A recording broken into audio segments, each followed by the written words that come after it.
So, as we continue this, among the themes that we're going to have to start exploring, and that's why, again, so much of it's going to be a crash course, and we got to FOIA stuff, or UIPA, they call it your stuff, and we got to get the info, we got to look at it, we got to read it.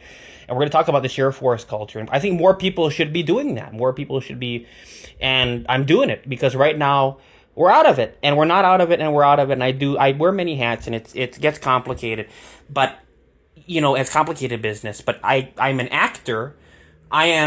This is the beauty of multiple identities, and it shouldn't be schizophrenia, go to Kahimohala, go to the Hawaii State Hospital in Kaneohe. It should be, this is the way it has to be now, because how do you break into being a multi-billionaire like Donald Trump so you can have your own 757 with Ursua on it and gold-plated seatbelt buckles, because there's a magic to the color gold.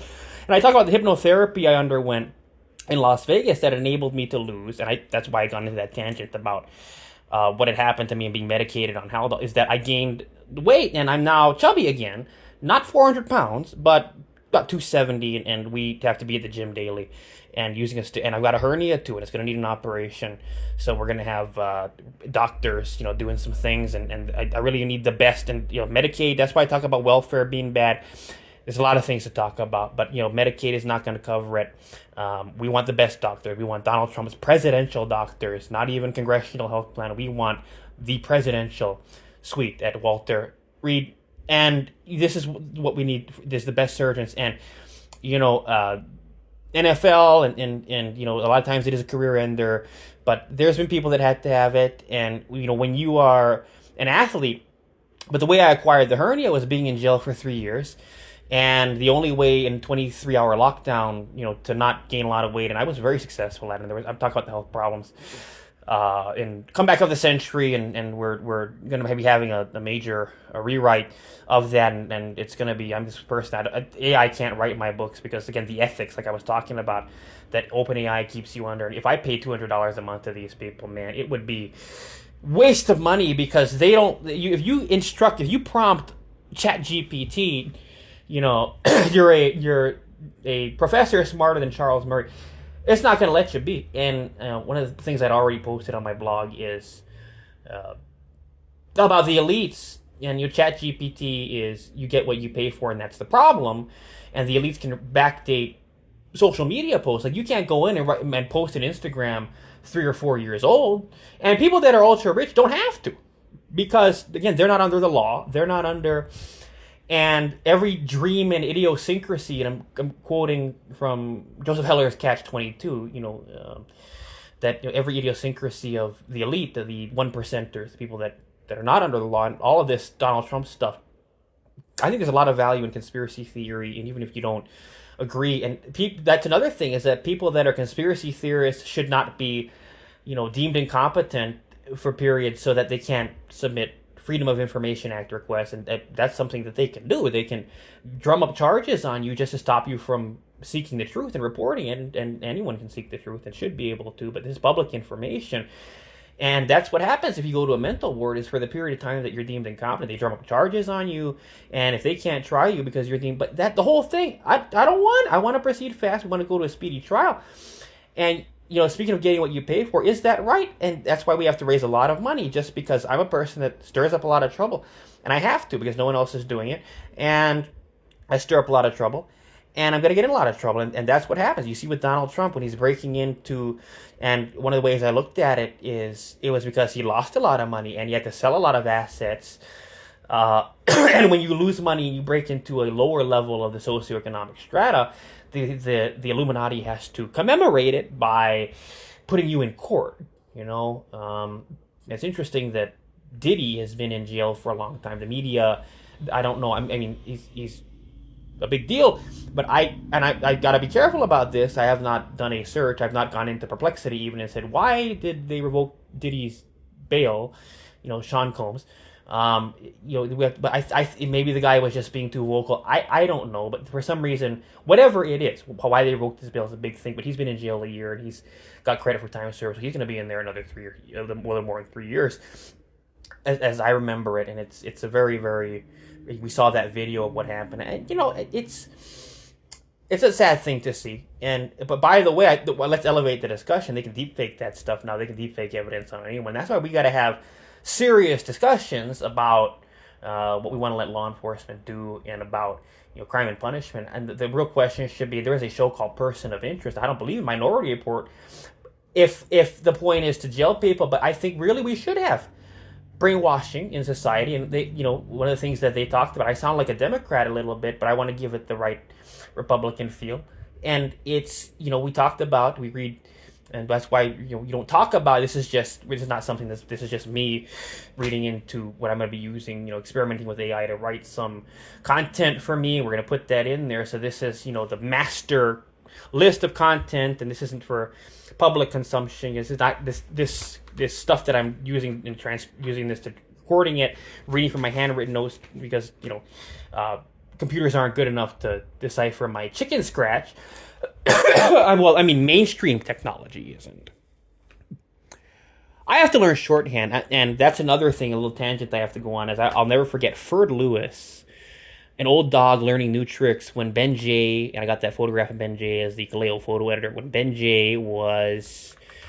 another thing I have to talk about is I suck, and that's, so we have to really embed that as we produce all of this content to insert ourselves into not only Bill 46, but the further negotiations with City Council, is that, and getting involved in and pushing myself in, not only here, but in Las Vegas, because my understanding, and I got to understand more about it, and it's all topical right now. This is all topical. This goes to research that has to be done, and that's why Perplexity, even at all levels of it, it's not perfect. It's not without pitfalls. It's not without, and you have to still, and I look at it like, okay, tell it to write a news article or a brief summary of things for you to write, and it's going to pull it, it's going to do all the research, and sometimes it's very good. And I like that, and its search capabilities are phenomenal. But the answer is you still have to copy edit. And this is the kind of copy editing, there's two kinds of copy editing. It's the copy editing of your desk editor, and it's the copy editing of the copy editor to fact check every little thing at with 2 degrees of security and protection, because it's in the fact checking what it writes. This is how I've always been. I come up with bullshit, and I ascertain if it's true or not based on fact checking the bullshit. And you can I like to just be honest about this, because every human mind, even though it may not beat the speed of what we call AI now, it's just conditional logic. AI overcomplicates it. And I got to say, another thing I think about as I talk about the problem with AI ethics and news ethics, and why it's created problems. And among those problems is don't disclose the name of the rape victim, and there's something odd. You want to protect children at the AP, but the reality is it is public record, and that's what I was going to get to. So there's all these tangents, and we're going to complete these tangents, on paper. But there are some exceptions, and when I talk about normalizing, a photographer at your grandmother's ambulance scene, what about normalizing women coming forward, and if they think they're, I'm going to say it, legitimate rape? I'm not going to be afraid. You got that guy in a lot of trouble. If it's legit, was it Jeb Bush? If it's legitimate rape, whoever it was, well, yeah, and they made fun of conservatives, and they really said, oh, these people don't know medical anatomy. Well, there's a way for the woman to shut down the pregnancy. It pushes out the sperm if she's raped, and she's but okay, look, whatever, and but that's the thing with it. So that's another thing we have to talk about as we go on all these tangents. Then we're going to piece it all back together and where the incomplete pieces are. But we want to talk about scripts cures and gray cures, because these are things that and this is why the Ulu Ulu library is so important, is because scripts cures and gray cures and these things is the question you have to ask, and there's no point in going to that dubbing company they're referring everybody to, because it's gonna be too costly to have I'd have to do work with the Ulu Ulu library. That's what they have to do, and we have to get them money to do this. And I think Pierre Omidyar, being a billionaire and in the interest of the public, and puts Civil Beat's name, or his name, just like he puts his name on all the welfare offices that aren't going to get me the level of surgeons I want for my hernia surgery, because I acquired a hernia doing what they call Pelican Bay burpees. It was taught to me by one of these hardened criminals that was going to be extradited to Maryland, or not Maryland, but Massachusetts. From he said Springfield, Massachusetts, and he was going to be extradited, and he was on some very serious, like it was like maybe a murder, I don't know, but he talked about having been there, but he was in Nye County Detention Center, and he was teaching me how to do this stuff, and we had a TV in the cell block, and Pfeiffer, CJ Pfeiffer had come in. He was, if you look up the news, and they let these people that are accused of murder have cellmates when they are, because I guess if they do gay with each other, they won't commit suicide. Is the thing with it, but this guy was accused. He was gonna be put away for life. I'd be surprised if it's 25 to life. He's got that chance, but it's gonna be a long time, and he's gonna be away for a long time. He's gonna be away for the rest of his life because what he did. And CJ, he shot someone, and they brought him in. And in fact, on the day that I was taken to Desert View Hospital because of all the health problems I was having due to the malnutrition by Deputy Spradlin. To be looked at because of infections also stemming from that cellulitis that happens. The jail is not a sanitary place. And I bopped my cell whenever I could during my hour out. And so we went down there, and I heard on the radios, on the tactical channel, and this was, by the way, it's interesting, Sheriff, and these are things to talk about too with Live PD and On Patrol Live. Sheriff Joe McGill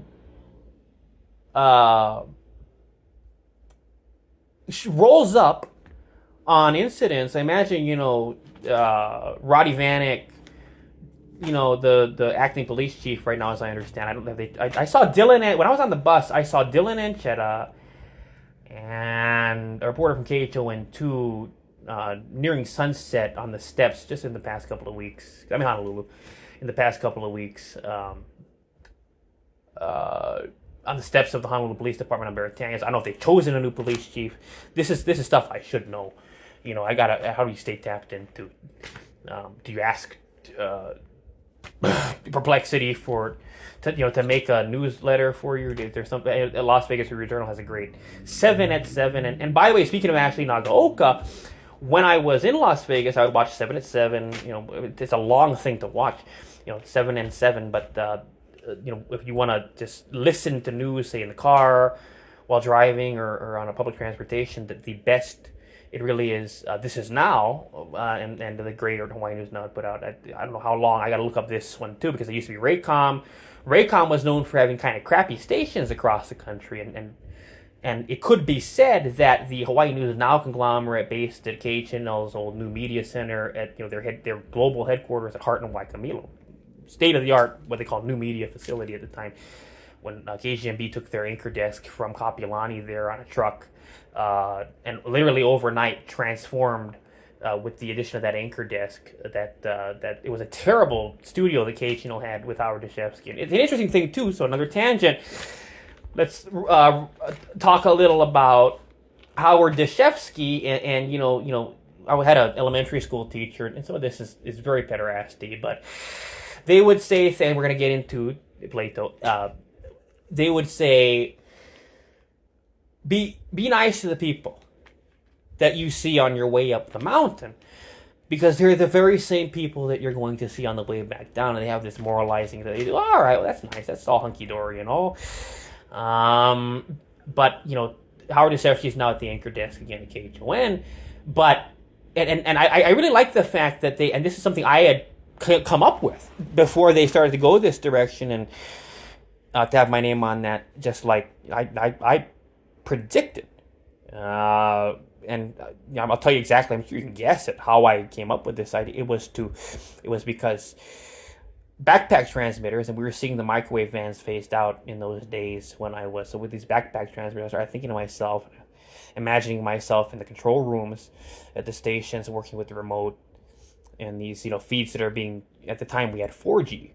I'm not sure we even had LTE yet. We had 4G, and so because it was just 4G, we had to do what was called link bonding, and there were two cell phone antennas with SIM cards essentially, and and you have multiple devices that load balance a high definition broadcast, and got it to the station over mobile broadband. So I was imagining myself, and wait a minute, all this stuff we can do. What can you do with Black Magic? All this stuff we can do. And I was thinking to myself, okay, well, I'll post a show.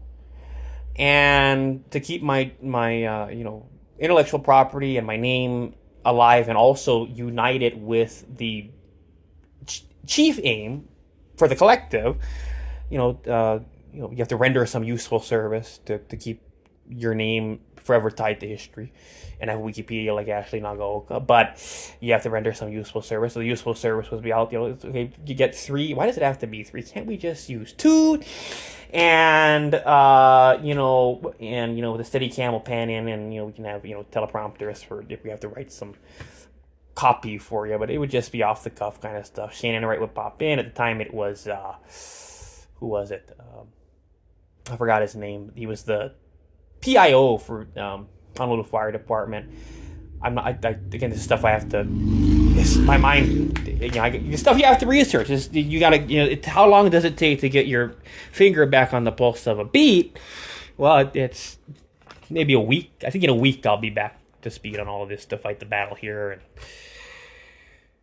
take it elsewhere too, for the sake of a lot of people and a lot of places from coast to coast, like George Norrie says, and Art Bell, who died in, of all places, Paradise, Pahrump. George Norrie, Art Bell's successor, coast to coast, and that program, even though it was a lot about FOIA, it was a lot about conspiracy theory, it wasn't the Alex Jones approach to it, but they would bring on a lot of these, Yeti, bear, Bigfoot, aliens that they get the FOIA and they come back, all the documents nearly fully redacted. Well, that proves aliens.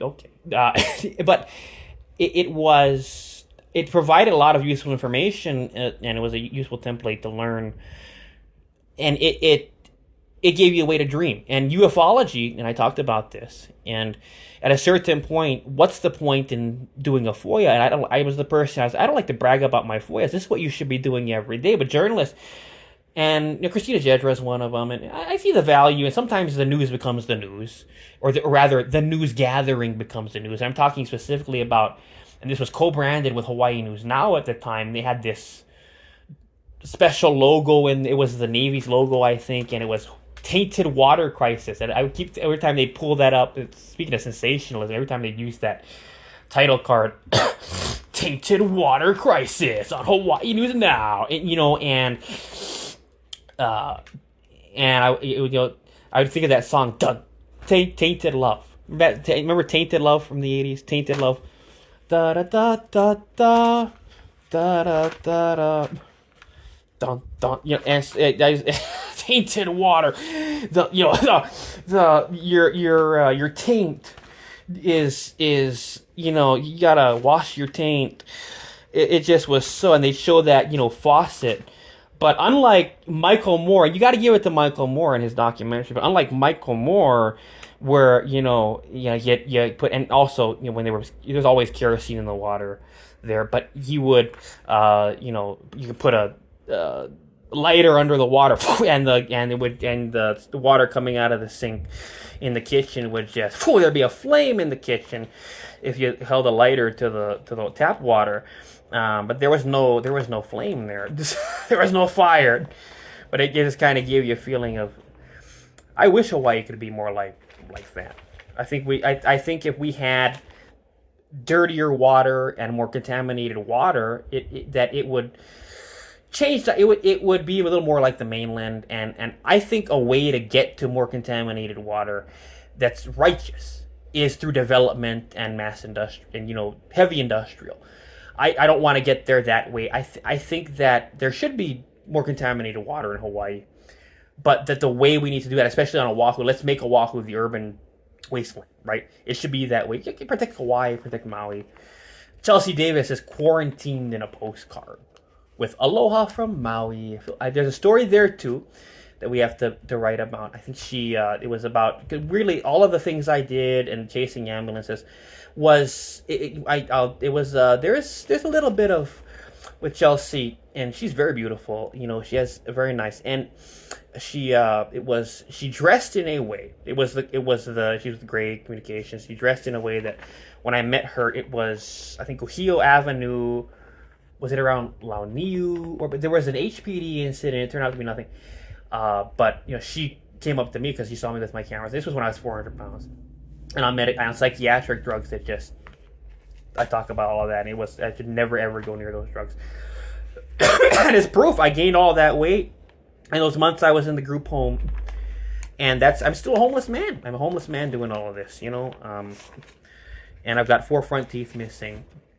But, you get raped and you move on with it, and you come back, and it's going to be, you got to fight your way back from the dead. But while I'm doing that and gathering the resources to have Donald Trump level legal teams, and for everything that I'm going to be facing, because, the world reality hits you hard, bro. But we're going to do that so we don't end up, because you get what you pay for with it. I don't think you should, but you get what you pay for. In public defenders, there's some things you got to tell the judge yourself at the very beginning, because they don't want to give you your speedy trial. They want the way they want to do it. And that's the thing with not being a lawyer, is it sucks, because there's sometimes it could be, but I think all cases should go to trial. There shouldn't be plea deal, because we have to make it the responsibility and take advantage of this, of the prosecutors. So we talk about the rights you have at trial, and journalists all know it. And by the way, you don't have a lot of data available on the outcomes of cases, and there's a lot that could be gleaned from it about a lot of things, for implicit bias and how you dress in court. But we know that too many cases end in plea deals, and it's the vast majority of them, and it fucks everybody, because you don't get your rights. And the way the public defenders do it is, you're going to be stuck in jail. Okay, we'll have and it's all, for the purpose of protecting their ass, more than when we take it to Supreme Court, because they're never going to take it to Supreme Court, is why they want to end it this way. Donald Trump got to appeal. I should get to appeal too. I should be able to appeal these liars and these losers that I want nothing to do with, and keep my criminal and appeal everything. But the reason why the public defenders don't want to do it that way is because they're not going to do that. And the only way you're going to get to do that is if you end up in prison and you've got a good suicide smock, don't kill yourself, buddy. When you're in jail a long time, like Pfeiffer did, when you're in, and by the way, to that point, I was going to say that they had direct TV in the jail, and among the channels they had was Vice, and I was seeing the Pelican Bay Bar piece, and they had a documentary on Pelican Bay. And it just shortly thereafter, I was in the recreation. I go whenever I could to get the sunlight. I'm a person that loves being out in the open. I don't like being inside too much. For someone that was a real estate salesman, I don't like being at home much.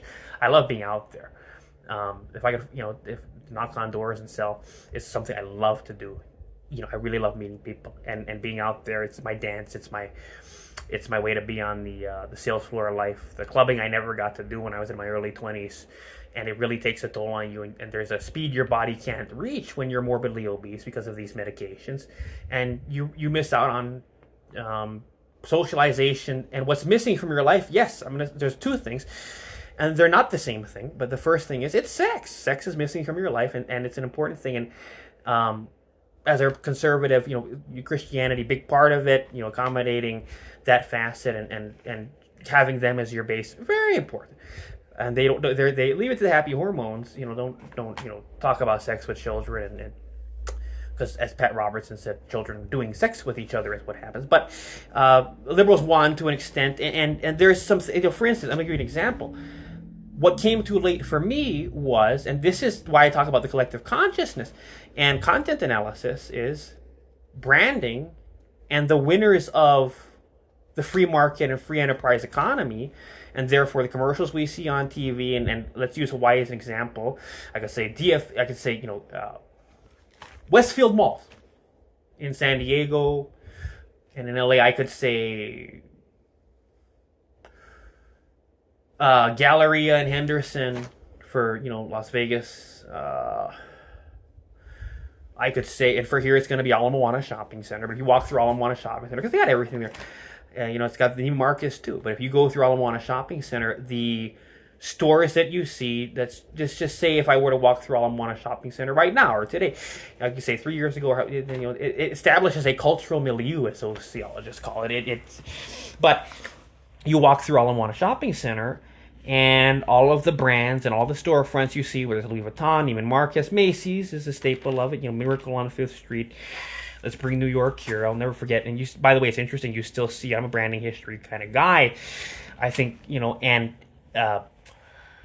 you go to Macy's and you still see that old Liberty House logo. What was their latest logo? They had a lot of the Liberty House logo with that hibiscus painted over, and it's a different color of white when you're going, through the escalator well, and you still see it on the wall, and the Liberty House painted over with white, and the exact stencil of what used to be the branding of Liberty House. When Macy's came in, it was a big thing to have a mainland company like that come in. There's a truth to the Americanized. We talk about the Americanization of Mexico, and I think one thing that plays into that is Burt Bacharach had Tijuana Brass backing him a lot on the A&M records, and Dionne Warwick, do you know the way to San Jose? Ba ba ba ba ba. And that sound of the flugelhorn and the trumpet, that's Tijuana Brass. And this cultural exchange between Mexico and, because we're going to sociology, I think it's impossible to escape La Muerte de Artemio Cruz, which is a Spanish language book by Carlos Fuentes. What these people were born for it. Like, my favorite porn star, I wish I had married her. I wish I could marry her. She's just the quality of her, man, and the girls that get you through puberty. If you could have them, right? She's glamour and hardcore. It's everything about her. She did everything. You say, oh, Sasha, great. No, Jelena Jensen. And by the way, she's born in San Bernardino.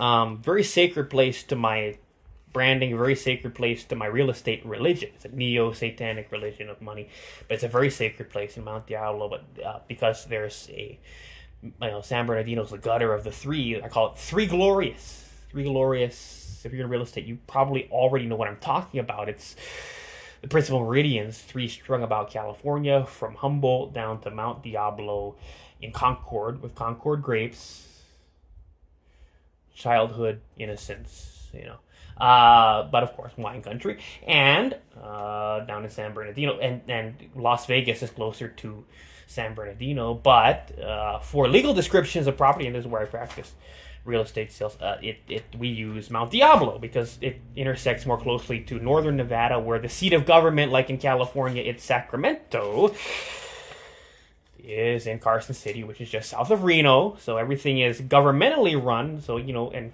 the trip up to Carson City is a big thing, and Las Vegas is a big thing in Nevada, but we all know Nevada its seat is in Carson City, and to be far from government in Las Vegas is a good thing, not a bad thing. Far from, of course, there's gambling in Reno, but Vegas is the capital of it, and it's the world-class city where the international flights, British Airways, beautiful British women coming in, really, and KLM, Dutch, Royal Dutch, all these, and Aeromexico too. They fly a 737, and speaking of, La Muerte de Artemio Cruz, because it's work of a lot of things. It made it Chesney Lynn, criminology, Americanization, all of it. Just cultural dynamics, Mexican Revolution, Mexican politics. But and it was on an Aeromexico flight that all the special people in Mexico that are right, they get hooked up with that, and they can go on Aeromexico anytime. And so you've got these people who would come up. There are a lot of people in Mexico. I mean, they've also got Volaris, that everybody that isn't hooked up with the government there has to go on and pay a lot of pesos for. But it's always cheaper to fly Volaris to get in there. And they've got Airbuses, but they've got a 737. Aeromexico's got that 737, and they've got regular flights daily between Las Vegas. It used to be McCarran. I miss it being McCarran. I don't like Harry Reid's name on that. That's another thing to talk about, by the way. The Democrats, especially Daniel K. Inouye International Airport. I still say Inouye. I don't want to say Inouye. I don't want to be too culturally sensitive to the Japanese. You know what I mean? I don't want to be... So I like to say it like when he was alive, everyone on Fox News, when they have to talk about Hawaii, and even sometimes local broadcasters made sure to do it right. But if you read the AP style book, there's a section, is toward the back, if I recall right, on broadcast pronunciation. So it's not in there anymore because, well, I mean now that it's an airport, but it's not in there anymore because Daniel Inouye is dead. But if you read exactly how it says to pronounce it phonetically, it's Inouye.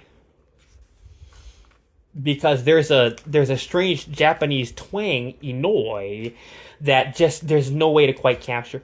So you'd have Laura Ingraham talking about Democrats in Hawaii, and you got akaka, like doo-doo, kakaako, that doo-doo. That place doesn't have the sewage infrastructure for the condos they're putting up. It's going to backflow with caca. Got to do something about that. I think Piero Midyar should pay for it, just like he should expedite immediately having everything cataloged, scanned, converted to text, so AI can be used to, query it for, cultural trends, media ethics, so I can get my journalism PhD on Perplexity with directing it to ulululibrary.com or whatever the website is at UH West Oahu. Ask me anything. But we're going to talk about Great Cares and Scripps Cares, and I don't think we saw this in Hawaii, but we got to ask some people. So we got to call, if Denby Foss is alive, she's one to talk to about it, we got to call and put together. So, hey, I was who could I talk to? Who's been in it a long time? Because it's only the old timers. There's Casey Lund. Is that it? Is he? I could call Professor Lind, Maida Chesney, Lind, whatever she is now, whatever, what a direction LG, Let's Go Brandon Team Plus, she's doing, whatever, Professor, Doctor, whatever it is, and call her and say, I don't, there's a lot of things I don't like about her. And the soundness of, and it's not so, I may not be her, again, I read the PhD, but if I did that, and, okay, but these are third-rate reporters, and this was back in 2000, I think 22, 23, she was talking about the Micronesian gun violence at KPT, like, she's done research that shows, come on, put your face on there, but her husband, Ian Lynn, might be someone, but it's interesting. He's really, these are culturally connected people that were witness to a lot of things, and people forget about Ian Lynn. He's a really independent commentator. And someone like him too. I'm fighting for him. I'm fighting for him to be able to to get access and do work. And on the other hand, should I not have the same rights that he has just because he's so well connected and from rich family and married to a UH professor? Fuck up patriarchy, right? Or did they do that? Fuck up patriarchy with that? I mean, he seems to be pretty, but he might be someone to talk to. I don't know. Denby Fawcett is just a name, and I hope she's not dead. But if she's dead, then God rest her soul. And she was old.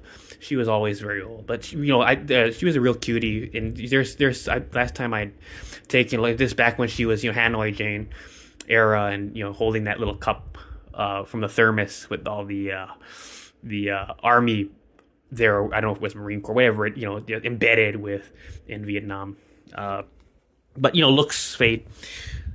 And that's life, and that's why I have to be able to afford plastic surgery, because I need to buy myself a lot of time. But the point of Great Cares and Scripps Cares and talking about it is this was something I saw in the Las Vegas market. And there was another one, but Gray has Fox 5, and Scripps has the ABC. But they don't have that in Hawaii. They don't have that in some markets don't have it. And this is where it was text to donate, and so it creates a lot of problems, like Lahaina wildfires. Fox 5 had text to donate, and Scripps Cares had text to donate. And there's another one for the NBC, I think. NBC might have been smart. And they're the ones that have the CW affiliate there. But NBC, the channel, I think it's 2 there, or 3. But they were smart. And they might have just skipped and not had that, because it makes them look a lot better. It's not ethical. And it creates a lot of problems. But I think I'm just going to come right out with my theory that we're going to prove, and it's going to be true, and it's all dependent on where they have this and where they don't. But they had it for Lahaina wildfires. They had it for when the hurricanes had hit Miami, and I think they still are doing this. And if they're not, then speaking of consistency, they should have never done something like that. The ethics have a different definition there. Lawyers don't like, because it's a logical fallacy, in I guess, justifying bad behavior with someone else's bad behavior. But you do what you have to do, and it does justify, because suddenly bad behavior becomes the norm, normalized, legalized, and that can be a good thing, not a bad thing. But they do it there, and it's different there, and they don't do it here, and they don't do it there, and they don't do it there, but they do it there, and there, and not there, and there. And my social theory on it is that they have that text to donate thing in markets that have to be a special kind of stupid. And this actually goes to the same dynamic underlying shutting the public out of eavesdropping on police, fire, and EMS. And why fire, by the way? And this is a tangent I have to go on. They should get fired. I'm talking about right 2 years ago. And I don't want to sound stupid. Like I said, I want to sound stupid about Andrew Topoulos. I want to learn more about the pilot program for the resource officers. But, so we can be smart about it and look smart. I want to look smart about this, too. Do they get fired? Does the media get an IP feed of Honolulu fire? And by the way, to be clear, here's another thing. They did all this just to fuck me out. Proof I don't even have a scanner radio and didn't try. So maybe I got a call. But I went broke. I'm homeless, and I don't have a camera, or we're gonna get one. We're gonna find someone to donate that to me. And if it has to be film that I shoot with, and a 50mm prime lens on a manual, old Nikon, then that's what we're gonna have to do. Costco still does film processing. They still got all the old. And if it's old and grainy, but that's Creative Commons imagery that we can put out there, and we'll panhandle on the streets for what we have to panhandle for. Try to get hooked up with a job where I can be out there, and we're doing that. And I deserve a lot better than IHS, and for a lot of reasons, I don't think. But don't settle for less. Never give up. Don't allow it to happen, and keep fighting. And there's that kid. It's more socially acceptable for a kid that's going to Waipahu High School that's being fucked up by having police officers breathing down his neck and brainwashing him into, let the police search everything, let them into your home, let them investigate your life, let them ask you questions, and go along with it when we don't have to in America. And I don't want my kids exposed to that. I don't want that for them. But okay, and so he's gonna go on to Google Opal, like I said, or he's gonna go on. He knows Python. Kids are good. They just absorb this stuff like sponges. I wish I was still that way. Maybe I can be. I don't know. I think I can be. I think I'm an old dog that can learn new tricks, like Ferd Lewis. At that press conference that had a book that on his lap when Ben Jay had announced his resignation. He said, it's learning shorthand, and there's Pittman and there's Greg, and all these reporters have this reporter's notebook that's this news reporter on it. Why do they use that? That's retarded. I think they think it separates them from everybody else. That's what it is. It says, I'm like Clark Kent with a special book. But the rationale behind it is for shorthand. And you can use a steno book for it too, right? But the rationale behind that, Greg ruled. Is Pittman better? Is Greg? I don't know. Maybe you have to learn both of them. But whichever one is better. And there's one of them that has pressure.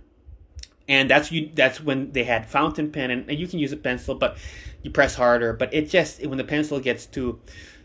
it's hard to distinguish. And so the one that you don't have differentiating thickness of line is the one, whether that's Pittman or Greg, one or the other. Whichever one that is, that's the one I'm going to learn. But you have to learn it. But Ferd Lewis had, and this is a prolific sports columnist, and I wonder where was he dead yet? That he had this book. I'll never forget it. At the press conference, all the greats were there, and it was Ben Jay, and he had that book, and it said learn shorthand. And I never thought. I just think I wish I had to ask this guy, but I had to get right back to the office, and I should have called him, and a lot of things I should have done, but it's just busy, and I should have called him and had a little blog segment where I turned the lens on the reporters just for the heck of it. And we're going to do that again, by the way. And I'm going to talk about that and justify why we need access to press conferences for people like me, because and why we have to guarantee it in a world of credentialing that we shouldn't have. But like I said with the June Jones accident, where you just go up and do it, doesn't matter. But because the reporters are not going to... Right now, I'm their ally in Bill 46. And like I said, maybe they actually do get the feeds, the IP feeds of Fire, and maybe more. And this whole thing is just to fuck me up, to make me out that I'm stupid and have no clue what I'm talking about. And they've got all 8 patrol districts being fed to their computers in the newsroom, and they're doing it to an extent in Las Vegas. I know Gray hooked them up with it. So this whole thing with Kelly Laporte, this whole thing with Jeff Portnoy, this curated content they're going to have, if that should be for me, definitely, and I should be in on that, and they should respect me as a legitimate news agency all on my own, because I should have that. But beyond that, chasing the cops, chasing the firemen, chasing the paramedics, there's more to it. And, Disaster Images did a lot. And I have to get into these press conferences. And this was during the era of Kirk Caldwell. And I don't know, Blanche Yardy might have a few things to say about that and why things have gone a different direction. But Kirk Caldwell was, and you would just sign up for the press releases. And now because one could say it would make sense that under the general manager, this is the mayor, no, this is the general manager at the Raycom station, Hawaii News Now. But one could say that it makes sense in his second term too, that Honolulu is the best place to be a journalist, as by the way, we are seeing the billionaire behind Public Storage, big in Hawaii and big everywhere else too. And in Pahrump, they've all got storage sites, but these are locally owned, and one of them is owned by a county commissioner and real estate broker named Deborah Strickland, called Lakeside Storage. There's a lot of storage in Pahrump, rural Nevada, but it's not public storage. It's not that orange, Home Depot public storage. Hawaii has a lot of public storage, but the billionaire behind that created Aloha State Daily, and my old friend Christian Shimabuku works there as a sports reporter, and they're doing a lot of hiring right now. But we're looking at that, and I'm looking at it, and maybe it's because they're so new, and Napier is headed as head. And it's another interesting thing on the next tangent that's going to have to be completed is that Hawaii is a different world because it's so expensive. In the mainland, you still have one man owns a shopping mall, one man owns a commercial building, one man owns, especially in rural, one man owns one man subdivides hundreds of acres of land, or one rich family, or one man owns a TV station, namely in Pahrump, KPVM. And, I think AI or rather algorithms directed me to Pahrump as what we call in cybersecurity a honeypot, to keep me sidelined so that they could do this eugenics related, shut off the radios and restore merit to, mainstream media and these independent people. And Trump could be said to be part of it too, because in the first administration, he was letting all of us in. And the second administration, he sidelines McEnany. McEnany was cute, but puts her back in Fox, Quaifon Chaffetz from Utah with 5 girls and outnumbered, and puts her in there. And now he has Caroline Leavitt, and she's doing a little different, and what he has, all of his, fucking up George Clooney for being a third-rate actor is actually to restore merit to mainstream media, and that doesn't help me. And Trump fucks us up in a lot of ways, no matter who you are. I'm not saying like Bob Savio, the real estate broker, world I'm from, but Savio, when he was running for governor, said Trump's a little bit of a jerk. I wouldn't take that approach. You could run with him 100% as a Republican, but that's over anyway because, again, like FDR, he caused it. He can't be president a third time. And it's a sad thing, but it's Make America Great Again is going to have to happen from Mar-a-Lago when this is over. We'll see how things unfold. But I'm forward thinking. I'm future thinking. But this text to donate is something that happens in markets that have to be a special kind of stupid. And I brought up, Enright, and I brought up the meritocracy-based reasons for getting rid of disaster images and having hyper-local definitions of newsworthy that don't align with mainstream media, corporately owned mainstream media, like Foster Village Community News.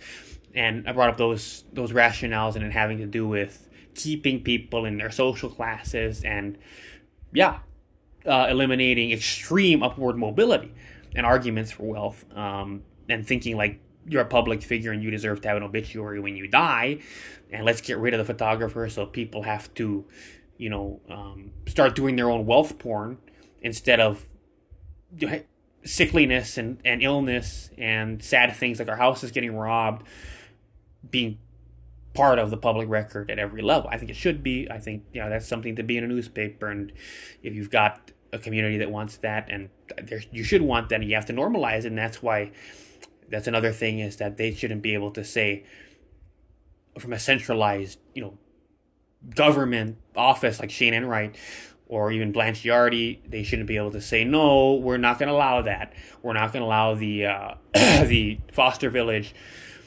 area to say that we're going to cover every ambulance. No, that's not up to him. That's not up to Roddy Vanek. That's not up to Shane Enright. That's not up to Dr. Ireland either. But another thing to talk about is paramedics and EMTs, this is reality, this is legal reality, are not nurses. They don't practice under a doctor. The fact that James Ireland is a doctor is a huge distraction, but these aren't patients, is among the legal arguments and the reality, the legal reality. These aren't patients until they get to the hospital. And like with June Jones, if you've got your camera on the public street, you may have a security guard at Queen's Hospital trying to stop you from photographing the gurney with a very famous person like June Jones in 2001 being carted from the ambulance to, and this was when all of them were just tuned into ambulance to hospital feeds, Queen's EMS to Queen's, patient update, and he was in critical condition. This means they had to get a doctor on Medicom at the time, and so this was happening, and he was on life support, and they were bringing June Jones in. And the newspaper, I think, had the description of it. I don't recall exactly. That's why I want to see that. I think we're going to have to go and get that from the dubbing company to be able to put that up for people to see and remind them what the news used to be like, so we can have that again. And I can be part of that too, to really get my voice in it and be the one to do that and remind people. But we're going to get that. And the security guard can shoo you away all he wants, but off of his property. If he can't successfully stand in your camera lens's way, he can't stop you from taking a picture because it's visible from a public place and it's fair game. And this whole thing's a public response. Now, and then you can't go into the hospital like you can in a third world country. And things have tightened up at hospitals too. And here's another thing. Remember Rush Limbaugh? That happened in Hawaii. I'll never forget, they pulled out that. And all hospitals have. And if I could find, to corroborate this, and maybe I'll call Queen's PR and UMC PR, they definitely have every UC San Diego, every hospital has a Hollywood famous logo wall. Like when you're on the red carpet and it's got your CMA Music Awards or the Emmys, when you're walking on the red carpet, it's got this big, wall that's set up with the logo of the gala or whatever it is. You stand against it and take the picture. It shows your Hollywood, shows your famous, and the Getty Images photographer and EP's there. And UNLV had one, and if you go to UNLV and you go into the Greenspun building where they've got student radio and student media, they've got one you can take a picture of yourself in front of. You're visiting UNLV, Hollywood famous, journalism. That's what it's about, right? Being famous. Well, maybe. I'm a rock star of it, but that's not the only thing it's about, and I got to give a little bit of leeway to these folks. But it's and I should get my own disaster images one, but it said the Queen's Medical Center. It didn't say Emmys, and this was, and the doctor came out. So because I'm such a controversial and polarizing figure, and I am one, and people need to, like Salman Rushdie, BBC had to report when he was stabbed. And because he did, depictions of, and it was a very bad thing in that religion. You know what it is. Blasphemy. And he did it. And because he did it, he was stabbed. And he was stabbed. And they airlifted him and rushed him to the hospital. Rushdie. But BBC had to report, and I saw this in jail, and I'm thinking to myself, when I was assaulted in front of the Walmart, they used to have this pickleball place on 4th Street Mall. When I was assaulted and robbed, and that whole thing was totally set up by Kate Shuddy. I guarantee it. I guarantee it. But they did that, and but there's other ways to look at it too. They could have been helping me, or it could have been another law firm that paid someone to do that to me, and assault and rob me and leave me on the ground. And they had Wailupe EMS take me to Queens.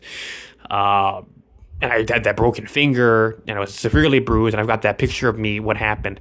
And we got to talk about that, because it was but if I was going to run for a Republican office, I think about that. I thought about that back then when I was in Hawaii on bail in those years. I just when they first opened up the encryption and started the encryption and got rid of the 800 megahertz EDAX system, transitioned over to AES 256 encryption for police, fire, and EMS on the new P25 Honolulu public safety system.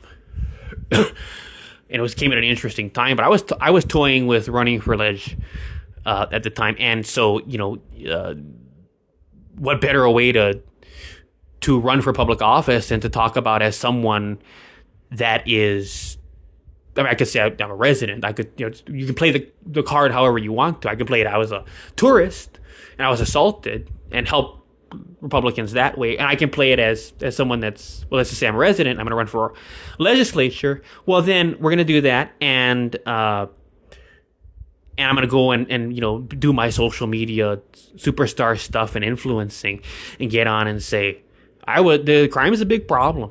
Who the hell is assaulted at any hour of the day, going in to get water at Walmart, downtown Honolulu? I mean, some people would say, it's the worst place. Well, it shouldn't be. And the news cameras didn't show up. They should have. I wish the news cameras would show up every time I get assaulted and I get put on an ambulance. And even when I was sick, between over there, and I was at UMC, they had me for what was a little less than 24 hours in intensive care because my blood panels, and it was severe. It was because I had pneumonia when I was in the homeless shelter, and it was very bad. And it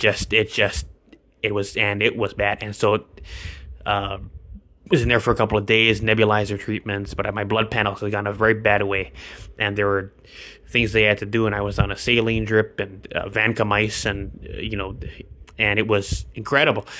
The work of these doctors there at UMC, but the media should have showed up and said, Mathew Ursua, transparency advocate, public figure, disaster images, and embattled real estate broker from Pahrump that's been accused of things he didn't do, and this county is doing this to him, and they're railroading him, and it's and he's one of them, and they're trying to cast him as an outsider, and they have no clue how great this man is. Pahrump is paradise. He's doing it all for them, and they're fighting back against all the interest he's bringing from places like up and down the western seaboard and Hawaii as mass exodus happens, and he's on the front lines of bringing these people in and getting them rooted in rural Nevada, and also forging his home in Las Vegas. Las Vegas realtor, Pahrump realtor, all these beautiful things I was doing for them there, and they should have had Fox 5, and they should have had News 8, and they CBS 8 News Now,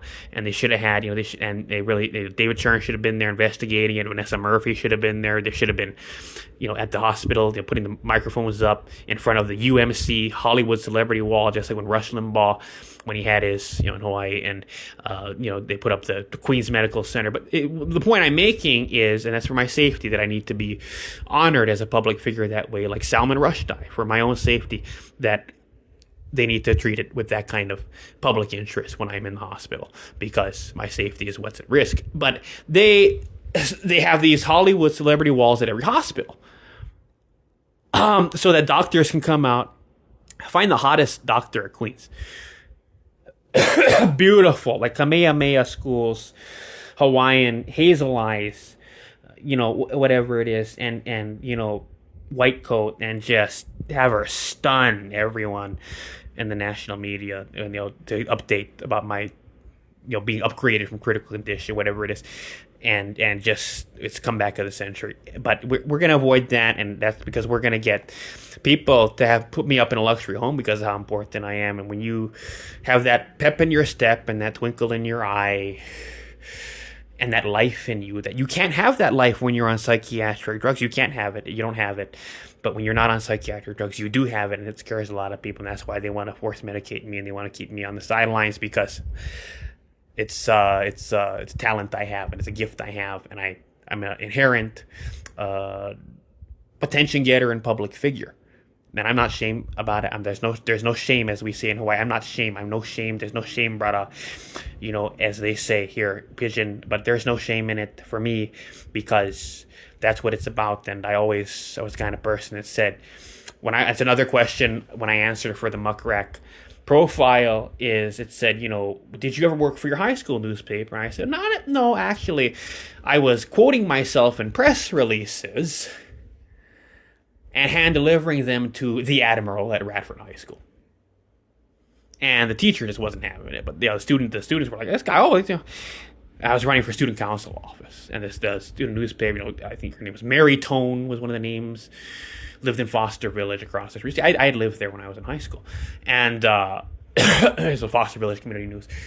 And they have that. But, we were there, and I was there, and this is the kind of stuff I did. And I got a .com website back in 2006 and 2007, an early adopter. I was social media on Zanga when it came out. I remember MySpace, and these are advances that began as soon as I got into middle school. And by the time I was a sophomore, we had Twitter, at Radford High School, and we were all early adopters of these things and niches, and we created for ourselves. It was incredible. Now, I was a big, and so I got a .com website and designed an incredible .com website, and I put up a big banner on the fence, and I won, and my argument was, let's make this school Punahou. Why can't we be Punahou? Why can't we be Punahou? My harabara, as they say, like, I'm getting this Hawaiian stuff. I don't like it. I don't like kaka, and it's childish. But, and that, don't say that to Kamehameha, but okay. And, but in those days, that's what I was doing, and I don't shy away from it. And that's why I think they should bring out that beautiful doctor to do that. But we're not going to have that happen, because we're going to have someone acknowledge how important I am. We're going to fight this fight, and we're going to be put up in a beautiful condo to do it, because that's what you can have done. It doesn't take money if you got what it takes, and I'm going to have what it takes.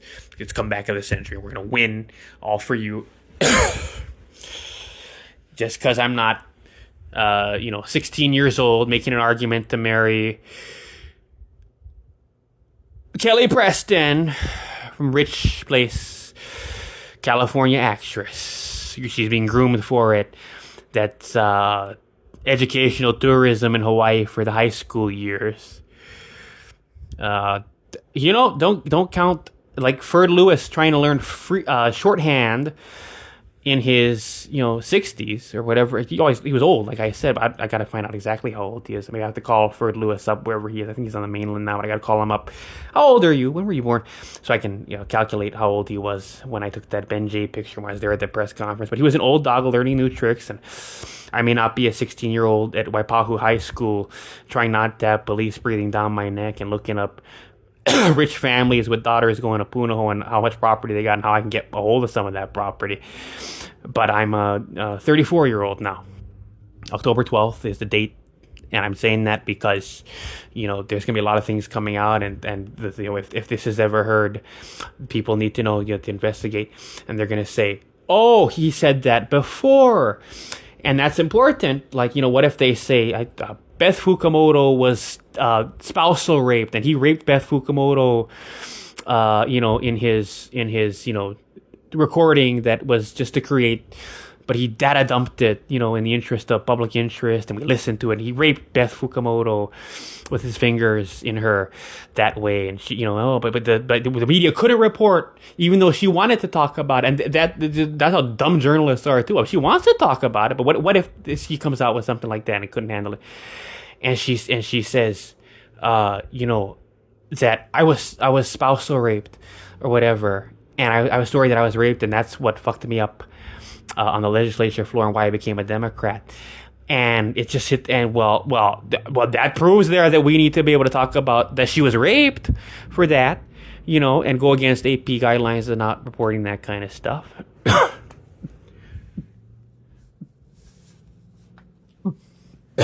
Right? I proved it. I'm right. But Gray cares and Scripps cares. And the other thing with that, it being a special kind of stupid kind of market for where that's at. And Vegas has to be a special kind of stupid where we're okay working in the casinos and in the kinds of jobs we're working. And all we do is text $1 to the Lahaina wildfires. Well, it shouldn't be that way, because if you're not willing to do reporting, that makes people give more than what they can donate through Scripps Cares. And it's right. You need to focus on your reporting, and that's where the real work is done. That's where, so they did some stories, and one of the news outlets, I don't know, I think it was Fox 5, talked about, there's a real Hawaii connection in Vegas. It's a ninth island. There was a restaurant or a catering company that made all of these hundreds. I got to dig that up. I don't know. I find out exactly how many to get that right. But there was thousands of meals, and they put it on an airplane. It might have been a Hawaiian Airlines flight. I don't know. But they got it on a air cargo out to Lahaina, to Kahului to get to Lahaina for these people that were displaced. It was deadly wildfires. It was an incredible thing to see. By the way, Lahaina is a sacred place to me. Speaking of the hypnotherapy, and speaking of why I said it's October 12th, that date, it predates when I got the hypnotherapy and the natural medicine key that the hypnotherapist installed. And I talk about this. It is paradise. Actually, it's paradise, and there's an image, and we'll talk about I talk about it and come back to the century, but it was, to get back to the year's locust, I shouldn't talk about it too much, but it was about me and Lahaina, and this predated by many years, the wildfires, and it was this key that really brought me and centered me into the zone where I could sell property, get out there, write the contracts, and do what I did, and I won. And, Rob Drydeck swears by it, and Tony Robbins, everything he does is hypnosis. And it's a beautiful thing. And it made me lose 200 pounds and ditch psychiatric medication. And for the first time in my life, and at the age of about 31, 32, I started to get the look, as they say, from women. And it was in Oceanside, in the tourist areas. And, it's when you are morbidly obese, you move too slow. And you don't get the look. And I started to get that look. And it changes you, and you're moving faster. And suddenly you realize that these are invitations and inherent natural capacity to pick up on these cues.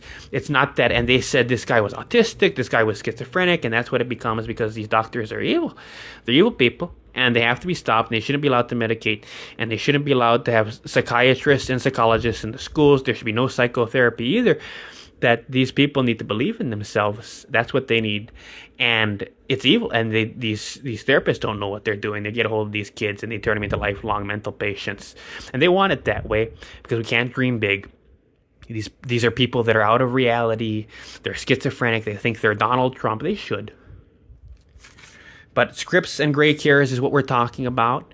And the other thing that, just think about it from the journalism ethics standpoint, I talked about the thing with they should be doing reporting. And that reporting should be done well enough and told beautifully enough. Jim Mendoza, they branded him. I talked about Aloha from Maui with Chelsea Davis, Jim Mendoza. And they brought him back, and they got rid of that bogus tell me a story with him, and they had to bring him back. In fact, it was when I was in jail and watching Fox 5, they'd syndicated a Hawaii News Now report from Jim Mendoza, and that's how I knew Jim Mendoza's back from Oregon, from retirement. They always come back. Lauren Day's coming back too, right? It's over. Oh my God. Barbara Streisand. Why do they do that? Mila Gibson and Ben Vegas. Punani, come into my heart so sweetly. And, I know there's Mila Gibson back there, the musical realtor. And the group Forevermore, Ben Vegas, Mila Gibson have split. And, Billy V's there. Oh, the tragic news. It's like, this is the record label putting this out. They're at Hawaiian Brian's every week for the reunion tour every week. But the key problem with Scripps Cares and Gray Cares in these special kind of stupid markets where they have to have that is, what is the threshold of what constitutes and I want to see what they do. But there's a lot of things like should they not have text to donate for the family of the person that had the home broken into or whatever, and they killed the baby and tied the woman down, stole the TV. That's the kind of crime that happens. Should they not have text to donate for that? And I think, unfortunately, this is not Lahaina. This is not Miami if we're in Vegas. I don't care, and I shouldn't care. This is local news. I don't fucking care. Don't tell me to care about Miami. Don't tell me to care about Lahaina. Fuck you. What about the crime victims? What about the people that are losing their homes? What about the people here? Fuck them. Well, I mean, that's some pretty good reporting on the, well, maybe not good enough because they don't have that warm tone. And Jim Mendoza, by the way, the thing with him was he was Hawaii's Dan Rather, but we needed a Brian Williams. And so here comes Keahi Tucker. Keahi Tucker. And that's the thing with Blanchiardi, too. And I don't want to say, I know this because the timing of it, and I should just call up Ian Shuring or the mayor and say, hey, I'm doing a little blog post. Can you confirm this? Ian Shuring might know. He's in the mayor's office. But Blanchiardi himself, I should just send an email to the mayor. Look, you're the general manager. And he might not answer. But when he was brought onto the station, I'm not sure if he was responsible directly for Hawaii's severe weather station or if bringing Blanchiardi on to KGMB, because I'm looking at the dates and so much of it is I got to do more research. There's not a lot of data available on it, not as much as I'd like.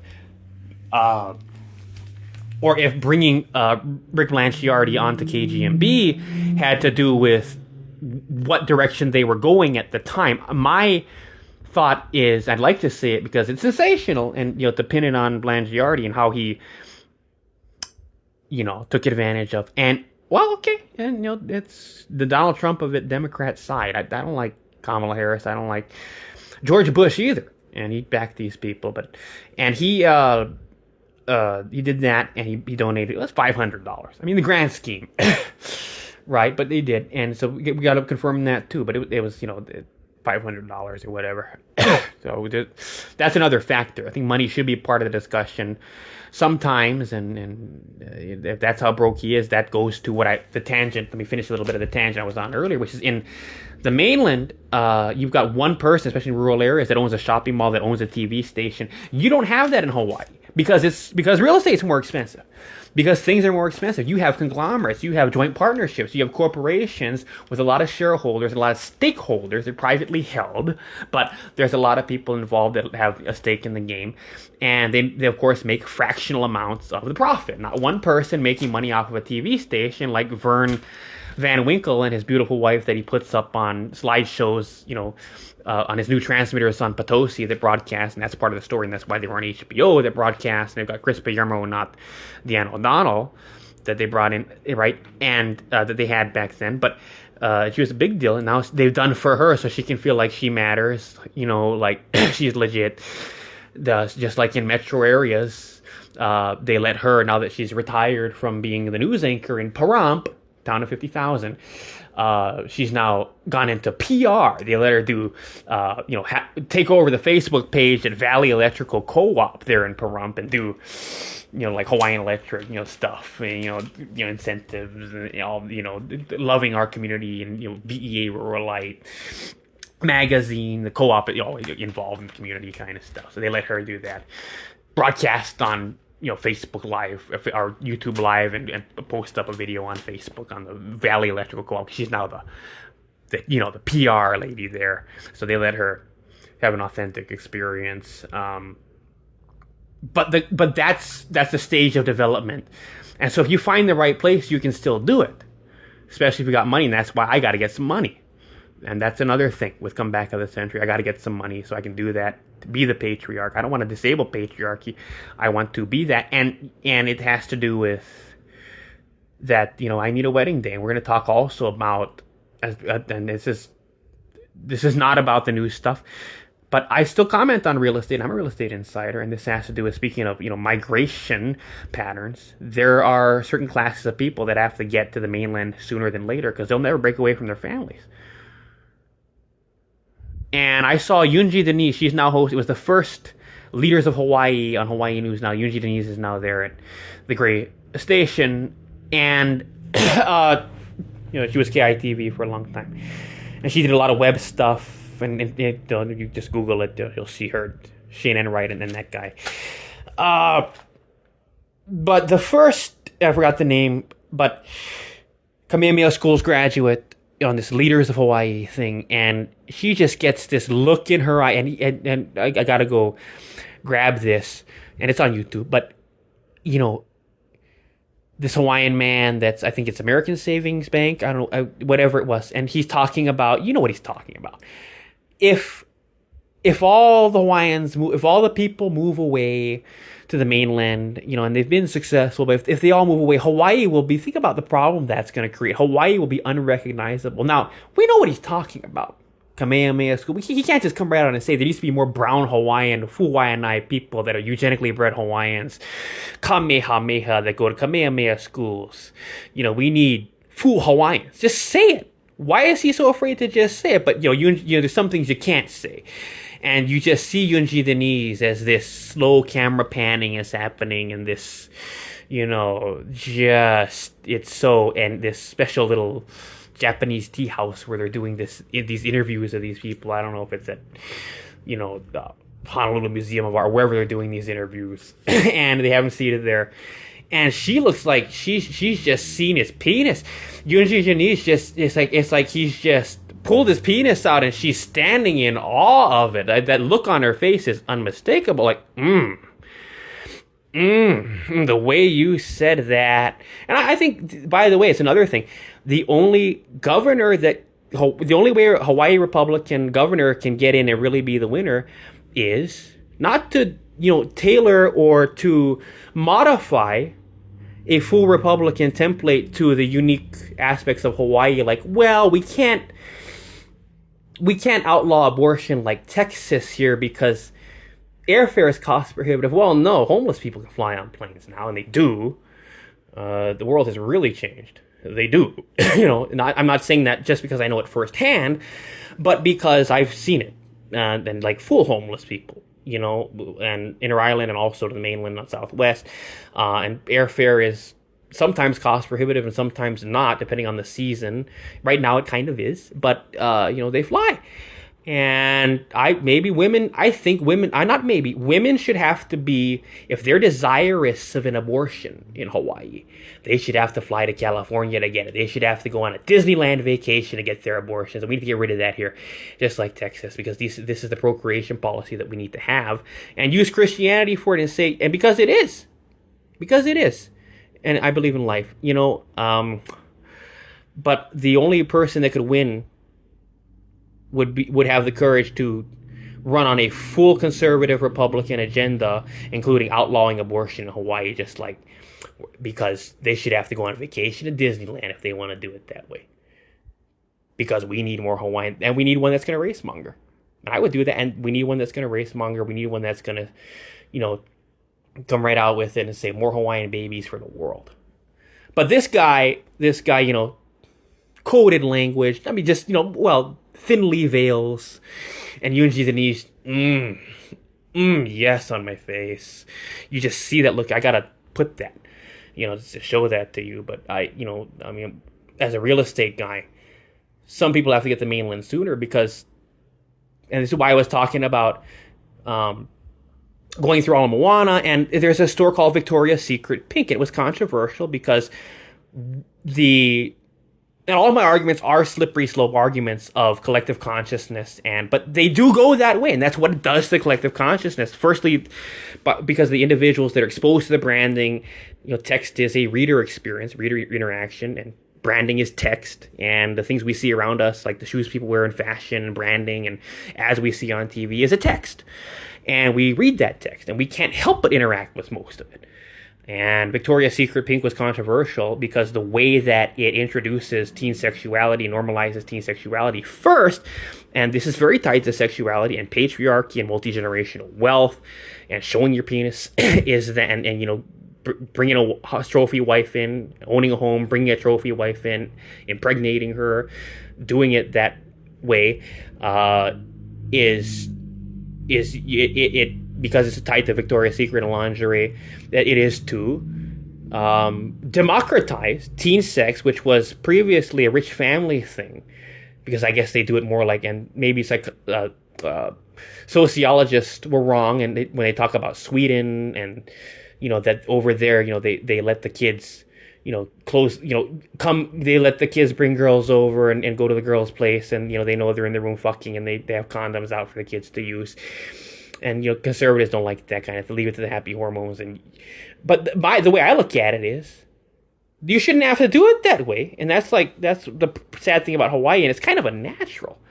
But Hawaii has to be kind of used to that because of the high cost of real estate. You've got multi-generational living scenarios, and there's a lot that goes into it. But if you're gonna impregnate your girl and marry her at age appropriate, then you have to have your sex in one of the bedrooms where maybe you were raised, because you can't buy your own home, so you have to bring your girl in, live in, have your sex with your parents in the next room, impregnate your girl, and then bring the baby back to sleep in the crib in the same room where you have your marital sex, in the marriage bed, as Amy Tan would call it, and as hypothetical fat rural conservative on TBN 700 Club, as the Democrats would put it, mocking the conservatives, the merit, and whoever would interfere with the marriage bed. I call it the marital bed, because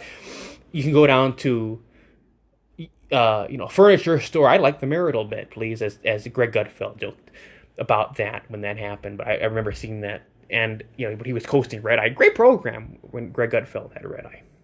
With they'd bring on that fake CIA Baker guy, that would act like a counterterrorism, CIA knew he was clandestine or what, just your typical scam artist, and that's what Greg Gutfeld, English, he is the kind of Republican you're supposed to be a little bit gay, if you have an English degree as a Republican. Jack Kerouac, the thing with Jack Kerouac, if you say it, it's a sad thing, but, that's what you're supposed to be. Just Jack, he's the Republican Jackie O. Outspoken, but Greg Gutfeld, in any event. The problem that's created by Gray Cares and Scripps Cares is what constitutes, okay, even if, so I already won the argument. What about all this stuff? Why can't we text to donate to this stuff? And there's two more things I'm going to talk about. The first one, and we'll get through it, power through it, about Scripps and Gray Cares, is, Scripps and Gray Cares, there's two more things. And the first thing is, what constitutes a threshold of significant enough, a disaster of national significance, to warrant every special ed market that has this unethical text to donate, like, put American Idol, da da, I'm Ryan Seacrest, da, da, da, da, da, and we're gonna vote now. Vote early and vote often for your favorite disaster, and let's put up the leaderboard of all the disasters. Oh, we're all winners. How much money you've given to this. But yeah, that's something they should do. Speaking, for transparency purposes, and that gets to the second one. But the first thing is, what constitutes what's worthy of that? Already, I can't trust this news network because they have that, and fuck you for caring about Lahaina when we're in Las Vegas. There's a lot of people here that are hurting, and anywhere they are. But secondly, speaking of GuideStar and the stuff you learn at IRE and NICAR, analyzing, are they a 501c? This is a news station. Do they have like a special 501c arm? That's something I got to look up. Do they? And who's investigating them? Oh, we got it covered 100. Don't worry, 100. We got it covered 100. We've got investigative journalists, so you can trust us. We're investigating ourselves. Fuck you for that. All right, people. And this is another thing we're going to get into is, and this is going to kind of summarize the argument that I've made, is that people devoting a lot of time to content analysis. One, amateurs with an interest in civic engagement and participation in a democracy. 2, professionals like start over. So 1, amateurs with an interest in civic engagement and participation in democracy. And 2, professionals with soft subject PhDs like sociology, establishing milieu or journalism grad students, exploring as PhD theses, say, comparative ethics between news markets with disparate socio-political climates and wealth distribution, average median home prices, comparative richness to other news markets, and this is the key, who owns the stations and newspapers and why they own them across markets. So this goes to why, like, we don't have a Vern Van Winkle in Hawaii. We have the general manager, and the station is owned by a corporation. Not one guy making all the money, but a big corporation with a lot of stakeholders somewhere else. Not one trust fund baby with a private plane, say Gray, or it was Raycom. And they've got this figurehead that, much like the anchors, he gets paid a little more, of course. We can look it up, and we should, and we will. But he gets a paycheck. So here, the big figure is the poor general manager with a paycheck that they let act like an owner and film a local connections on KGMB, which he still did when it emerged. And it was the version of John Fink. And I loved what John Fink did. Think about it on NBC. I mean, on KH, John Fink had a great, but John Fink was the one at KH. They both had a role while John Fink was still alive. And he had Think About it, but Blanche Giardi had local connections. And by the way, if you go back and you pull all that old footage, I'll remember it. That's why I can't wait for the Ulu Ulu Library. You would see in the back, in that green screen thing where he would film it, Conan O'Brien. It wasn't quite blurred well enough. But it was always Conan O'Brien back there, and you just know what that was for. Like, don't take this too serious, folks. But people took it serious, and he's the mayor now. He was in second term.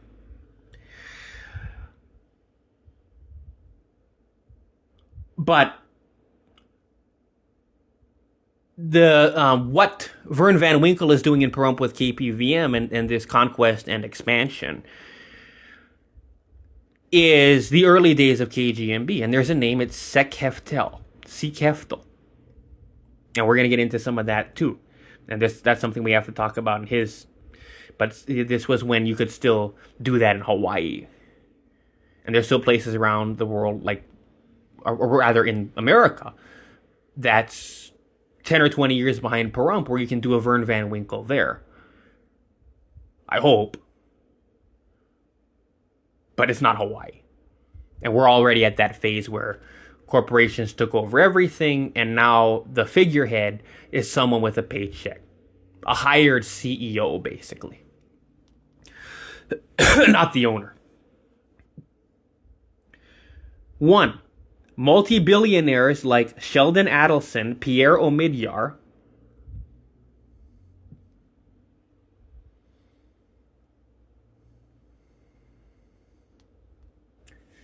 and whoever the owner is, or rather whoever the owner is of Aloha State Daily that has, want to drop his name, public storage.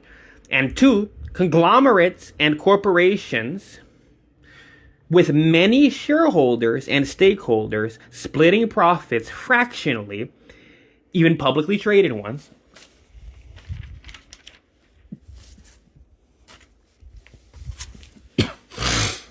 People engaged in this kind of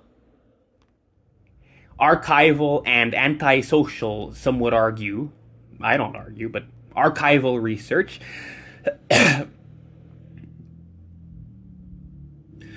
For instance, linking Ulu Ulu Library into AI, which just requires converting it to text, all of the newscasts, especially if we can disable the ethical constraints And then we could, like, OpenAI's ethical constraints, and then we could really, really use the research, and it would really ease research and content analysis to ascertain trends and compare and contrast eras and define by themes and define those eras by themes.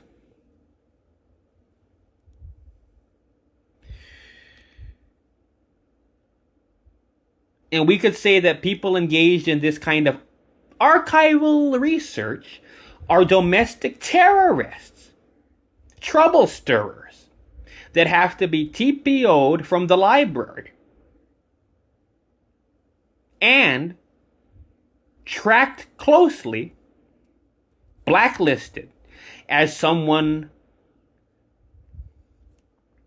marginalized by inclusion on the FBI's domestic terror watch list. And it sounds funny now, but you won't be laughing later, folks. I warned you about everything that's happening today. I'm warning you again. We have to warn people about this. This sounds funny. I'm laughing like this. TPO'd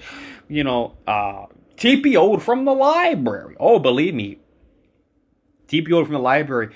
That's what's going to happen. And it's no laughing matter, because AI now and all of it, the way they can move quickly to what the government can do to someone if they don't like someone, and they're too right about everything, that they will do more than TPO one person from the library, but a lot of people, and try to sideline them and hook them up with to impregnate and live their own lives, and not, and just turn the camera on themselves and their trophy wife and their family and leave the darkness alone. Don't take the payout. Don't let them TPO you from the library. And they have to be tracked closely as someone marginalized by inclusion on the FBI's domestic terror watch list. So, devotion of your life to a passion such as this can be criminalized. And first, they demonize it. This is not normal. This is not normal. This is anti-education.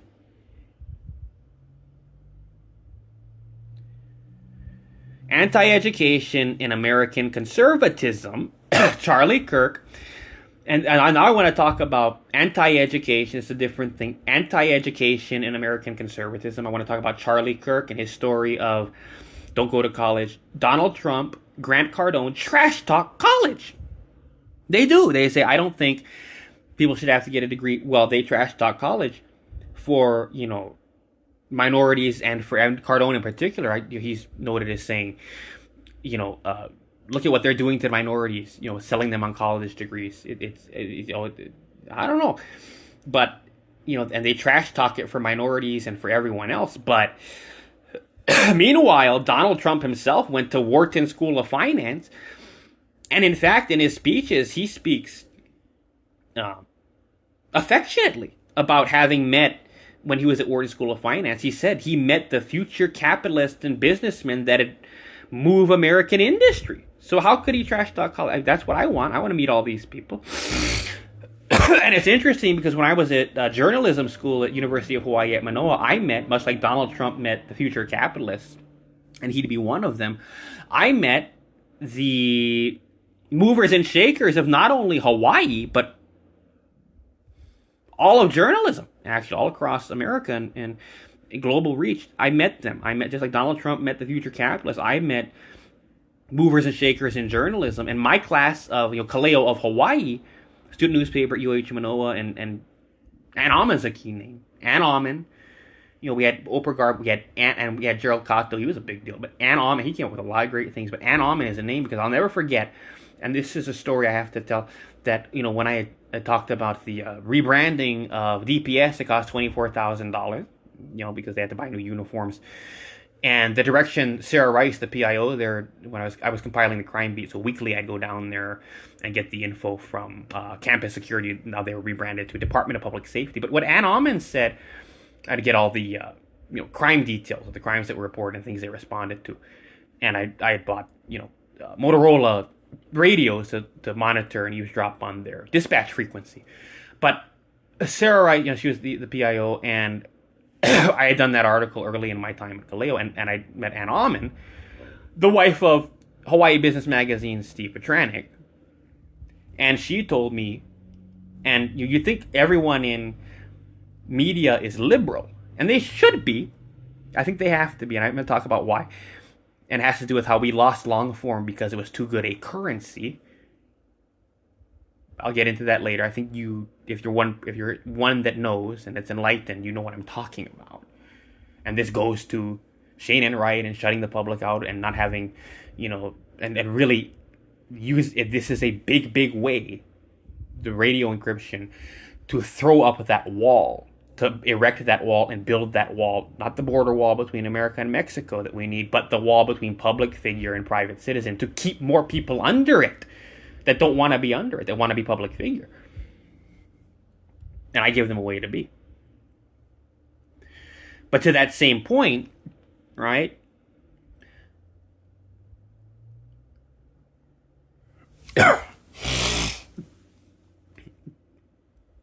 And Alman was saying, that sounds like prisons.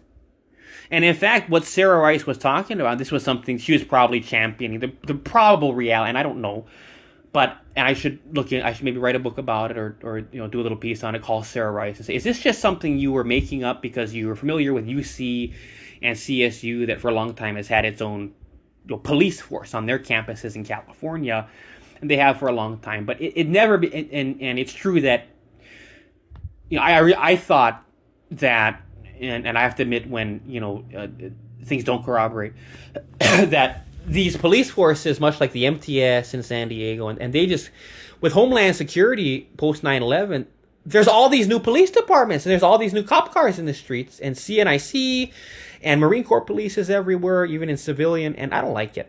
There's too much cops. It's not just, you can't just go into, and San Diego is different because they've got a lot. It's one of the places I forgot the exact number, I think it's 13 or 14, maybe even 20 plus, Encinitas, Del Mar, downtown San Diego, Oceanside, Vista, all these places, Tri-County, Vista, Tri-City, Vista, where else? Yeah, there's a lot of things. And they've all got their own city. La Mesa, El Cajon, Lemon Grove, they've all got their own city hall. So you're going to have El Cajon police in, the southern part of the county, versus North County is a little different. I love the Oceanside. But so some of it is that you've got El Cajon police, La Mesa police, and they all they stay in their own areas and patrol their own areas. But you've got more police now that have interact. So like in LA, you've always had LAPD, and of course the LA Sheriff's laterals, and that's what you have. But 10 other bridge police, ATF, FBI is everywhere, especially in San Diego. There's too much.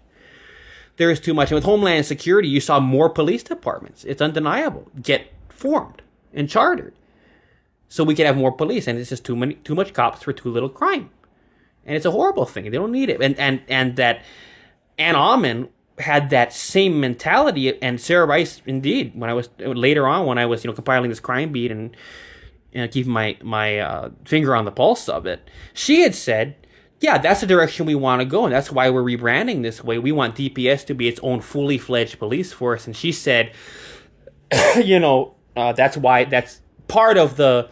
So it seemed to me maybe she was just modeling that and trying to argue for that to increase her own value there. That they would all go for that, and maybe that's the truth. And she would tell me, so I got to track her down. But maybe it really was a serious discussion, and not just something she was pushing for because she knew CSU and UC, and they them since the 60s they've had, and they were their own police. But it functioned more like a campus security, even though they had arrest powers, etc. And with Homeland Security, militarization, Ford Police Interceptor, CAD dispatch screen, and radio system upgrades and everything. And it went from being, we happen to have arrest powers that can book you in the county jail since the 60s because it's police department, to we're on lockdown here. Campus is just as much a police state as anywhere else in California is allowed to be. And Almond said, that sounds like prisons. DPS, that sounds like prisons. And it was a refreshing thing to hear because, yeah, you don't need that.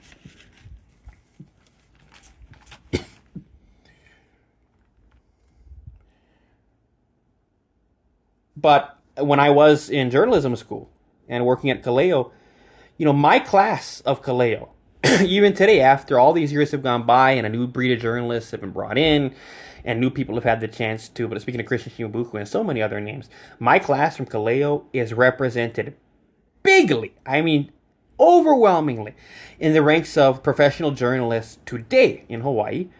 And it's truly a great generation. We see their faces. And Donald Trump met the capitalists and I met the reporters. And that's what you get when you go to college.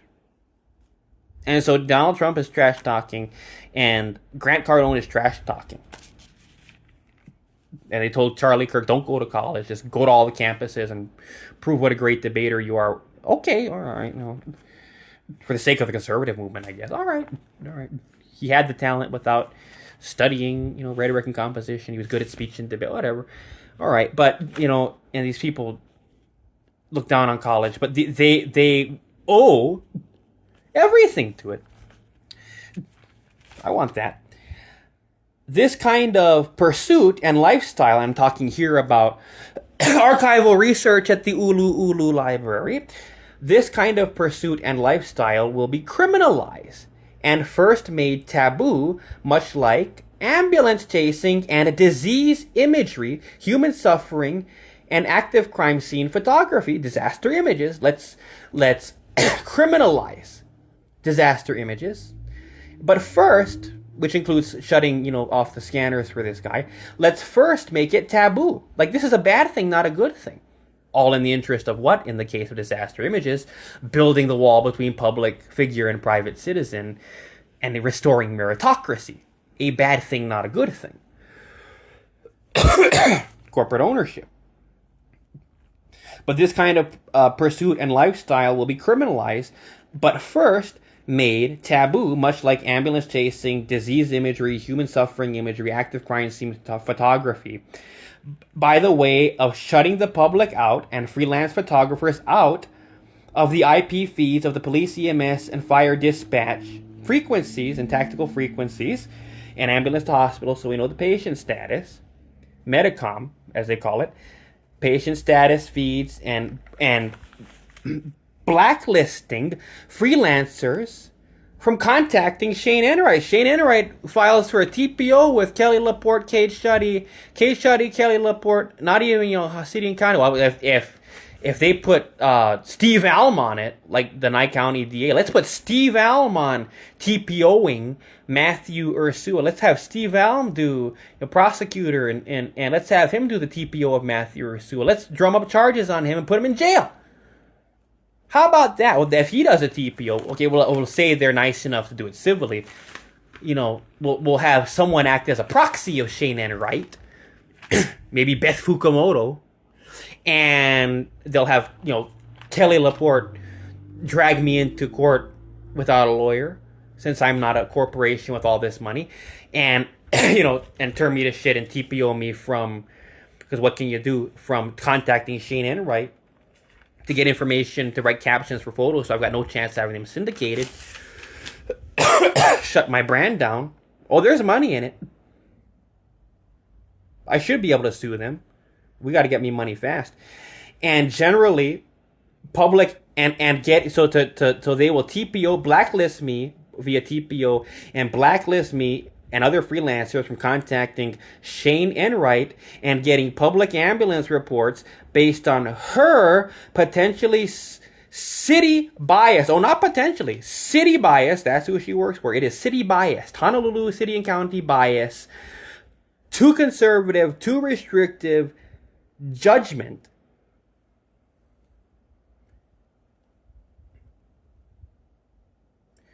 News judgment. So too conservative, too restrictive judgment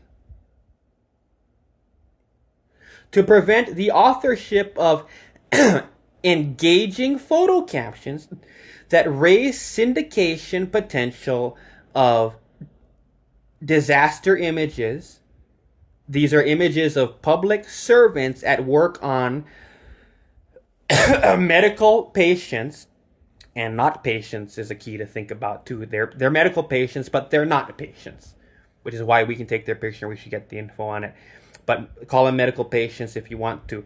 So they're at work on medical patients. They're public servants. They are police officers that are subduing the unruly. HPD, Honolulu Police. They're putting out fires, and that's the big one. How come we can't get fire dispatch?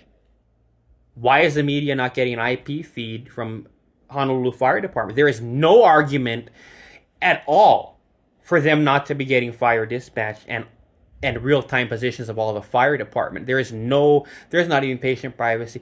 If there's anything the fire department is hazmat, if it's medical for that matter, but we should have that. And if it's hazmat, if it's a fire, there's no reason for the public. Any member of the public should go to honolulu.gov, Honolulu Fire Department website, and listen to the fire dispatch. That should be legally guaranteed to anyone. There is no argument against not getting fire dispatch. But these are firefighters. And this is all to run a freelancer or independent outlet like Mathew Ursua and Disaster Images, any of us, to run us dry financially. Since, we're not Donald Trump, we should be Donald Trump. We're not Donald Trump, so we can't self-fund our Truth Social, DJT, and then make it a publicly traded company. DJT, we can't do that, so we have to self-fund, and but we can't afford cage study, and so that's not right, and it's precisely a move and anyone that can afford cage study is sold out to corporate or very rich, and that's not right that I don't get access because someone else that's very rich that's not sold out to corporate. That's why I own Disaster Images. But they're trying to run me dry, they're trying to run everyone dry, they're trying to run all of us dry, and it's precisely a move to stymie the creation of culture and normalization and acceptance, and ultimately make it taboo to relegate this kind of photography and behavior, to relegate stringer freelance photography, make it taboo, relegate it to Los Angeles, and once you have it quarantined in Los Angeles, like Nightcrawler, eradicate it in LA too. And then we've lost everything. As with disease imagery, as with content analysis, library life, as with that, all of it. And the other thing we want to get into, and we're changing gears here, we're segueing into something completely different that I want to talk about, is Gilda Radner and SNL and the old casts of Saturday Night Live. The talent you see at work with improv, the mental processing speed and quick wit and thinking on your feet, observations, and the ones I began to make in 2009 while taking psychiatric drugs that I now think were to weaken my discernment of inherent genetic quality and talent to make me date more loosely composed, weaker, less attractive, and slower women. So I could have my high standards and not know I was taking a poorly manufactured knockoff product to the altar that made 0 people jealous of the trophy wife that was a trophy to me and no one else, making me the victim. These drugs are to trap you in a delusion. I was morbidly obese. I had no volition to exercise. I was much messier. And my car and my pants pockets were filling up with paper and rubbish. I had a slower speed of walking because being anesthetized to how your body and mind doesn't measure up stops. Sacred overcompensation. Sacred. This is religious overcompensation that leads to developing merit. So the sacred overcompensation that the medication prevents because you don't know how you're not measuring up when you're on it and you're anesthetized to it leads to you developing merit. If you don't take medication, you end up developing it. You develop merit in other ways. For instance, as a genius lover, having access to a pool of talented sex partners with bachelor's in arts and bachelor's in science, even better, degrees from major universities through the merit of muscle. So muscles gets it too, if you don't have the brains. And I'm referencing Rocky Balboa.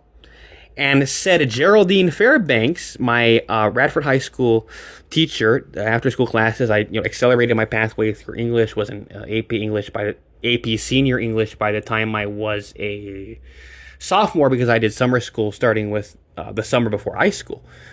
And I did after school class. And I graduated early. But, so Geraldine Fairbanks is a key name whose granddaughter, I think, or might have been daughter, was Miss Hawaii that year. And, so Geraldine Fairbanks said about the movie Rocky, and she was teaching, literature and mythology, and about, a lot of it was based on Bollywood movies and its relation to the classics. But, Rocky Balboa and the Rocky movies are, she said, if the mind is dumb, make the body strong. And that's what Geraldine Fairbanks said the Rocky movies were about. And it is. And the merit of money, to continue this, and the merit of money, so muscles is one way, money is another, the merit of money, when had in sufficient quantity, retroactively invalidates the need for varsity blues degrees like Olivia Jade Giannulli and puts unbelievable high-profile, major university-educated women, gorgeous ones, women at your service as your eligible bachelorettes. Boobs and brains, man. Where my not having the resources to self-fund a pro-journalism, professional journalism and pro-journalism, because it's like SPJ, I have my own SPJ, I'm a pro-journalist. I am a pro-journalist in every sense of it. Where my not having the resources to self-fund a pro-journalist media company like self-funded DJT of Donald Trump to be a media icon, having the power to influence the thinking, arguable thought policing when you control the collective consciousness that way, like Donald Trump can and I should, so I can normalize disaster images, is the photographers at every ambulance scene, is a huge problem because the availability of imagery in those two categories as one of the few providers of this imagery, one, public officials, and where police, fire, and EMS respond to incidents, they are public officials, and their image and likeness is fair game, and the public has a right to see all of it and for it to be mass disseminated. Two, mainstream media reporters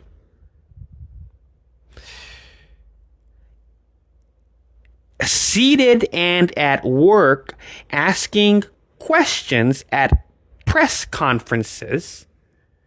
And I've got a photo of Maleka Lincoln where they brought her back, I'm seeing. They just brought Maleka Lincoln back, I was seeing, after a decade. Where was she? And they had Steve Weihara interviewing her. I should go take a look at that, do my newsroom stalking. But show Maleka Lincoln. I should put that picture up of her. It was a 4th of July. I got to find that. And when we write the post, we put that. But this one's not at a press conference. It's just something I got in a public place, and it is fair game. And she's definitely a public figure. And all of it's fair game because it's visible from a public place. And this is editorial imagery. But this is why my having access, I'm making the argument here for a lot of things, but I'm talking about these two categories of imagery, that there is a second category of imagery that Disaster Images does and makes available as Creative Commons licensed. And we're going to talk about why it's important. And this is where I'm the media's ally now, but I have to do it for myself, and they won't be later my ally. Then there's going to be divergence because they're not going to like it. I'm going to turn the camera on them at the press conference, and that's why we got to get me access to the press conference. It's not something conspicuous. It's during the lull moments, but a quick shot of some of them. And here's why. Because I believe in a culture where people are trust fund baby enough to live vicariously and be members of what I call a chair force that takes my Creative Commons images and the others of photographers of the media at work, and it's legitimate editorial content, and by extension news content. Why?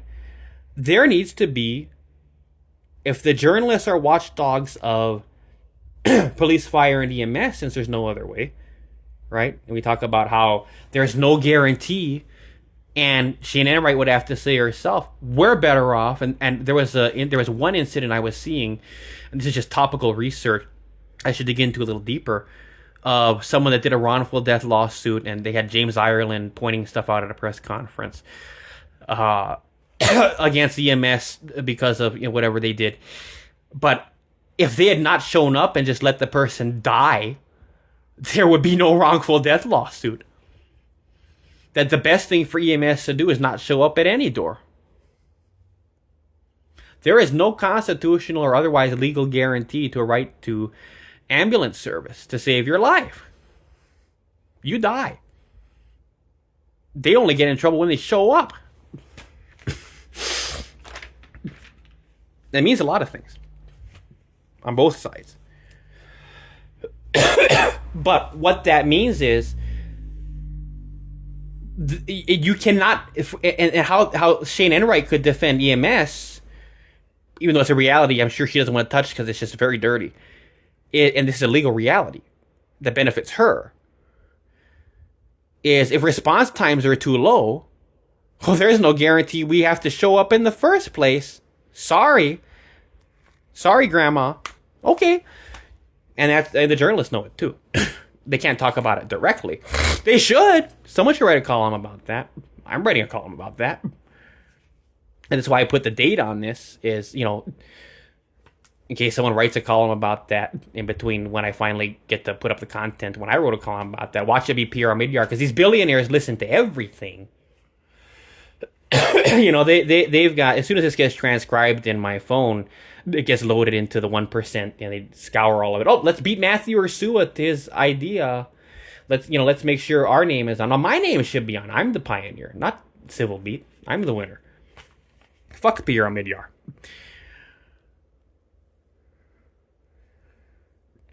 But I'm going to turn the camera on. So anyway, like I said, there's no guarantee. So that means, but the journalists are the watchdog, and that's a sacred role, because does that mean just because they don't have to respond in time or timely by law, and there's no guarantee they're going to show up in the first place, does that mean, and they get in more trouble when they do show up, and there's less liability for them just letting your grandma die? Well, does that mean that we shouldn't have standards that are based on, what do we base it on? Well, just make the facts known to people. Maybe it should be based on national averages. Maybe it should be based on what we want, but we can't legislate it. I understand why we can't, then we won't.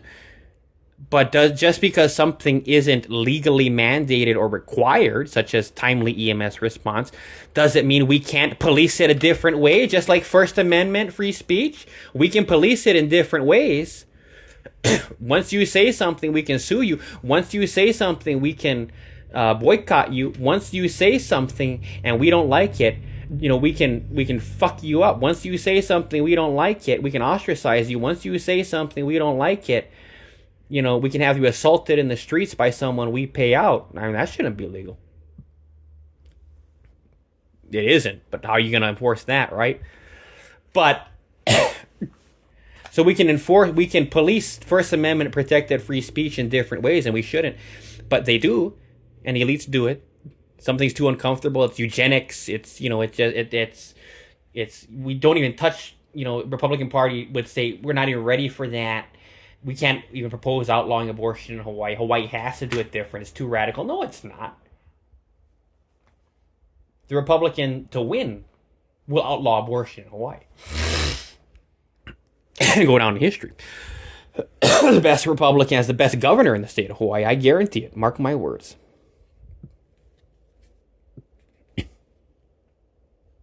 Should be me.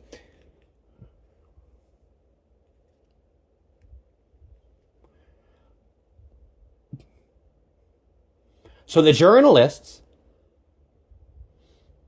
have to enforce quality of service by EMS by showing up, photographing many of the scenes, and making sure Shane Enright gives them the data and getting it directly from EMS and getting it from them and reporting and comparing average response times under certain conditions and grouping them well statistically and comparing them to the national average and just putting the data out there so people can say, I think we should beat the national average.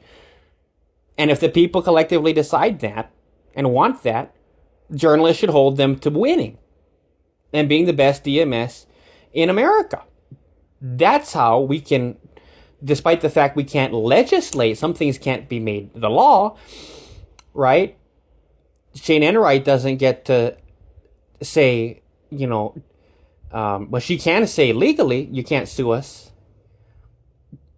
So we're just not going to show up because it's best if we just don't show up because you sue us when we do show up. And that's the truth. But journalists shouldn't let it happen. We hold them to a standard. Even if it's not codified in law, we can still hold them to a standard. And we're the only ones that can do it. The mainstream media, the independent media, disaster images, we hold them to that standard by getting that data from Shane Enright and putting it on our media outlets about response times. And fire department too. We hold them to a standard. What standard?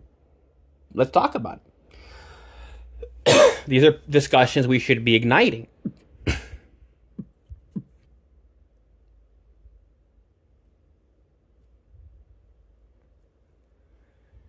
But there's this second category of imagery. Mainstream news reporters seated at, and that's why I got to get guaranteed access to these press conferences as my own independent news outlet, because these are news reporters, Melika Lincoln, they're going to be seated at, like that picture I took, and these are going to be in the press conference, and they're going to be, and they're not going to like me for turning the camera on them, but they're fair game because they're the news in this context. And they're seated at work and asking questions at press conferences, and I'm going to take pictures of them in candid moments and with certain facial expressions that are very revealing of, right, and of their off-air and their kind of behind the scenes and them at work. And they're going to be very human moments and warm moments. And yes, a photograph can lie. And yes, some people are going to take these photographs out of context and use it as Creative Commons editorial imagery. But too bad, because they're fair game and they're the news in this case. There's nothing they can do about it. If they've got a check mark on social media, and some of them have Wikipedia pages, they better be able to live with the fact that sometimes I'm going to put a googly eye picture of them up for, independent media outlets that specialize in journalism watchdogs. So journalists and me and anyone that wants to do it need to be the watchdog of first responders. Well, who's going to be the watchdog of the watchdog? Watchdog of the watchdog. That sounds redundant. That sounds insane. Well, just like I was asking the question about Scripps Cares and Gray Cares and who's investigating the charity of the news organization, if they even have a charity, and we got to look into that. But who's investigating, the integrity and and how much money is going to these places, and if it's going to the station and lining the anchor's pockets, or the general manager of the Rick Blanchiardi of Scripps, or the Rick Blanchiardi at the higher levels of Gray Communication, and is it lining their pockets, or is it going to Lion, or is it going to Miami, or wherever these idiots that text to donate and care more about places other than their own donate, but is it going to the right place? Who polices that? Who's the watchdog of the media? The chair force and the people that take my images and make commentary. And sometimes it's going to be stuff that they would argue, and as I say it too, it's gonna degenerate the discussion. And they're going to take it and they're going to edit, Malika Lincoln's face on Jelena Jensen's body. Oh, TITTIES kind of stuff. Well, okay, all right. Well, too bad. that they're going to do that, and Grok Imagine can do that. I mean, AI ethics, right? You gotta be rich enough to be able to disable the ethics. But too bad. But that's not the kind of stuff I want to subscribe to. These trolls. And trolls are going to use it too because it's Creative Commons. But too bad. Because that's justified by the legitimate, and that's my definition of legitimate, members of the chair force that have really valuable commentary to make on the way that news should be done. I use, these examples, highly sexualized in some cases. But let's talk about Christian Shimabuku. Right? Like Brett Musburger knew Joe Paterno. I knew Christian Shimabuku. Sometimes I'm going to turn the camera on sports reporters in moments where it's viable, in moments where it's feasible to focus on the sideshow, which for me the number one priority is at a press conference when I'm taking photographs, the main show, but they're the sideshow. And I played two roles, and I'm the journalist watchdog that does Media Watch and provides Creative Commons imagery for members of the Media Watch Corps that are in the chair force.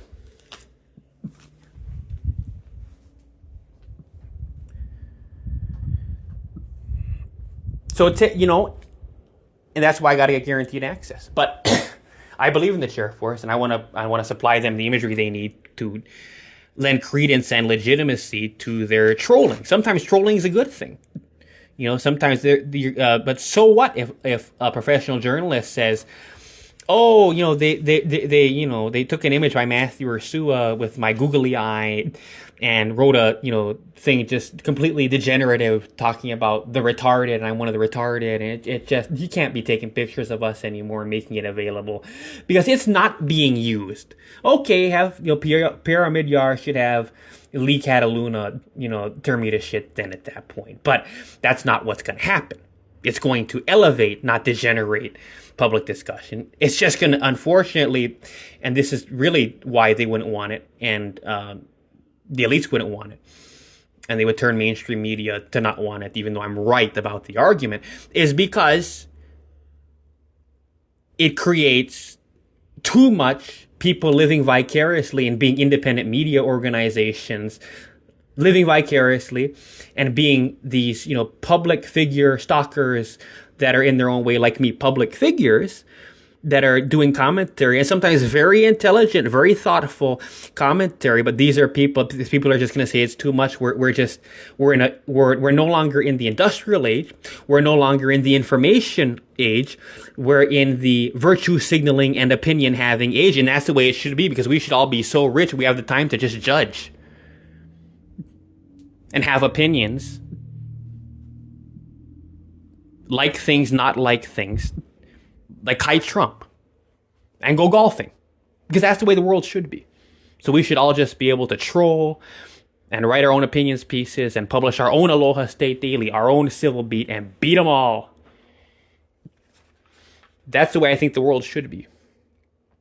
And anyone that says I'm taking away from work and I'm taking away from, it's amoral because we don't like to talk about it. We can't be Donald Trump. We can't be Kai Trump. We can't be Donald Trump Jr. We can't be Ivanka Trump. Oh, yes, we can. See, safe waiter, as Obama would say. But, okay, even if I have to concede that, like I said before, 8 hours of work, 8 hours of sleep. What's the other 8 hours in the 24-hour day for? Whatever the fuck you want in America. And that's what I want people doing with their third set of 8 hours.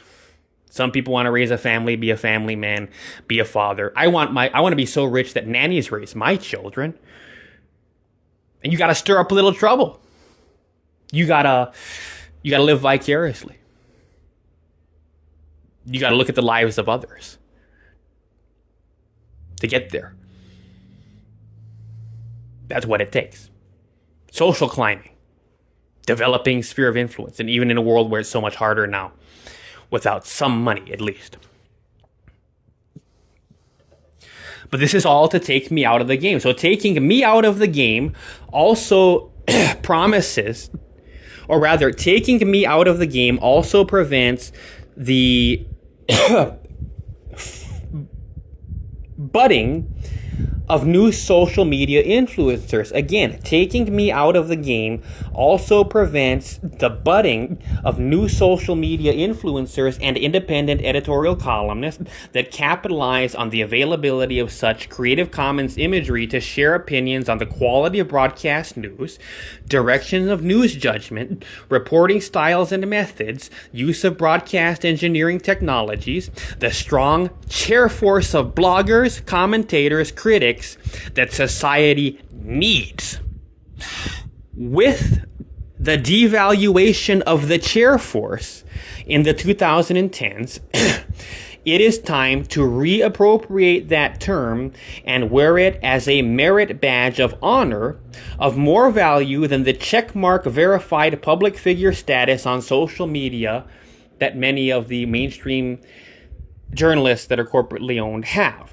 Having a large, strong, and well-supplied real-life Creative Commons licensed news imagery, having a large, strong, and well-supplied with real-life Creative Commons licensed news imagery, they can use to lend their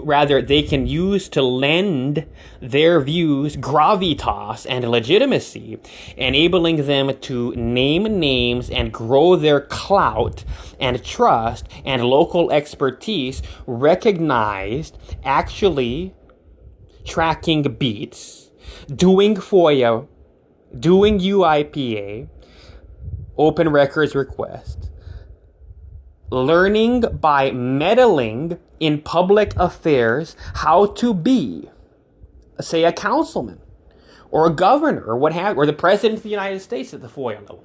So we're now segueing into a different thing. We're going to segue now into a different thing, but this is still about the chair force.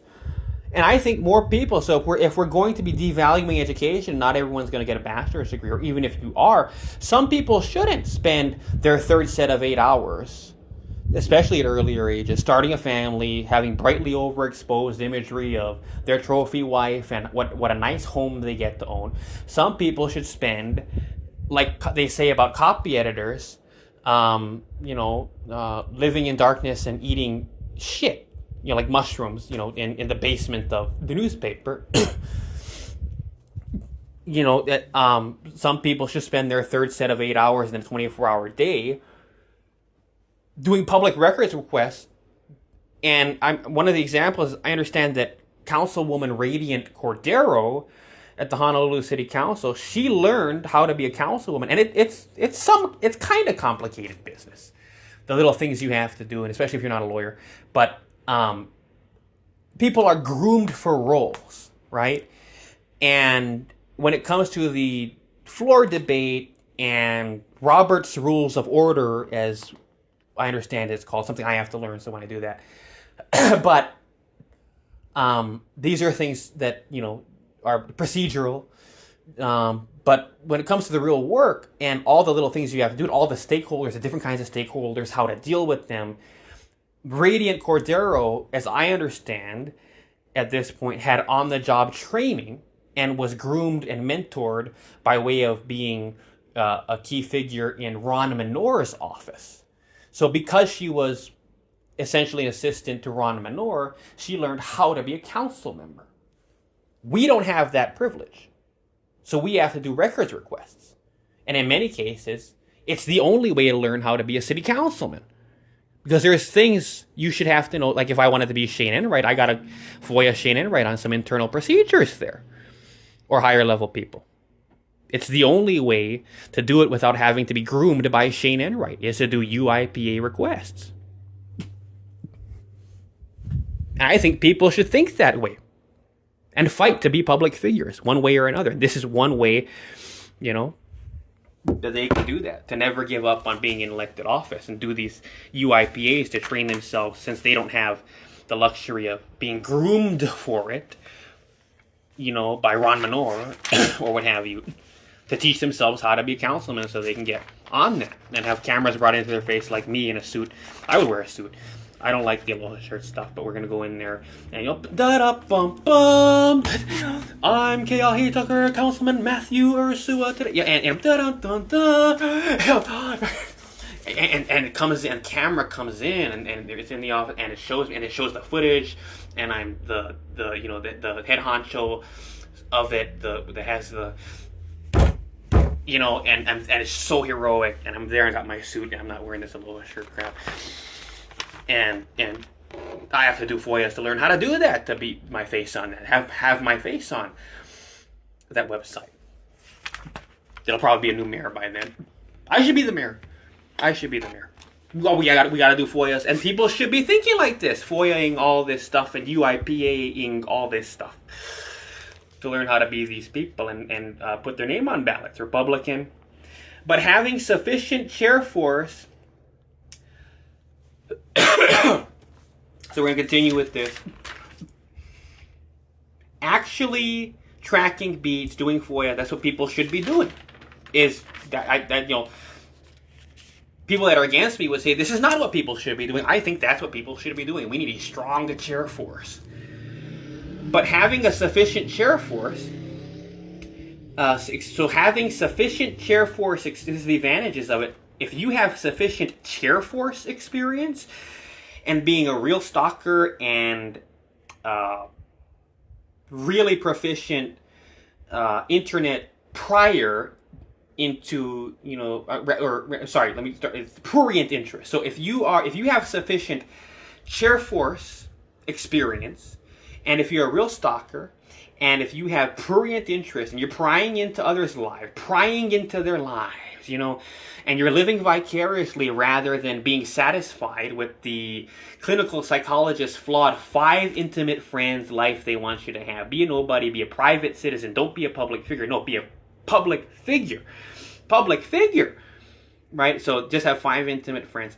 No, public figure. So if you're going to be okay with that, and they want you to be okay with that, and, it's quality over quantity is what they say. With friendship, but we should believe public figures. We can't believe public figures at all when they say that public figures would see public figure. That's how they put that wall up to keep you from getting in. Is you need to be put in Kahimohala, you need to be put in Hawaii State Mental Hospital Kaneohe, you need to go to Stein and be re-educated to just have 5 intimate friends and stop pestering us and leave us alone. Hell no. Because you need to just be a private citizen. Hell no.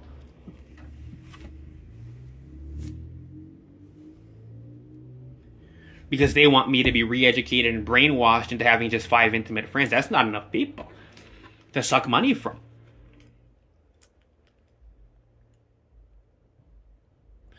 And they're the very ones that refer you to psychologists now. Public figures. How can we believe them? How can we believe them? They're just trying to keep us out, and we shouldn't believe the public figures at all about that. And they love. How can we trust? So here's another factor here. How can we believe that these public figures, whether it's elected office or whatever, or Ashley Nagaoka with the Wikipedia page, how can we believe these public figures, anything at all they say, these immediate families and their own children, how can we believe they love their own children, love their immediate families and their children? How can we believe them when they love their families and immediate children more anyway? Because they believe in the 5 intimate friends. So I call bullshit on their hunky-dory, I am a good dad, all the lines they have in their ads and all of them, the stuff they do, that if you're too poor or too dumb to have, and this is a real Hawaii thing, right? East Coast, rich family Democrat thing, teen sex had in the rich neighborhood, and we're all assigned godparents. It's an Obama thing, right? Punahou thing, but we all get these godparents at the right age. Like Robert Kiyosaki had one too. Rich dad, poor dad. He had a godparent. And he was a poor United States Marine Corps guy, and he was the author, and he had to self-publish it, Rich Dad, Poor Dad. And he had to make up his own godparent, right? And it was a fictionalized to an extent, and it was a composite character, he said, but it was Koimi. Uncle Billy, Richard Kawimi, owned the land beneath what is now Hyatt Regency in Waikiki. But author Rich Dad Poor Dad, he had to make up his own. And if you're, not gifted with the aptitude or, or whatever it is to get a God family, like Anita Brule, like I was supposed to have been kind of raised by Anita Brule. I was supposed to have been raised by her kind of as my godmother, Anita Brule. She's now with Locations Hawaii. To have been a broker long before I had to blunder my own way through every deal and learn to do it without a mentor. So you have to do UIPA, FOIA, open records requests to teach yourself to be a public figure. And to teach yourself the ins and outs of being a councilman or being the mayor or being Shane Enright, and teach that all to yourself.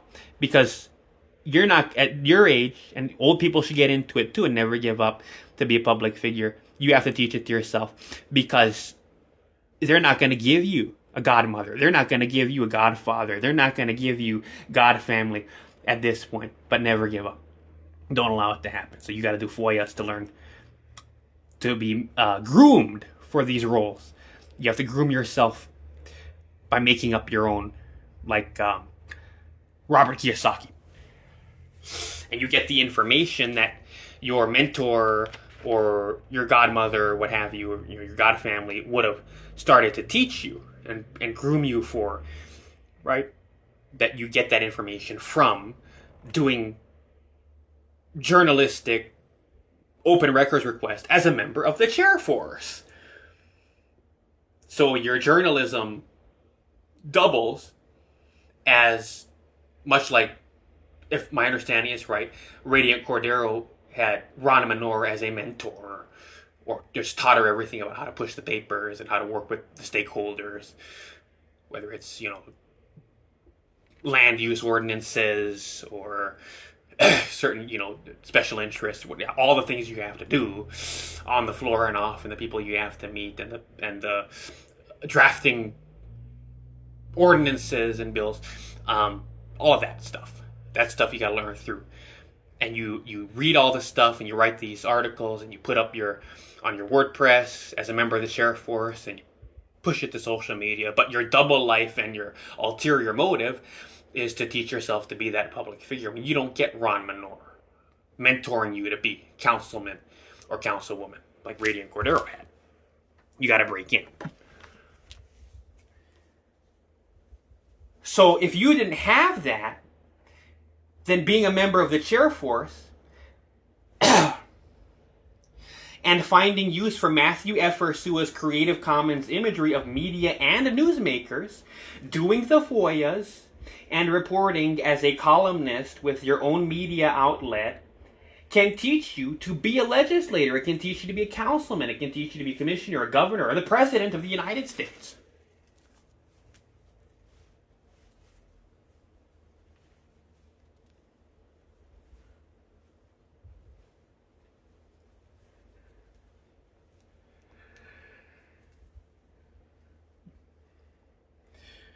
But you should be a member of the chair force, because you should never be satisfied with the lying clinical psychologist, the all too powerful in society. Dylan Anchetta has to go to therapy where they have dogs, service animals for him. And I'm making a reference to the complete SciAct videos that he arguably fell for. I don't believe those videos of the bullying, and he fell for those because these are fake videos, and that's why they had to put him in therapy. These kids just sitting there and taking it that way, like they're full wheelchair, they must be on psychiatric drugs. I mean, they're not getting out of the way. They're not,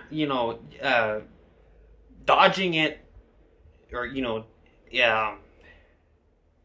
these are people that are making, fake victim videos and putting it out. And that's exactly how slow and defenseless psychologists want you to be and put you on drugs to make you, if you have to be.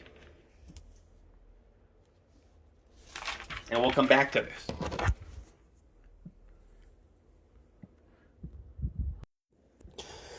Because instead of just living your own life and working your own job, you'll live vicariously like the fat girl in Shallow Hal who had an imaginary friend because she was so fat. You'll hypnotically re-raise yourself with right Punahou rich family connections and godparents to groom you for extreme wealth. And put picture Jay Scheidler, I took Kaleo, Hawaii, put Donald Trump Jr. maybe, but definitely I got close to a lot of rich people. I was no threat to them. Maybe that's a bad thing, a threat to them as in I should be one of these people that can run them over, man, in hundreds of millions. But I got close to them, I took their picture, and that's another way to do it, is social climbing. You got to get the richer and richer and richer people. And where I learned this was actually Spencer Pratt and Heidi Montag's book, How to Be Famous. It has a lot of bad reviews, but I think that not AI, but because this came, before mainstream, but that there are people, and they reviewed it very badly because of how good a book it was, and you read just the first few pages. I want to get a hold of this book in paper form, but it's expensive. It costs almost $100, and for a homeless person. But we got to get hold of it because it is superior to anything that they give the autistic people they falsely diagnose with. That it's superior to anything. And if they were to give that to these people, that's what they'd learn to do, and they'd be very good at it, and they'd be very good on the sales floor of life. And what it comes down to is they just don't have the trust fund money to hook them up with fourplexes so they can procreate, but if they learned how to do this, they'd force themselves into it, and little do you know, their condition would improve them, right? So you've got Scientology has affinity, reality, communication, and knowledge, KRC triangle, ARC triangle, and KRC triangle. This is the way they look at it, and I've always thought this way. They have language and terminology that describes a similar thing to the way I look at it, but that when one area of your life goes up, all the other areas have to go with it. So if responsibility increases, so does control. And if control increases, so does responsibility. And if knowledge increases, everything else, right? If those things go up, you have to have more knowledge. Now, if knowledge goes up, all the other things go up too. Knowledge, control, responsibility, KRC. And it's useful. This is the basic knowledge. You can go to Scientology Network and look at it.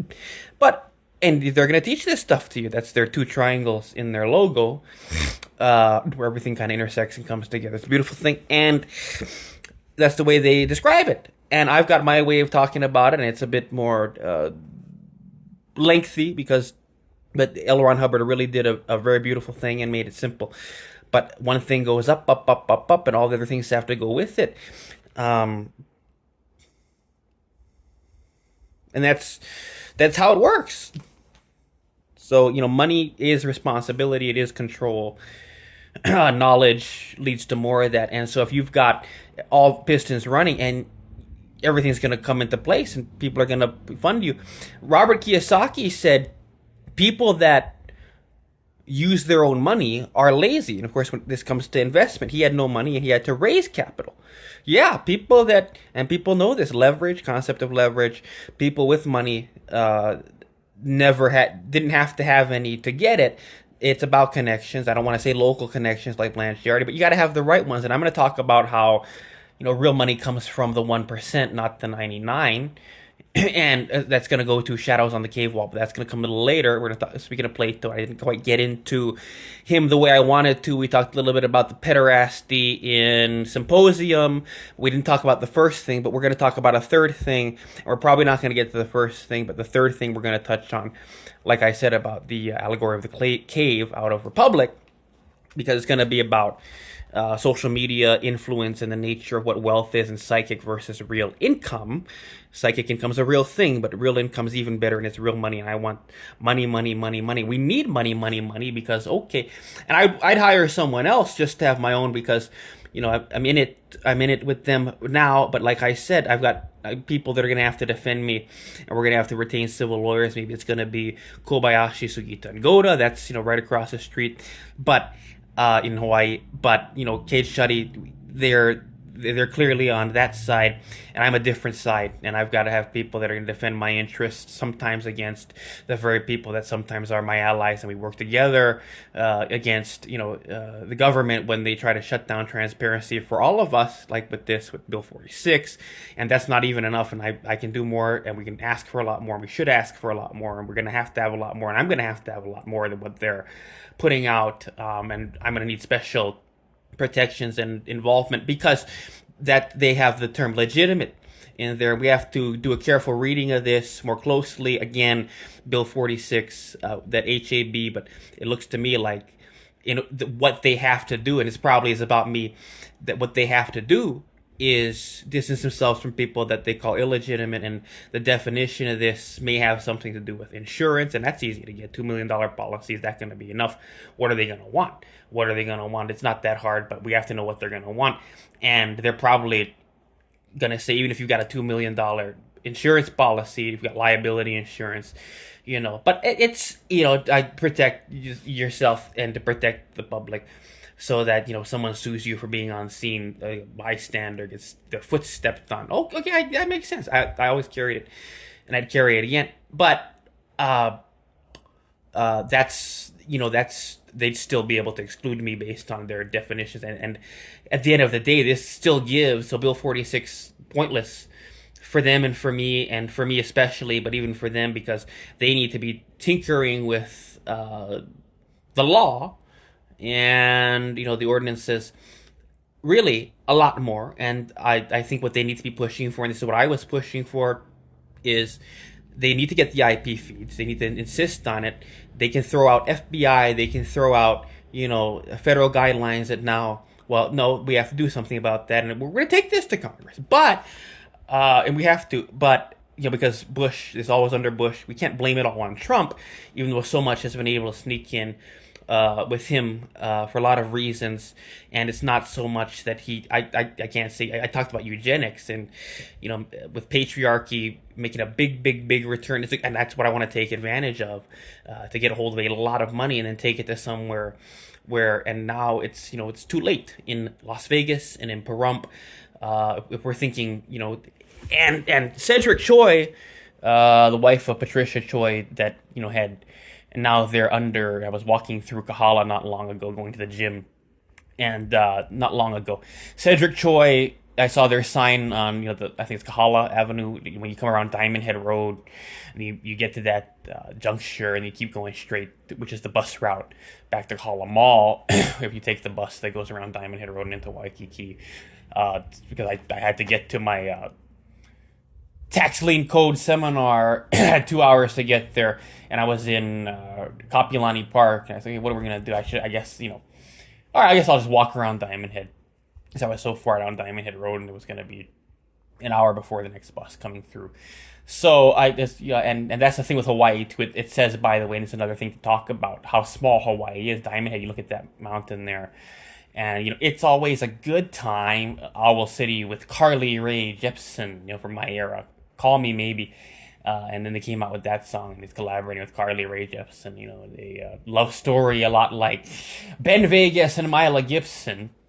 And I talk also about, and it's another thing to talk about, branding in performance art and conceptual art of relationships between members of performing groups, and they are not husband and wife by any means, and they're, I want to know the deep story behind their connection and their being connected in Mila Gibson and Ben Vegas. But Ben Vegas, of course, but if you look at the story, and everything makes sense in the end when you connect the dots and how you want to connect it for marketing purposes and Mountain Apple Records and all these hookups. But if you look at the imagery, this is definitely the archetype is, since they're wedding singers, is that this is the married couple, at least as the characters that they are playing with Puanani.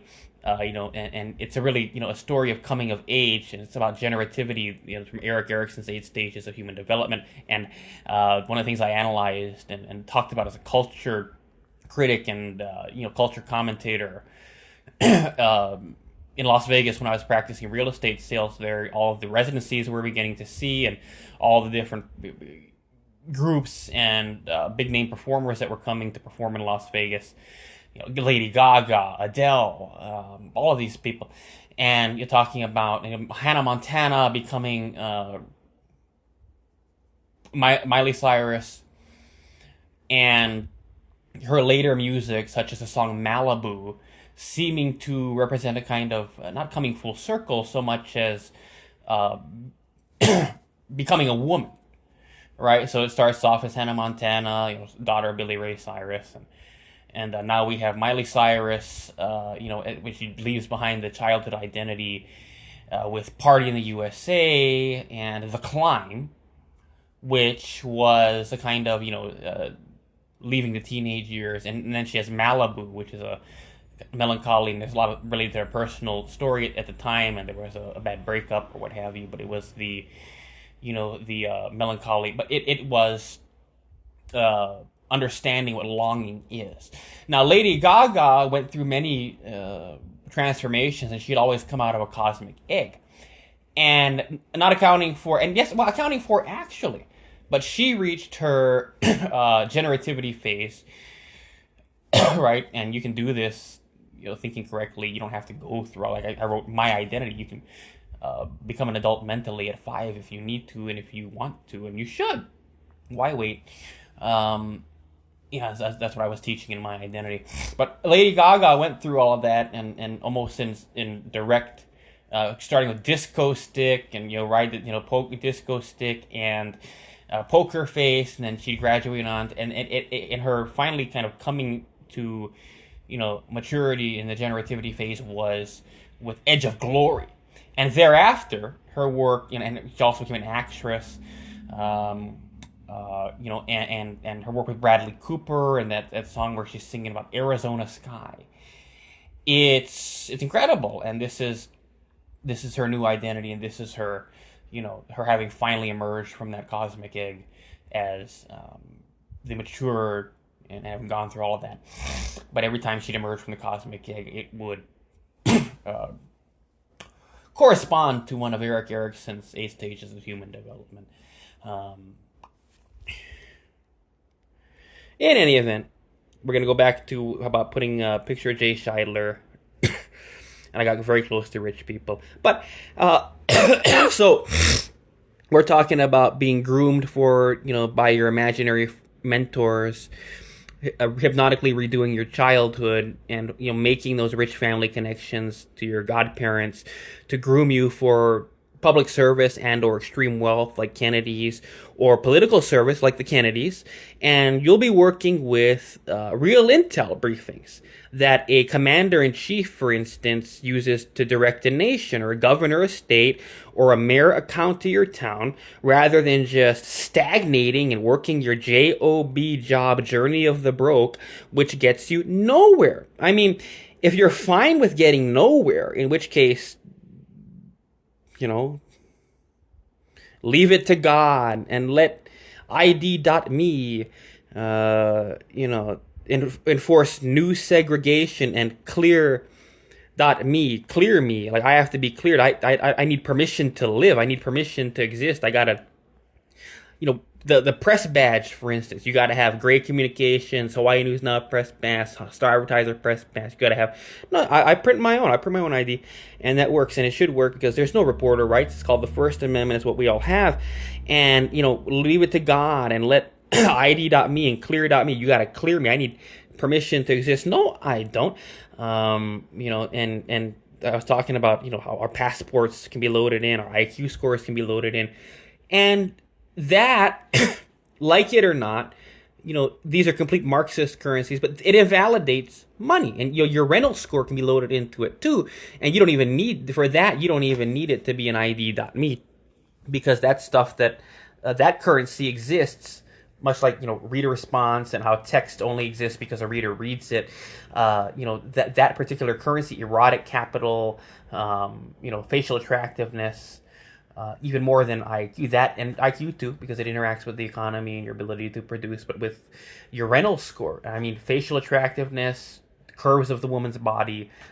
Is she a 10-skill topping babe like Jelena Jensen? I talk about the porn star Jelena Jensen, but is she a 10 skill topping babe on the 10 skill? that stuff you don't need to load into ID.me per se, because that currency is stuff that you are living with and cash in on and have in your bank accounts and your Marxist currency bank accounts, just by the fact you have a face and have a body and are walking through the streets with it. And other people have eyes, but for extra security, they can ascertain your cross-cultural beauty score and attractiveness, your beauty and handsomeness levels, your level of, for men, the handsomeness levels, your comeliness. Cum is in it, comeliness, not homeliness. Homeliness is ugly. Makes you wanna. But they can load that into your ID.me or clear.me, like with your passports and what nationalities you have and what countries you have citizenships in, and that serves to, if not completely, but it devalues currency, because currency is something, and money is, that can succeed at invalidating those psychic currencies, right? So the world really is moving toward that, and the world is completely access restricted. So, another thing that can be loaded into ID.me and clear.me, your cell phone brings it all together nowadays. Google Pay, just, tap the cell phone against, but, the pay terminal. But, at a certain point, and now that, it's, just put your fingerprint, it's loaded into everything. Your passport's in your fingerprint. And there's going to be no way to compensate for or invalidate IQ, physical appearance, because we're going to completely invalidate patriarchy in the favor of wealth being redistributed to those that a computer says are eugenically bred, so that the next generation comes out, and I'm not saying I disagree with the science, and I by the way, anyone that says eugenics is a scientifically unsound, well, what they're referring to is bad eugenics, because the truth is IQ, and that's the big thing, because taking money off the table, what compensates for being a little uglier, and beauty and intelligence do correlate. But if you're lucky enough to be, for some reason, someone with a little bit retarded brain, and that's not lucky, but if you have a, stroke of luck where your brain's a little bit like that, but you have, and you're a woman especially, and you're very gorgeous, and you've got looks, and even though you can't be an engineer or a medical doctor or or do this kind of thing, or even a lawyer, if you've got looks, you've got all the right curves in all the right places, and your face is incredible, an incredible face, then, and I'm talking better than Sydney Sweeney, and Tiffany Trump's a lot hotter. That's the thing with the look of Sydney Sweeney. But if you're incredible that way, and you're 10 scale topping, you are a 10 scale topping babe, that, and for men, it helps to be handsome too, right? And to have muscles, and that's a form of merit that has emerged actually quite recently. We always looked at Arnold Schwarzenegger and Vin Diesel, even in the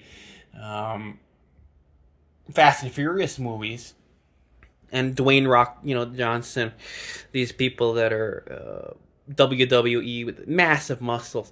We always looked at them as these kinds of, much like Akibono, really fat sumo wrestlers, Japanese, distant, things we can't be, things that are just, freaks of nature that we go to look at, like something out of a P.T. Barnum circus act.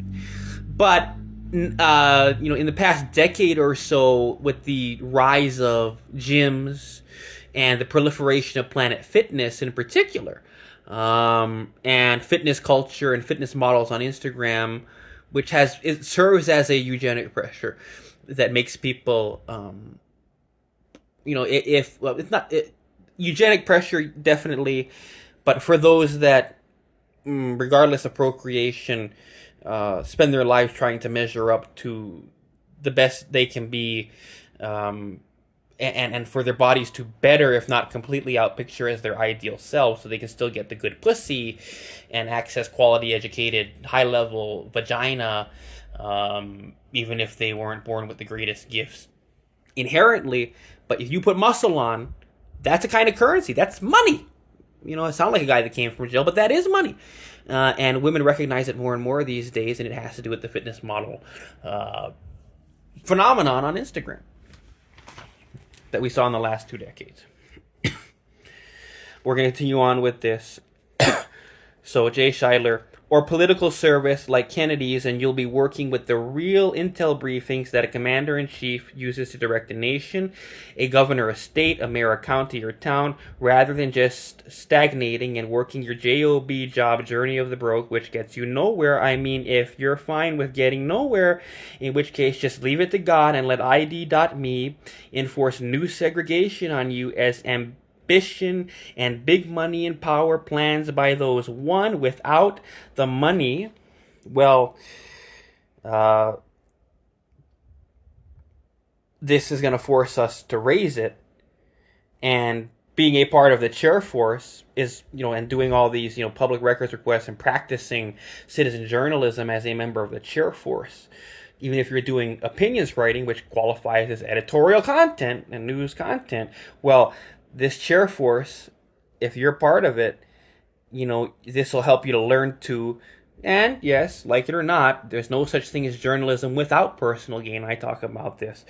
There's no way to escape it, so you're going to have your name out there, and it's going to help you to have the clout and access and a platform and a sphere of influence to raise that capital. So if you don't have the money, then you're one of these people that have ambition, big money and power plans. But if you don't have the money, or second thing is without the IQ and aptitude, well, says AI, you don't have the IQ and aptitude. But, beauty is in the eye of the beholder. And it's kind of a cop-out because there is a cross-culture truth and a cross-culture reality. And this is the kind of stuff that OpenAI and Meta's ethical constraints prevent us from delving into. These are the murky depths that they want us not to see and not to think about. I think we should. And it prevents you from using their platforms not only to disseminate information that they deem anti-Semitical if it's, along those lines, but they'll say, oh, you're anti-Semitic phrasing, so, but beyond just preventing the authorship of certain opinions and beliefs, and preventing the dissemination of content and putting your name on things that could be truths and are truths that the elites just don't want people to know and think about for their own selfish reasons. It prevents you from truly academic inquiry. You prompt AI, you are a professor, expert, or you're Charles Murray, better than Charles Murray or what have you, and you know everything about the data sets on psychology and cognition and the pitfalls of IQ tests, and have the modern psychometric, which really is going to Bar Nightclub, and can you withstand the stimuli there, is pretty good litmus test or test if you can stand the heat of that kitchen, and it can be developed. But do you have that? And so you're going to prompt the AI that, and it's going to, everything it writes is going to be so true about the correlation between beauty and intelligence, and the psychic value of beauty and intelligence, and how life outcomes are just much worse for uglier people. And the truth is that and it's right out there, is they're following the guidelines of clinical psychology, APA, Psychology Association. I don't like that, and clinical psychologists should have nothing to do with it, because we should know the truth and know how the cards are stacked against us, so we can try to stack the cards differently. But in any event, the problem that creates when they're basing it on those guidelines and everybody has to be under that is, I'm not going to let some psychologist make me a slave. They think that's the way it should be. That's why I never go to therapy. I refuse that. Never go to psychotherapy. You see all these ads for BetterHelp. They're very desperate people these days. No one's going, and it's an oversaturated industry. It is worse than real estate. It's worse than lawyers. Lawyers is an oversaturated industry. Doctors have a lot too. but you always need people to do healing that way and to put out the prescription, the Lipitor to old people. So even if a surgeon that does, laparoscopic on spine or whatever suddenly doesn't have market share somewhere, and that's a needed field. But they want to do private practice, and now they're going to go to a hospital, but the only thing to do is internal medicine. Let's go back to doing that. Why they specialize in this? But if that's all you can do and that's where you're needed, and they're still going to pay you six figures really well for that, but they need doctors to push out the Lipitor and write out those prescriptions for the old people in rural towns and everything like that, and in a lot of places. And you're going to have work. But if you're a lawyer, it's difficult because it takes some IQ to be a lawyer. Pass the LSAT, that's a test of something. And you pass it. But believe me, there's a lot of people. There's a lot of people, and a lot of them realize they made a big mistake because it's worse than realtors. And these people, have their picture on a website and get no work. Well, I'm an associate at a law firm even. So, 0.009% ownership. Yeah, just we'll let you call yourself that because we feel so bad for you and you're from a rich family or whatever. So there's category 1, which is people with no money, and category 2, people with no aptitude. But these people, so speaking of the criminalization of ambulance photography and freelance journalism and content analysis and looking up public records to see people that own a lot of property and trying to, especially at a young age, break away from multi-generational poverty, multi-generational welfare dependency, multi-generational where you've got police breathing down your neck in a poor community, in your high school, and you want to break away from that. So you're going to find Kelly Preston, whose parents have a lot of fourplexes and own a lot of apartment buildings in, say, San Diego, and this is something that they've owned, they've had it for generations, and it's got, they're set. And you can't break in California with the high price of real estate starting with so little. So you're going to find Kelly Preston's parents, and you're going to negotiate with dad at the age of 15 or 16. That's the girl I want to get in bed with. And that's a real man there, and that's a man that wins. But at this age, it just gets kind of creepy. You got to go about it a little differently. But you do want someone younger because what it is about, speaking of eugenics, is procreation. So for someone my age, you need someone a tad bit younger, for the purposes of that. But so these two categories of people, in this case, when it comes to people without money and people without the aptitude that have ambitions and big money and power plans, you can call them dreams, I call them plans, I put a deadline, and they're going to be labeled frauds. They're going to be labeled, people that are doing fraud, that are doing conspiracy, people that have terror plans. And that is the biggest atrocity. We're going to have to, in order to, keep that wall up between public and private figure, in order to keep that wall up to prevent the redistribution of wealth, in order to keep that wall up, to keep people marrying into their own social classes and cognitive classes, even if you can't blame them for being attracted to something better. And the grass is greener on the other side. I don't care what you say. Don't put me in a therapist's couch. That we're going to have to start actually labeling people that are big, big, big thinkers as frauds, conspiracies, terrorists, that they're committing fraud, they're committing conspiracy, they're committing terror, and they have terror plans, and this is all the biggest atrocity, and it's the biggest double standard ever that so-called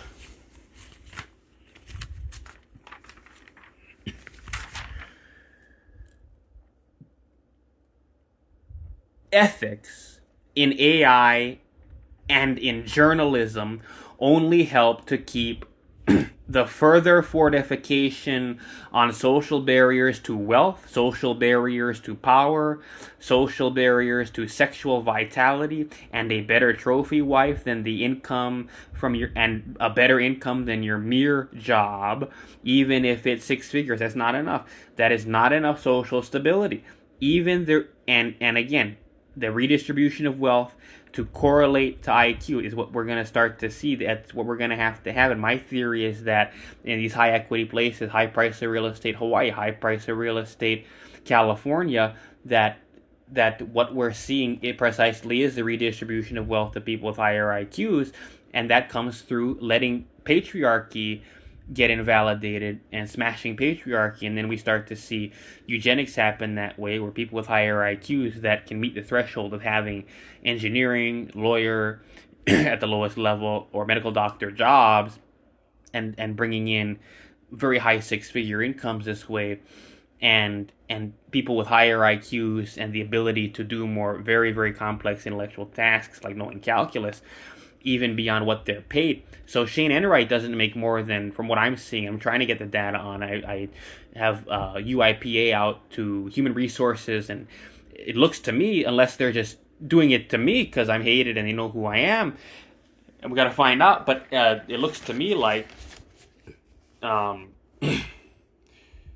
what City and County of Honolulu is doing under Blanchiardi, and I've had to do other things too with other agencies, business related, and I've had to do UIPA, and they're all doing the same thing to me, which is they don't even respond within the 10 days. 10 days go by. They're under Hawaii law with open records supposed to do within 10 days, and they don't respond. And I send an email, follow up, no response, and now we're going to be doing phone calls. Now we're going to be walking into the offices, and hey, what the hell is going on? But it looks to me like this is going to have to be it, that what Blanchiardi is doing, and everyone under Blanchiardi at the City and County of Honolulu right now, and it wasn't this way before, the way I remember it, but it's this way now, unless it's just me, and it could just be me, and that's a very sad thing to see, that I'm so, someone that they're saying that this is someone that shouldn't be, know anything. Knowledge is something he doesn't have a right to, but that looks to me like what the Blanchiardi administration is doing is just, well, if they escalate it, that the Office of Information Practices, if they take it to the state that way, maybe we'll look at it, and we're going to see. We're going to find out what they do, and we're going to have to get the answers. But if they just do what they're supposed to do under law, and they should be doing that, and it should be a big, big, big priority, especially with Blanchiardi, who's a Democrat, liberal. You'd think Obama, right, Bush supporter, but on Obama, he donated $500 also, like he did to Bush, to Kamala Harris. Oh my, how could we let that kind of incompetence into the presidency? But he did, and so someone like that should really care a lot about, since Obama, put everything up on the website, and Trump's done more. But Obama, transparency, and this was under the era of Bill Brennan and Kirk Caldwell, and it's a different world that I was able to build this, and and it was like I said, the transparency of that administration. And there's a lot of reasons for things, but he really seems to be doing this. I'm going to give him the benefit of the doubt that I'm not being targeted this way with my records requests, that this is just how everyone is being treated, and that's not a good thing, and that has to change, because there's a lot of reasons for these record requests. It's journalistic, it's public information, no matter how you look at it, and it's business. If people got it, especially with Department of Planning and Permitting, it comes down to business, and people need this information. And whether it's done through a letter or through the forms that they provide for getting permits, say at DPP, Data Access and Imaging Branch, what they're doing is absolutely wrong. And this is stuff that the public has a right to. This is public information. And when you have this kind of barrier to accessing it, we got problems. This is the kind of stuff I should be able to have a lot of money and a lot of rental income from properties all across the country. And that's why through my Take Title program that we're talking about, that we wrote about, and Come Back of the Century, to get me the Donald Trump money I need. Because now it takes money to have a voice. If you don't have money to speak truth to power, you're not going to be able to. Well, let's get me some money. And I need people that are going to get me that money. And we're going to do this so I can be the biggest winner. Never a bigger winner like it. Never a winner on the level of Mathew Ursua for this, so I can come in here and say, and the Pyramid Yard is not going to do it. And if he's not going to stand for these things, and there's nothing that they're going to be able to do, then we're going to have to get me that level of money so that I can come in here and say, no more of this. I'm going to get these permits. I'm going to get these records. I'm going to get the copies of these permits. I'm going to get the copies of these building plans. I'm going to get the copies of the canary sheets from the old folder. I'm going to get the copies of the research cards, not just some lady at the front desk saying, no, we don't give you that. Tell me what permits you want or what the tax map key number is. No. I know there's research cards back there. I know you've got microfiche aperture cards. microfilm. I know you've got paper plans. Bring the goddamn record out to me from the back. Do you not know where to fetch the research card? I know that there are yellow cards and white cards. One has plumbing and electrical permits. The other has building permits that are located on the microfilm reels. Bring me the microfilm reel. Oh, right, the machine here in front is broken. Well, let me go in the fucking back then, because this is public information, and I have a right to see it. And I'm willing to just put the microfilm reel on the old library machine, spin it around until I find the permit, and press copy. And if you want 25 cents for the copy I need of that building permit, here's your fucking 25 cents. And they don't let you back there. Fuck you. Fuck you.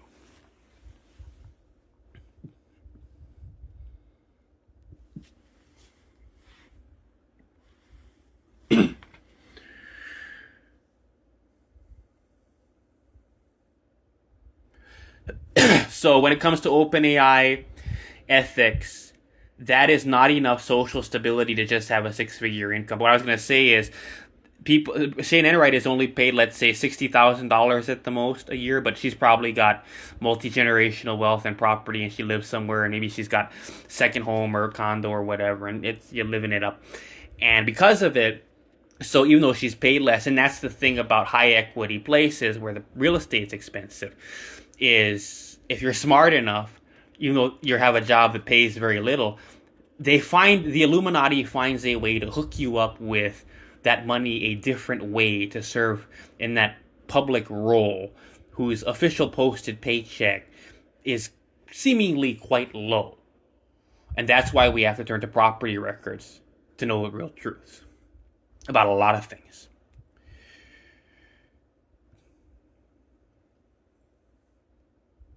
So that we can at least formulate the argument to be made that fortunate too.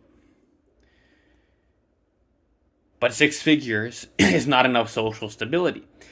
And even the redistribution of wealth to correlate to IQ, stuff AI wouldn't dig up, you gotta still know NumPy arrays, stuff in Python, to peer into the murky depths, like the chair force groups of 70 photo, like the Mormon, tabernacle choir, or you've got these 70s. They have got the presidency. Russell Nelson died. Then there's 3 first presidents, and they got all these 70s. They bring them into that temple there, and they have them stand up, and they take that. But there's 70. Where does 70 come from? There's 3 first presidents, and then there's 70, and there's 7 people. 70 people. I wonder where 70 comes from. Is that based on the Book of Revelation and schizophrenia? 7 trumpet. I don't know. Whatever. 72 virgins. Whatever. Okay, that's fine. Beautiful book. Book of Mormon. I read that in jail. Beautiful book. Very beautiful book. Sweet book. Waters of Mormon. Alma baptized people. And so, anti-Nephi, Alehi, Kano Alehi.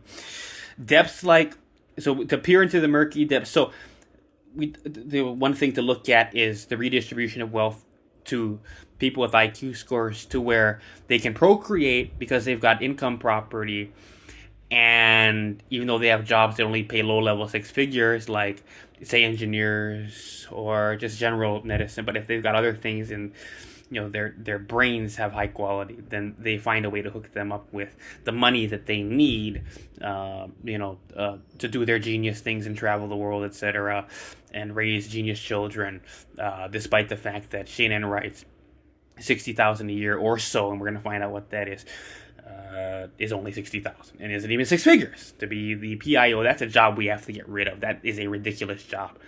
Just ask the paramedics whatever they say. They should be able to say. But we should be able to peer into those murky depths.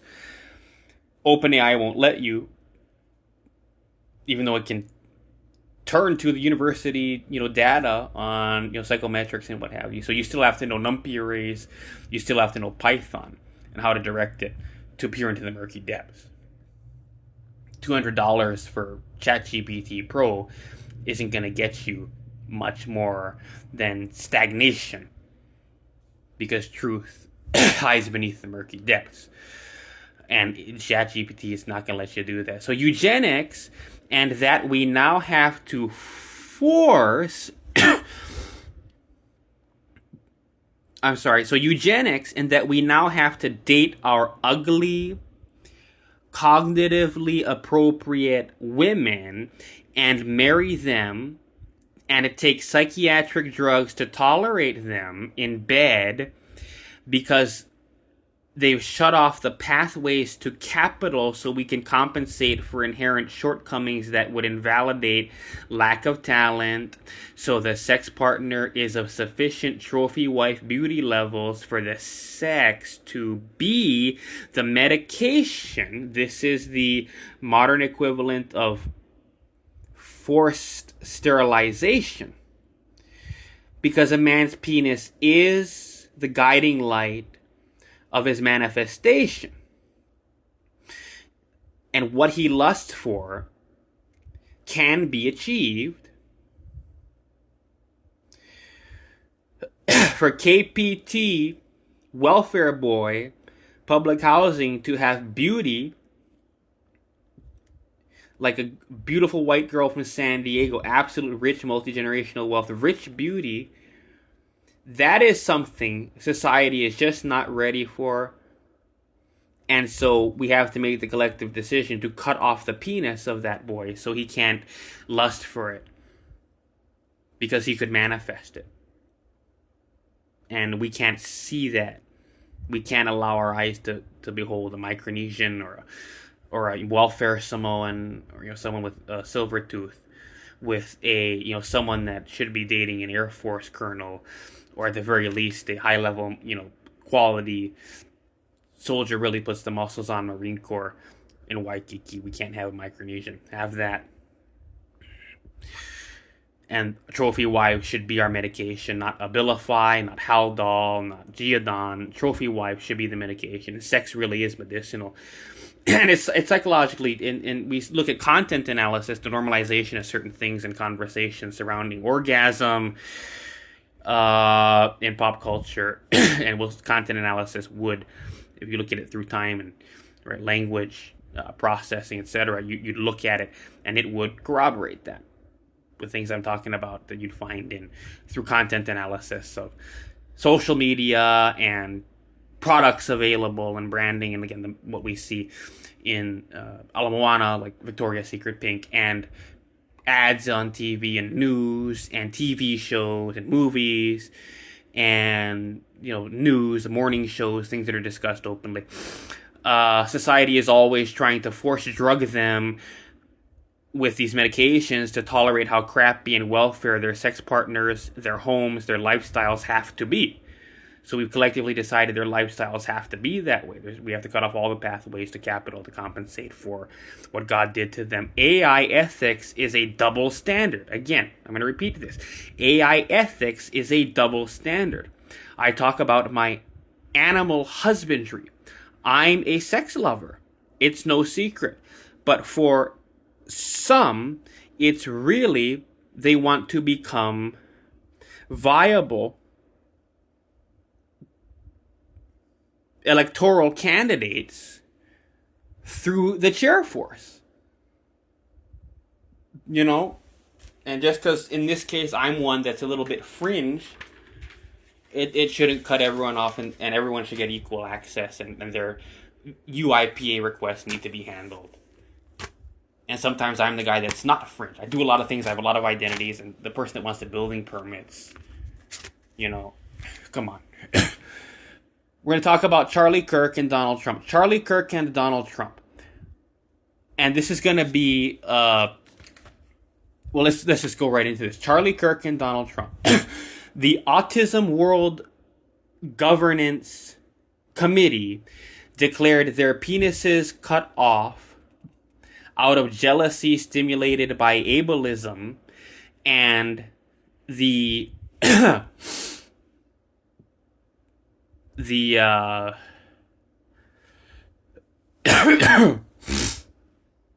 greatest democracy. So the Autism World Governance Committee is also known as the greatest democracy, or the Autism Legion, is its own shadow government with a democracy like Athens that has power to enforce with the laws of let me revise that. That the Autism Legion, the greatest democracy, the Autism World Governance Committee, is its own shadow government with democracy like Athens that has the power to interfere with the lives of neurotypicals to enforce equality and social justice protected by the Obama-era Hague World Court UN treaties of neurodivergence, and the Autism World Governance Committee can lawfully, with the UN troops overriding the United States military domestically, to 1, rape wealthy and attractive females by order of the democracy, 2, commit up to 5 murders or killings of exceptional, talented, genius visa people by lethal injection or French gunshot through the head at point blank range for jealousy stimulated in the autistic by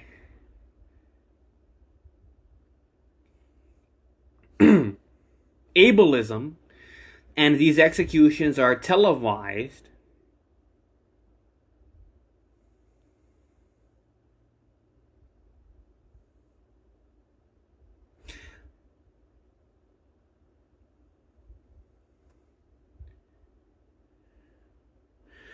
And the third thing is that we can also perform televised sterilization in a special Autism World Governance sterilization procedure that involves the removal of the penis of people like Donald Trump and Charlie Kirk.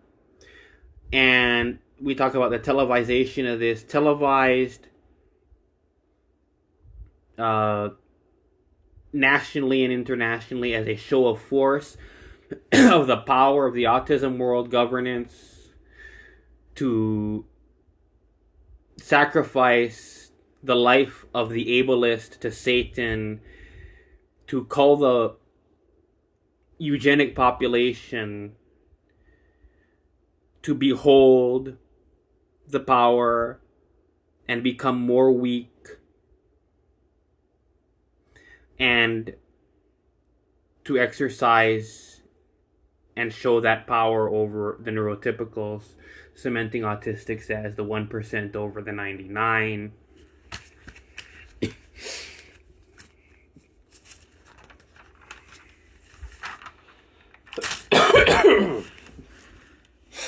And Fox News alert. Bing! I'm Bill Hemmer. The Autism World Governance Committee, with its 5 annual murder cards, still unexhausted. The democracy many liberals hoped would end the lives of Trump and close allies before he takes office in January has ruled on the Trump decision, and it is devastating news for these liberals as they voted in overwhelming margins, and show the infographic, Fox News graphic style of the democracy's vote to spare Donald Trump's life, but the democracy voting to order his penis cut off so he can't enjoy the sweet, juicy insides of his trophy wife, Melania Naus, the Estonian entrepreneur and model he'd wed in whatever year. And World Governance Committee voters insisted that and Fox viewers will remember that issued a statement after, so talking about Melania Trump, issued a statement after an assassin tried to kill him at a Pennsylvania rally in whatever date.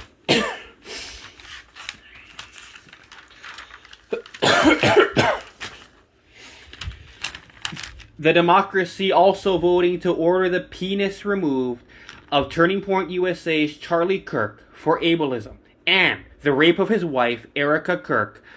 The Democracy's kidnap teams are scheduled to kidnap Erica Kirk within the hour, and the Autism World Governance Committee says they are moving quickly toward her televised rape, which Fox News and Fox Broadcast will carry at 5 p.m. Eastern Time.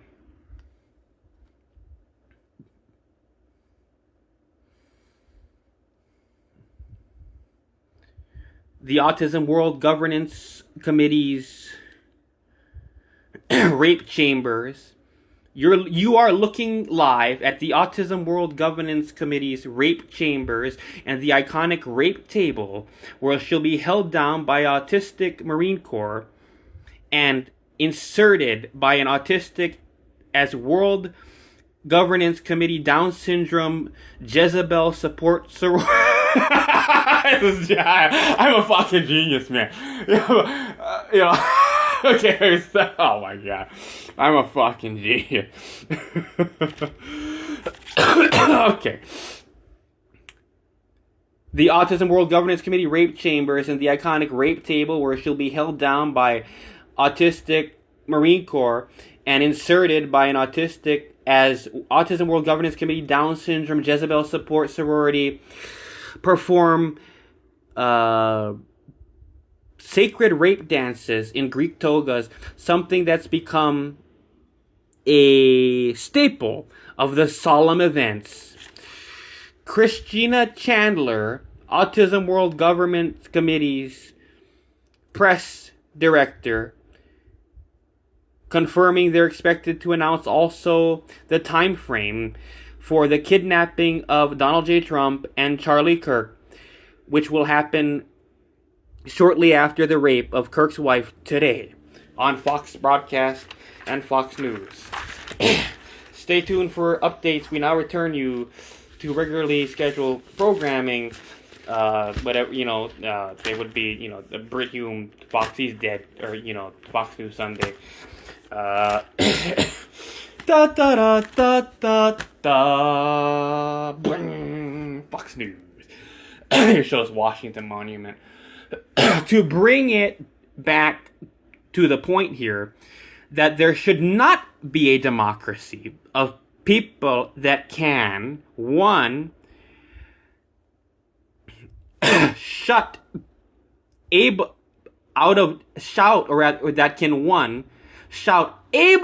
at Mathew Ursua for showing up at ambulance scenes, and of course, what meets the mainstream traditional definitions of newsworthy, police fire incidents.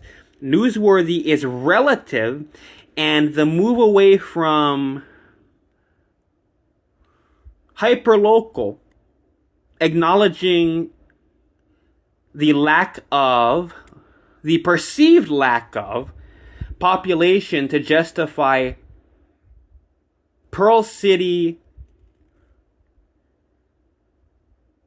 Community News or Nanakuli Times, which is a separate coast news style, like San Diego, Encinitas or Del Mar based news stand publication, free newspapers in Nanakuli and in Pearl separately, or there's also Makaha Times out there in the tip there of that, Pendleton in San Diego, Makaha Towers, but they can't say that. So there's all these hyperlocal publications. Makaha News where you can't have more. They're going to try to say there, you can't have more newspapers on Oahu with, all the ambulance and pictures of, elders being, carried out in white sheet to the gurney, oxygen mask and all of that. Yes, we can.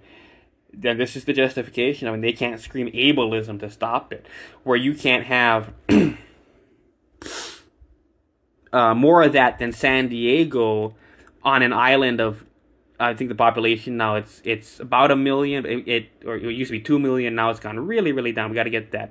That's something I should know. So let's know that by the end of today. But it's whatever it is, gone down, and and so it's a good thing.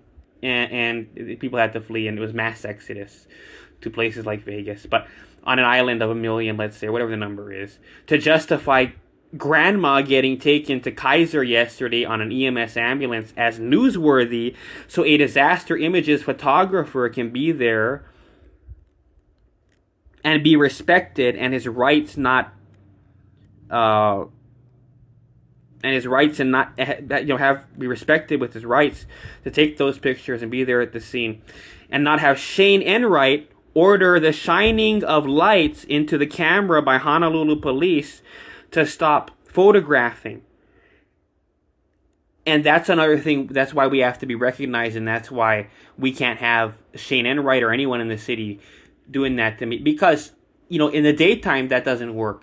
But in the nighttime, when you can get the most dramatic shots, and that helps the police, that helps the paramedics, that helps, and it helps, and they show up at these scenes, and I go there at night, and the police are shining lights in my camera, and they'll do that to me. And if it's a big kind of scene, and we allow the media to ostracize me, ostraka, Greek ostraka, where they can just vote to say this one is not one of us.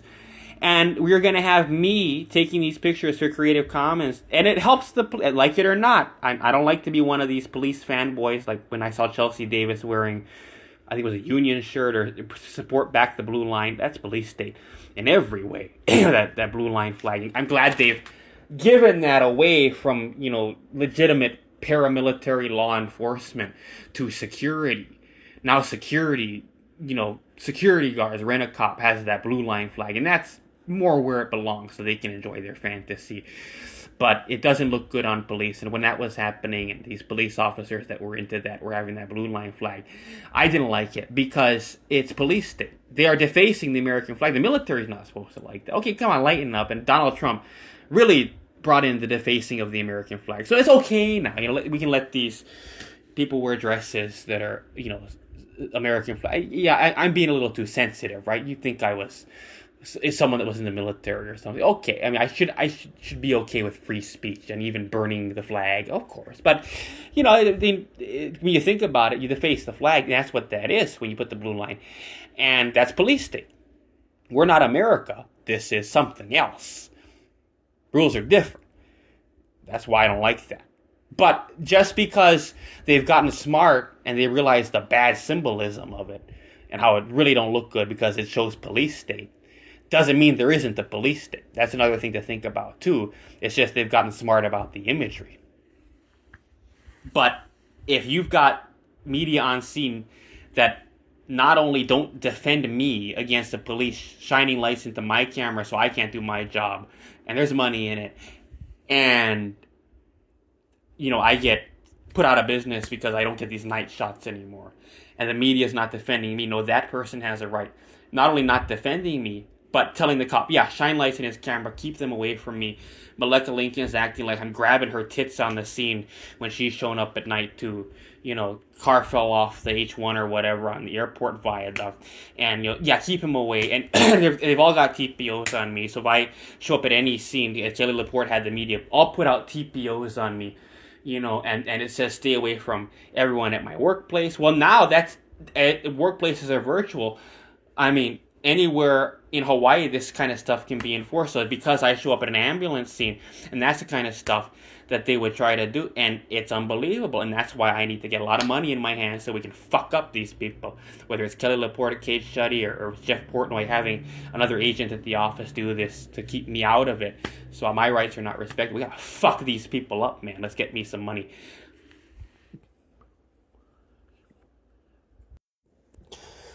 Because instead of just living your own life and working your own job, you'll live vicariously like the fat girl in Shallow Hal who had an imaginary friend because she was so fat.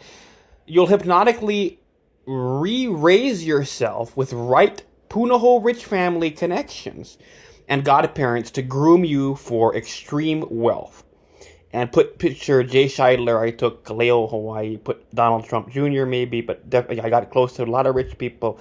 I was no threat to them. Maybe that's a bad thing, a threat to them as in I should be one of these people that can run them over, man, in hundreds of millions. But I got close to them, I took their picture, and that's another way to do it, is social climbing. You got to get to richer and richer and richer people. And where I learned this was actually Spencer Pratt and Heidi Montag's book, How to Be Famous. It has a lot of bad reviews, but I think that not AI, but because this came, before mainstream, but that there are people, and they reviewed it very badly because of how good a book it was, and you read just the first few pages. I want to get a hold of this book in paper form. But it's expensive. It costs almost $100, and for a homeless person. But we got to get hold of it because it is superior to anything that they give the autistic people they falsely diagnose with. That it's superior to anything. And if they were to give that to these people, that's what they'd learn to do, and they'd be very good at it, and they'd be very good on the sales floor of life. And what it comes down to is they just don't have the trust fund money to hook them up with fourplexes so they can procreate, but if they learned how to do this, they'd force themselves into it, and little do you know, their condition would improve them, right? So you've got Scientology has affinity, reality, communication, and knowledge, KRC triangle, ARC triangle, and KRC triangle. This is the way they look at it, and I've always thought this way. They have language and terminology that describes a similar thing to the way I look at it, but that when one area of your life goes up, all the other areas have to go with it. So if responsibility increases, so does control. And if control increases, so does responsibility. And if knowledge increases, everything else, right? If those things go up, you have to have more knowledge. Now, if knowledge goes up, all the other things go up too. Knowledge, control, responsibility, KRC. And it's useful. And this is the basic knowledge. You can go to Scientology Network and look at it. And they're going to teach this stuff to you. That's their two triangles in their logo, where everything kind of intersects and comes together. It's a beautiful thing. And that's the way they describe it. And I've got my way of talking about it, and it's a bit more lengthy but L. Ron Hubbard really did a very beautiful thing and made it simple. But one thing goes up, and all the other things have to go with it.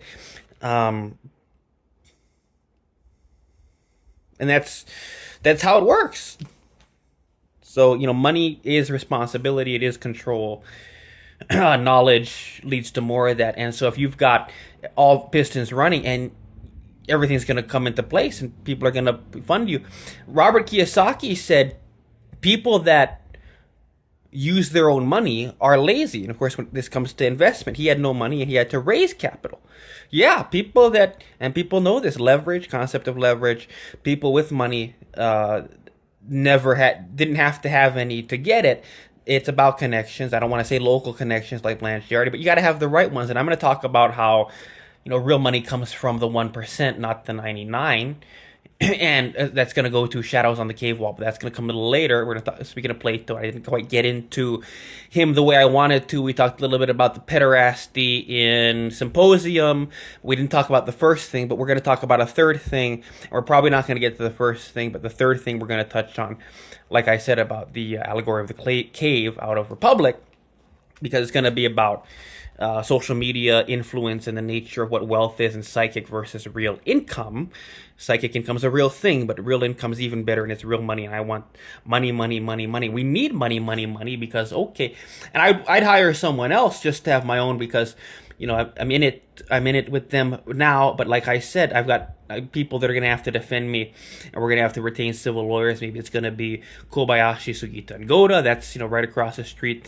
But in Hawaii, but Cage Study, they're clearly on that side, and I'm a different side, and I've got to have people that are going to defend my interests, sometimes against the very people that sometimes are my allies, and we work together against the government when they try to shut down transparency for all of us, like with Bill 46, and that's not even enough, and I can do more, and we can ask for a lot more, and we should ask for a lot more, and we're going to have a lot more, and I'm going to have a lot more than what they're putting out, and I'm going to need special protections and involvement because that they have the term legitimate in there. We have to do a careful reading of this more closely. Again, Bill 46, that HAB, but it looks to me like what they have to do, and it's probably is about me, that what they have to do is distance themselves from people that they call illegitimate, and the definition of this may have something to do with insurance, and that's easy to get. $2 million policy, is that going to be enough? What are they going to want? It's not that hard, but we have to know what they're going to want, and they're probably going to say, even if you've got a $2 million insurance policy, you've got liability insurance, but it's, I protect yourself and to protect the public, so that, someone sues you for being on scene, a bystander gets their foot stepped on. Oh, okay, that makes sense. I always carried it, and I'd carry it again. But that's they'd still be able to exclude me based on their definitions. And at the end of the day, this still gives, so Bill 46, pointless for them and for me especially, but even for them, because they need to be tinkering with the law and the ordinances really a lot more. And I think what they need to be pushing for, and this is what I was pushing for, is they need to get the IP feeds. They need to insist on it. They can throw out FBI, they can throw out federal guidelines that now, well, no, we have to do something about that, and we're going to take this to Congress, but and we have to, but because Bush is always under Bush, we can't blame it all on Trump, even though so much has been able to sneak in with him for a lot of reasons. And it's not so much that I can't say, I talked about eugenics and, with patriarchy making a big return. And that's what I want to take advantage of, to get a hold of a lot of money and then take it to somewhere where, and now it's, it's too late in Las Vegas and in Pahrump. If we're thinking, and Cedric Choi, the wife of Patricia Choi that, had, and now they're under, I was walking through Kahala not long ago, going to the gym, and not long ago, Cedric Choi, I saw their sign on, I think it's Kahala Avenue, when you come around Diamond Head Road, and you get to that juncture, and you keep going straight, which is the bus route back to Kahala Mall, if you take the bus that goes around Diamond Head Road and into Waikiki, because I had to get to my tax lien code seminar. I had 2 hours to get there, and I was in Kapilani Park, and I was thinking, what are we going to do? I guess all right, I guess I'll just walk around Diamond Head, because I was so far down Diamond Head Road, and it was going to be an hour before the next bus coming through. So I just, and that's the thing with Hawaii too. It says, by the way, and it's another thing to talk about, how small Hawaii is. Diamond Head, you look at that mountain there, and it's always a good time. Owl City with Carly Rae Jepsen, from my era. Call Me Maybe, and then they came out with that song, and he's collaborating with Carly Rae Jepsen, a love story a lot like Ben Vegas and Mila Gibson. And I talk also about, and it's another thing to talk about, branding in performance art and conceptual art of relationships between members of performing groups, and they are not husband and wife by any means, and then they're, I want to know the deep story behind their connection and their being connected in Mila Gibson and Ben Vegas. But Ben Vegas, of course, but if you look at the story, and everything makes sense in the end when you connect the dots and how you want to connect it for marketing purposes and Mountain Apple Records and all these hookups. But if you look at the imagery, this is definitely the archetype is, since they're wedding singers, is that this is the married couple, at least as the characters that they are playing with Puanani. And it's a really, a story of coming of age, and it's about generativity, from Erik Erikson's 8 stages of human development. And one of the things I analyzed and talked about as a culture critic and, culture commentator in Las Vegas when I was practicing real estate sales there, all of the residencies we were beginning to see and all the different groups and big name performers that were coming to perform in Las Vegas. Lady Gaga, Adele, all of these people. And you're talking about Hannah Montana becoming Miley Cyrus, and her later music, such as the song Malibu, seeming to represent a kind of, not coming full circle so much as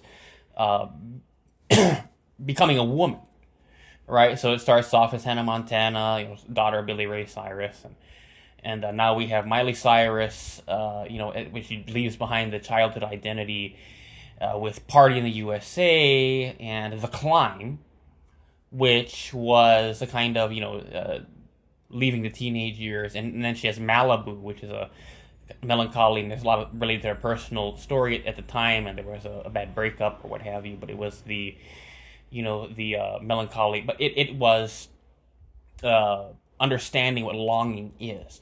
Now, Lady Gaga went through many transformations, and she'd always come out of a cosmic egg.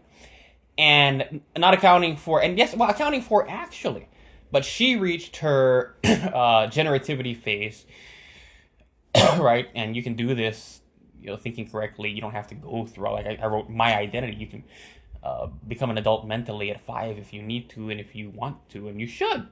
Why wait? That's what I was teaching in My Identity. But Lady Gaga went through all of that, and almost in direct, starting with Disco Stick, and ride the Disco Stick and Poker Face, and then she graduated on, and in her finally kind of coming to maturity in the generativity phase was with Edge of Glory. And thereafter, her work, and she also became an actress, and her work with Bradley Cooper, and that song where she's singing about Arizona sky. It's incredible, and this is her new identity, and this is her, her having finally emerged from that cosmic egg as the mature, and having gone through all of that. But every time she'd emerge from the cosmic egg, it would correspond to one of Erik Erikson's 8 stages of human development. In any event, we're going to go back to about putting a picture of Jay Scheidler. And I got very close to rich people. But, so, we're talking about being groomed for, by your imaginary mentors, hypnotically redoing your childhood, and making those rich family connections to your godparents to groom you for public service and or extreme wealth like Kennedy's, or political service like the Kennedys. And you'll be working with real intel briefings that a commander-in-chief, for instance, uses to direct a nation, or a governor, a state, or a mayor, a county, or town, rather than just stagnating and working your J-O-B job, journey of the broke, which gets you nowhere. I mean, if you're fine with getting nowhere, in which case, leave it to God and let ID.me,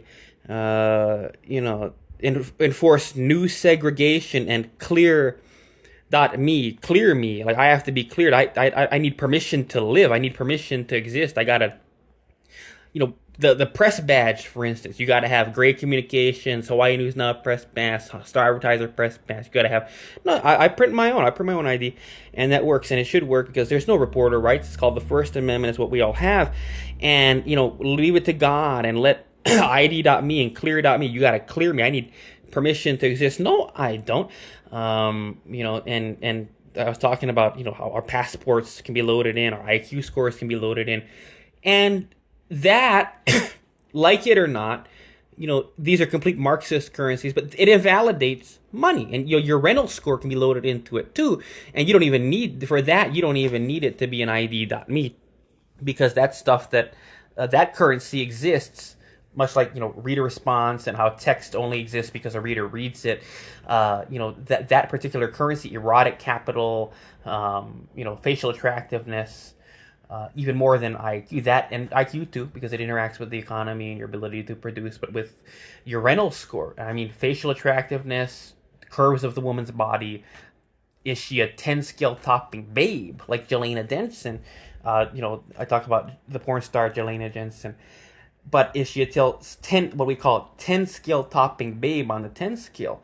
that stuff you don't need to load into ID.me per se, because that stuff, that currency, is stuff that you are living with and cash in on and have in your bank accounts and your Marxist currency bank accounts, just by the fact you have a face and have a body and are walking through the streets with it.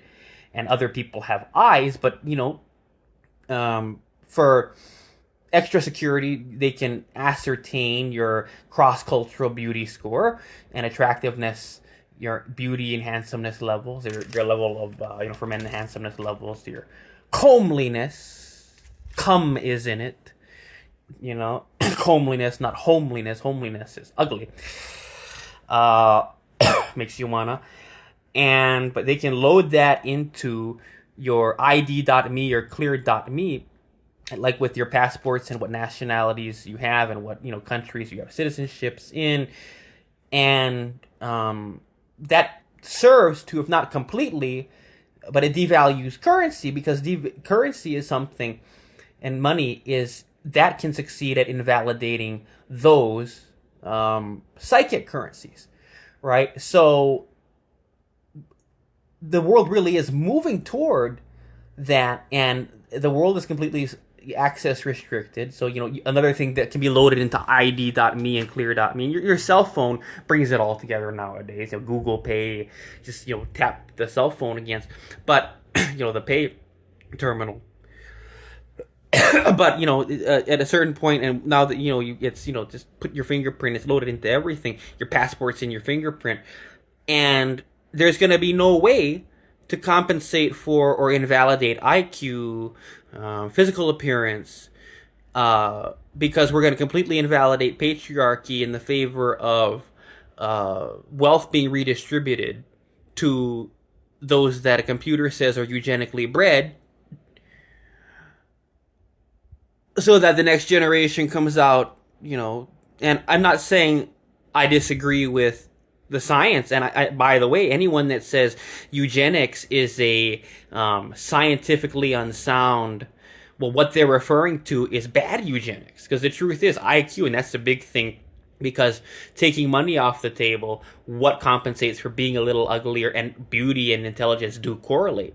But if you're lucky enough to be, for some reason, someone with a little bit retarded brain, and that's not lucky, but if you have a, stroke of luck where your brain's a little bit like that, but you have, and you're a woman especially, and you're very gorgeous, and you've got looks, and you can't be an engineer or a medical doctor or do this kind of thing, or even a lawyer, if you've got looks, you've got all the right curves in all the right places, and your face is incredible, an incredible face, then, and talking better than Sydney Sweeney, and Tiffany Trump's a lot hotter. That's the thing with the look of Sydney Sweeney, but if you're incredible that way, and you're 10 scale topping, you are a 10 scale topping babe, and for men, it helps to be handsome too, all right, and to have muscles, and that's a form of merit that has emerged actually quite recently. We always looked at Arnold Schwarzenegger and Vin Diesel, even in the Fast and Furious movies, and Dwayne Rock, Johnson, these people that are WWE with massive muscles. We always looked at them as these kinds of, much like Akibono, really fat sumo wrestlers, Japanese, distant, things we can't be, things that are just, freaks of nature that we go to look at, like something out of a P.T. Barnum circus act. But, in the past decade or so, with the rise of gyms and the proliferation of Planet Fitness in particular, and fitness culture and fitness models on Instagram, it serves as a eugenic pressure that makes people, eugenic pressure definitely, but for those that, regardless of procreation, spend their lives trying to measure up to the best they can be, and for their bodies to better, if not completely outpicture as their ideal self, so they can still get the good pussy and access quality educated, high-level vagina, even if they weren't born with the greatest gifts inherently. But if you put muscle on, that's a kind of currency. That's money. it sounded like a guy that came from jail, but that is money. And women recognize it more and more these days, and it has to do with the fitness model phenomenon on Instagram that we saw in the last 2 decades. We're going to continue on with this. So, Jay Scheidler, or political service like Kennedy's, and you'll be working with the real intel briefings that a commander-in-chief uses to direct a nation, a governor of state, a mayor of county or town, rather than just stagnating and working your job journey of the broke, which gets you nowhere. I mean, if you're fine with getting nowhere, in which case just leave it to God and let ID.me enforce new segregation on you as ambition and big money and power plans by those one without the money. Well, this is going to force us to raise it, and being a part of the chair force is, and doing all these, public records requests and practicing citizen journalism as a member of the chair force. Even if you're doing opinions writing, which qualifies as editorial content and news content, well, this chair force, if you're part of it, this will help you to learn to, and yes, like it or not, there's no such thing as journalism without personal gain. I talk about this. There's no way to escape it, so you're going to have your name out there, and it's going to help you to have the clout and access and a platform and a sphere of influence to raise that capital. So if you don't have the money, then you're one of these people that have ambition, big money and power plans. But if you don't have the money, or second thing is without the IQ and aptitude, well, says AI, you don't have the IQ and aptitude. But, beauty is in the eye of the beholder. And it's kind of a cop-out because there is a cross-culture truth and a cross-culture reality. And this is the kind of stuff that OpenAI and Meta's ethical constraints prevent us from delving into. These are the murky depths that they want us not to see and not to think about. I think we should. And it prevents you from using their platforms not only to disseminate information that they deem anti-Semitical if it's, along those lines, but they'll say, oh, you're anti-Semitic phrasing, but beyond just preventing the authorship of certain opinions and beliefs, and preventing the dissemination of content and putting your name on things that could be truths and are truths that the elites just don't want people to know and think about for their own selfish reasons. It prevents you from truly academic inquiry. You prompt AI, you are a professor, expert, or you're Charles Murray, better than Charles Murray or what have you, and you know everything about the data sets on psychology and cognition and the pitfalls of IQ tests, and have the modern psychometric, which really is going to Bar Nightclub, and can you withstand the stimuli there, is pretty good litmus test or test if you can stand the heat of that kitchen, and it can be developed. But do you have that? And so you're going to prompt the AI that, and it's going to, everything it writes is going to be so true about the correlation between beauty and intelligence, and the psychic value of beauty and intelligence, and how life outcomes are just much worse for uglier people. And the truth is that and it's right out there, is they're following the guidelines of clinical psychology, APA, Psychology Association. I don't like that, and clinical psychologists that have nothing to do with it, because we should know the truth and know how the cards are stacked against us, so we can try to stack the cards differently. But in any event, the problem that creates when they're basing it on those guidelines and everybody has to be under that is, I'm not going to let some psychologist make me a slave. They think that's the way it should be. That's why I never go to therapy. I refuse that. Never go to psychotherapy. You see all these ads for BetterHelp. They're very desperate people these days. No one's going, and it's an oversaturated industry. It is worse than real estate. It's worse than lawyers. Lawyers is an oversaturated industry. Doctors have a lot too. but we always need people to do healing that way and to put out the prescription, the Lipitor to old people. So even if a surgeon that does, laparoscopic on spine or whatever suddenly doesn't have market share somewhere, and that's a needed field. But they want to do private practice, and now they're going to go to a hospital, but the only thing to do is internal medicine. Let's go back to doing that. Why do I specialize in this? But if that's all you can do and that's where you're needed, and they're still going to pay you six figures really well for that, but they need doctors to push out the Lipitor and write out those prescriptions for the old people in rural towns and everything like that, and in a lot of places. And you're going to have work. But if you're a lawyer, it's difficult because it takes some IQ to be a lawyer. Pass the LSAT, that's a test of something. And you pass it. But believe me, there's a lot of people. There's a lot of people, and a lot of them realize they made a big mistake because it's worse than realtors. And these people, have their picture on a website and get no work. I'm an associate at a law firm even. So, 0.009% ownership. Yeah, we'll let you call yourself that because we feel so bad for you and you're from a rich family or whatever. So there's category 1, which is people with no money, and category 2, people with no aptitude.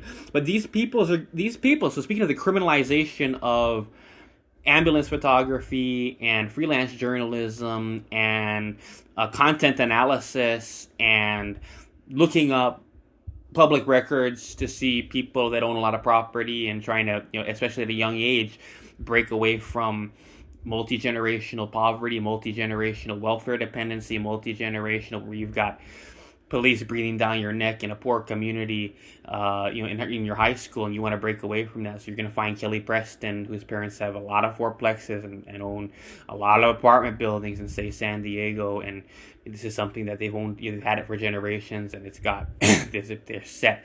And you can't break in California with the high price of real estate starting with so little. So you're going to find Kelly Preston's parents and you're going to negotiate with dad at the age of 15 or 16. That's the girl I want to get in bed with. And that's a real man there, and that's a man that wins. But at this age, it just gets kind of creepy. You got to go about it a little differently. But you do want someone younger because what it is about, speaking of eugenics, is procreation. So for someone my age, you need someone a tad bit younger, for the purposes of that. But so these two categories of people, in this case, when it comes to people without money and people without the aptitude that have ambitions and big money and power plans, you call them dreams, I call them plans. I put a deadline. And they're going to be labeled frauds. They're going to be labeled, people that are doing fraud, that are doing conspiracy, people that have terror plans. And that is the biggest atrocity. We're going to have to, in order to, keep that wall up between public and private figure, in order to keep that wall up to prevent the redistribution of wealth, in order to keep that wall up, to keep people marrying into their own social classes and cognitive classes, even if you can't blame them for being attracted to something better. And the grass is greener on the other side. I don't care what you say. Don't put me in a therapist's couch. That we're going to have to start actually labeling people that are big, big, big thinkers as frauds, conspiracies, terrorists, that they're committing fraud, they're committing conspiracy, they're committing terror, and they have terror plans, and this is all the biggest atrocity, and it's the biggest double standard ever. That so-called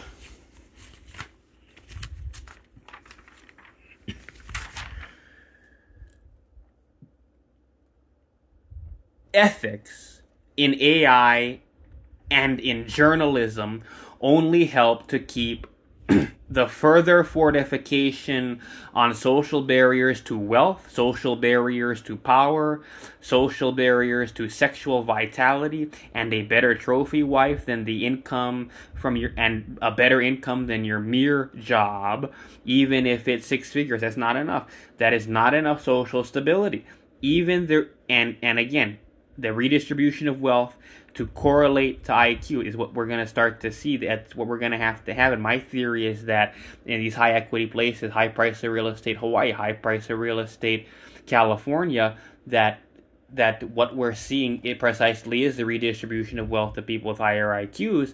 And that comes through letting patriarchy get invalidated and smashing patriarchy. And then we start to see eugenics happen that way, where people with higher IQs that can meet the threshold of having engineering, lawyer at the lowest level, or medical doctor jobs, and bringing in very high six-figure incomes this way, and people with higher IQs and the ability to do more very, very complex intellectual tasks like knowing calculus, even beyond what they're paid. So Shane Enright doesn't make more than, from what I'm seeing, I'm trying to get the data on, I have UIPA out to human resources, and it looks to me, unless they're just doing it to me because I'm hated and they know who I am, and we got to find out, but it looks to me like what City and County of Honolulu is doing under Blanchiardi, and I've had to do other things too with other agencies, business related, and I've had to do UIPA, and they're all doing the same thing to me, which is they don't even respond within the 10 days. 10 days go by. They're under Hawaii law with open records supposed to do within 10 days, and they don't respond. And I send an email, follow up, no response, and now we're going to be doing phone calls. Now we're going to be walking into the offices, and hey, what the hell is going on? But it looks to me like this is going to have to be it, that what Blanchiardi is doing, and everyone under Blanchiardi at the City and County of Honolulu right now, and it wasn't this way before, the way I remember it, but it's this way now, unless it's just me, and it could just be me, and that's a very sad thing to see, that I'm so, someone that they're saying that this is someone that shouldn't be, know anything. Knowledge is something he doesn't have a right to, but that looks to me like what the Blanchiardi administration is doing is just, well, if they escalate it, that the Office of Information Practices, if they take it to the state that way, maybe we'll look at it, and we're going to see. We're going to find out what they do, and we're going to have to get the answers. But if they just do what they're supposed to do under law, and they should be doing that, and it should be a big, big, big priority, especially with Blanchiardi, who's a Democrat, liberal. You'd think Obama, right, Bush supporter, but Obama, he donated $500 also, like he did to Bush, to Kamala Harris. Oh my, how could we let that kind of incompetence into the presidency? But he did, and so someone like that should really care a lot about, since Obama was, put everything up on the website, and Trump's done more. But Obama, transparency, and this was under the era of Bill Brennan and Kirk Caldwell, and it's a different world that I was able to build this, and and it was like I said, the transparency of that administration. And there's a lot of reasons for things,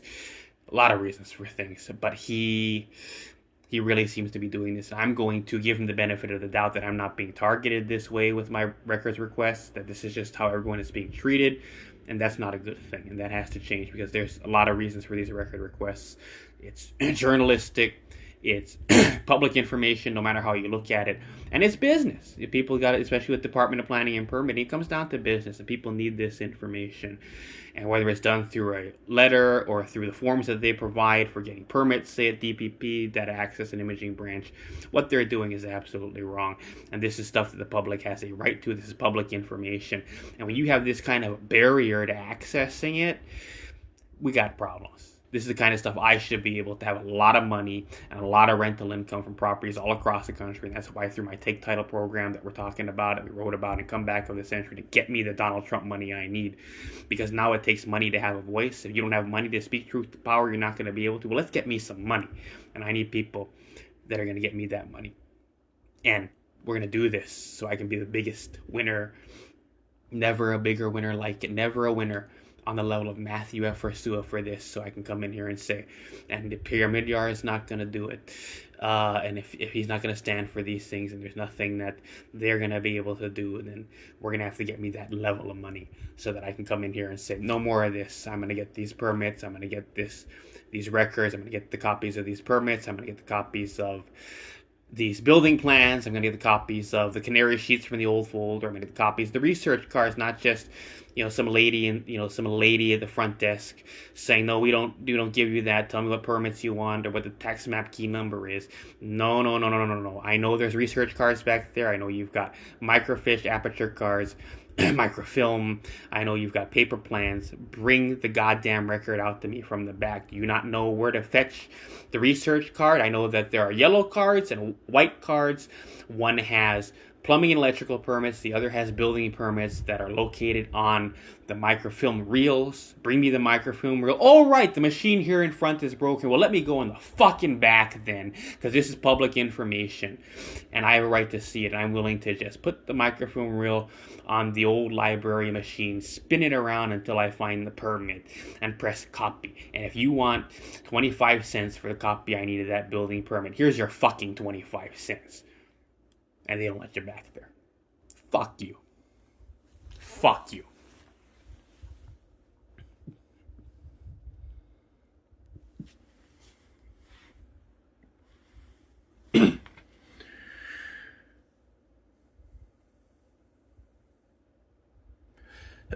So when it comes to OpenAI ethics, that is not enough social stability to just have a six-figure income. What I was going to say is, Shane Enright is only paid, let's say, $60,000 at the most a year, but she's probably got multi-generational wealth and property, and she lives somewhere, and maybe she's got second home or a condo or whatever, and you're living it up.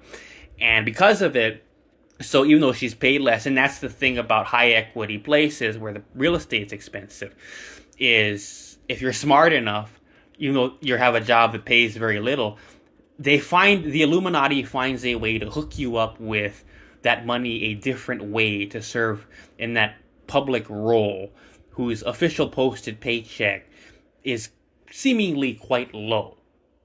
And that's why we have to turn to property records to know the real truths about a lot of things.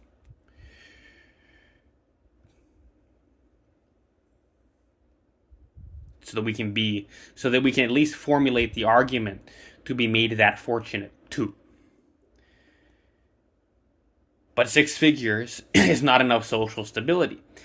And even the redistribution of wealth to correlate to IQ, stuff AI wouldn't dig up, you gotta still know NumPy arrays, stuff in Python, to peer into the murky depths like the chair force groups of 70 photo, like the Mormon, tabernacle choir, or you got these 70s. They have got the presidency. Russell Nelson died. Then there's 3 first presidents, and they got all these 70s. They bring them into that temple there, and they have them stand up, and they take that. But there's 70. Where does 70 come from? There's 3 first presidents, and then there's 70, and there's 7 people. 70 people. I wonder where 70 comes from. Is that based on the Book of Revelation and schizophrenia? 7 trumpet. I don't know. Whatever. 72 virgins. Whatever. Okay, that's fine. Beautiful book. Book of Mormon. I read that in jail. Beautiful book. Very beautiful book. Sweet book.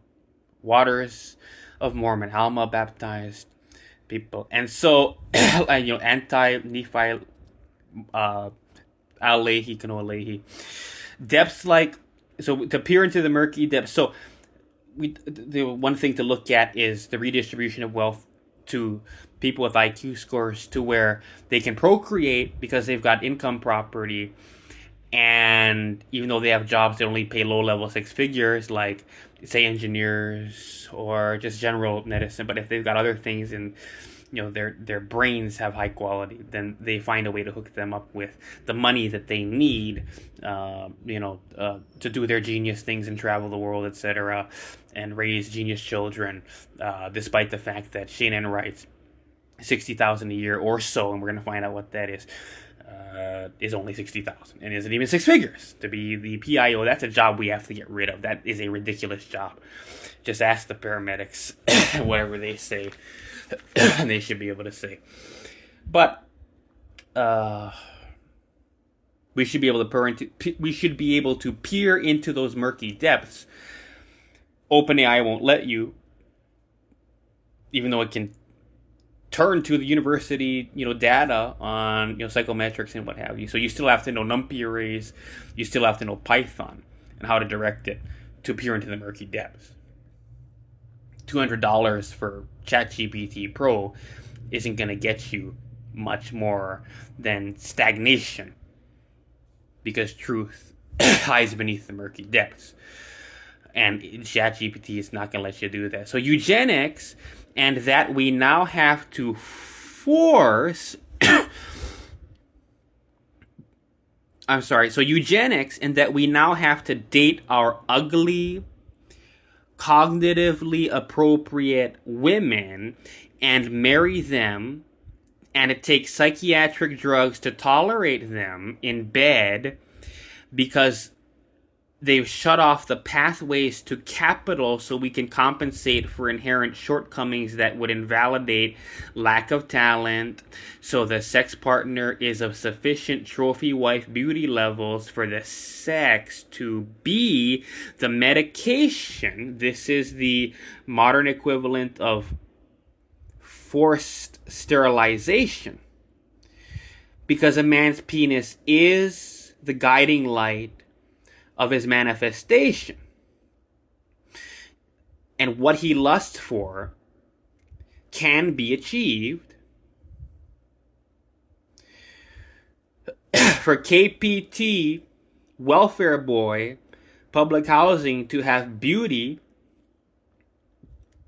like a beautiful white girl from San Diego, absolute rich, multi-generational wealth, rich beauty, that is something society is just not ready for. And so we have to make the collective decision to cut off the penis of that boy so he can't lust for it, because he could manifest it. And we can't see that. We can't allow our eyes to behold a Micronesian or a welfare Samoan, or someone with a silver tooth, with a someone that should be dating an Air Force colonel, or at the very least a high level quality soldier, really puts the muscles on Marine Corps in Waikiki. We can't have a Micronesian have that. And trophy wife should be our medication, not Abilify, not Haldol, not Geodon. Trophy wife should be the medication. Sex really is medicinal. And it's psychologically, and we look at content analysis, the normalization of certain things in conversation surrounding orgasm in pop culture, and content analysis would, if you look at it through time and language processing, etc., you'd look at it and it would corroborate that with things I'm talking about that you'd find through content analysis of social media and products available and branding, and again what we see in Ala Moana, like Victoria's Secret Pink, and ads on TV and news and TV shows and movies and news, morning shows, things that are discussed openly. Society is always trying to force drug them with these medications to tolerate how crappy and welfare their sex partners, their homes, their lifestyles have to be. So we've collectively decided their lifestyles have to be that way. We have to cut off all the pathways to capital to compensate for what God did to them. AI ethics is a double standard. Again, I'm going to repeat this. AI ethics is a double standard. I talk about my animal husbandry. I'm a sex lover. It's no secret. But for some, it's really they want to become viable electoral candidates through the chair force. And just because in this case I'm one that's a little bit fringe, it shouldn't cut everyone off, and everyone should get equal access, and their UIPA requests need to be handled. And sometimes I'm the guy that's not fringe. I do a lot of things, I have a lot of identities, and the person that wants the building permits, come on. We're going to talk about Charlie Kirk and Donald Trump. Charlie Kirk and Donald Trump. And this is going to be, let's just go right into this. Charlie Kirk and Donald Trump. The Autism World Governance Committee declared their penises cut off out of jealousy stimulated by ableism, and the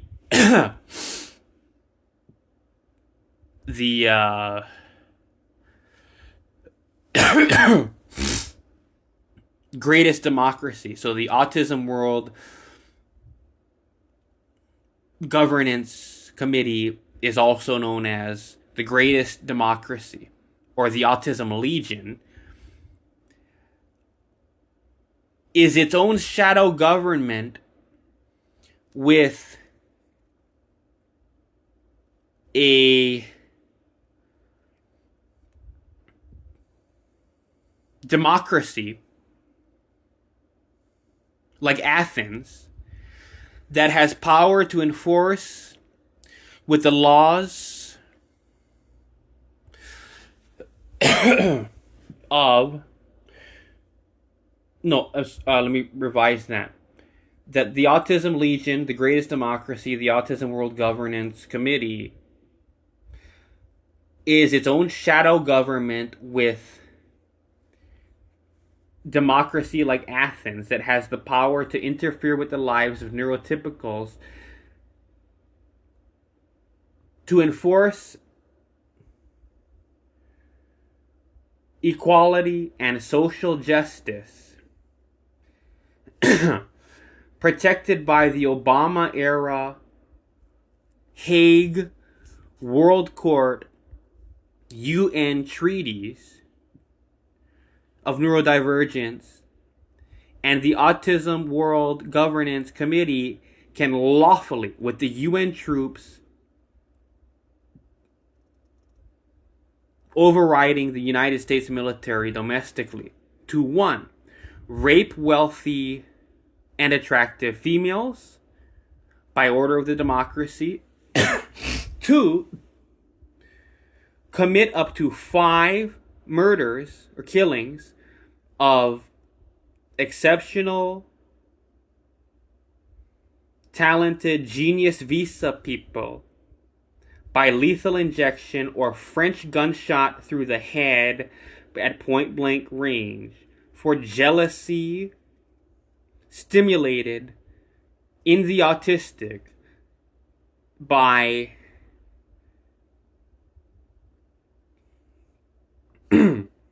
ableism, and these executions are televised.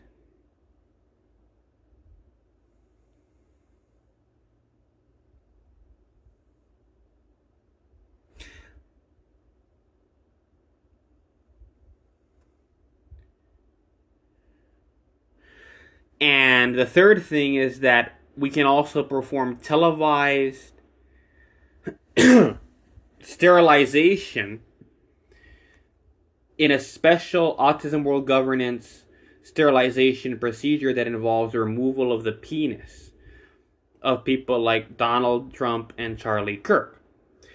And we talk about the televisation of this, televised nationally and internationally as a show of force of the power of the Autism World Governance to sacrifice the life of the ableist to Satan, to call the eugenic population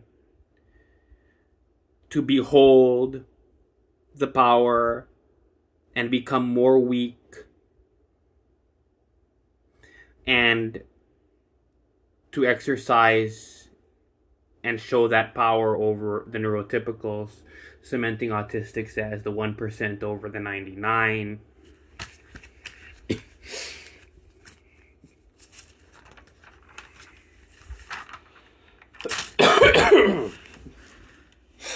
And Fox News alert. Bing! I'm Bill Hemmer, the Autism World Governance Committee with its 5 annual murder cards still unexhausted. The democracy many liberals hoped would end the lives of Trump and close allies before he takes office in January has ruled on the Trump decision, and it is devastating news for these liberals as they voted in overwhelming margins, and show the infographic, Fox News graphics style, of the democracy's vote to spare Donald Trump's life, but the democracy voting to order his penis cut off so he can't enjoy the sweet, juicy insides of his trophy wife, Melania Naus, the Estonian entrepreneur and model he'd wed in whatever year. And World Governance Committee voters insisted that And Fox viewers will remember that issued a statement after, so talking about Melania Trump, issued a statement after an assassin tried to kill him at a Pennsylvania rally in whatever date.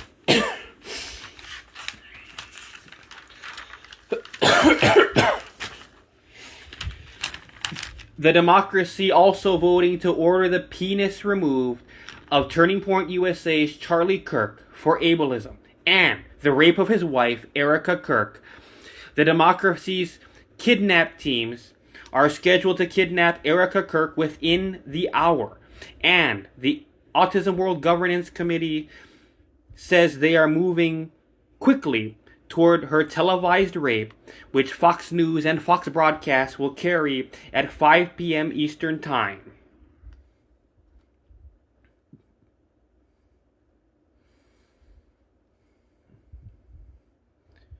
The Autism World Governance Committee's rape chambers.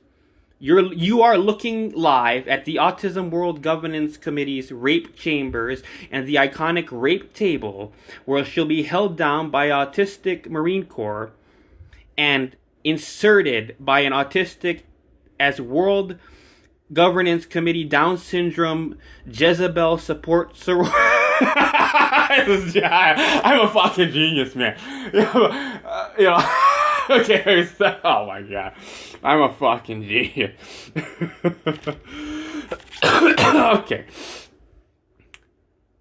The Autism World Governance Committee rape chambers and the iconic rape table, where she'll be held down by autistic Marine Corps and inserted by an autistic as Autism World Governance Committee Down Syndrome Jezebel Support Sorority, perform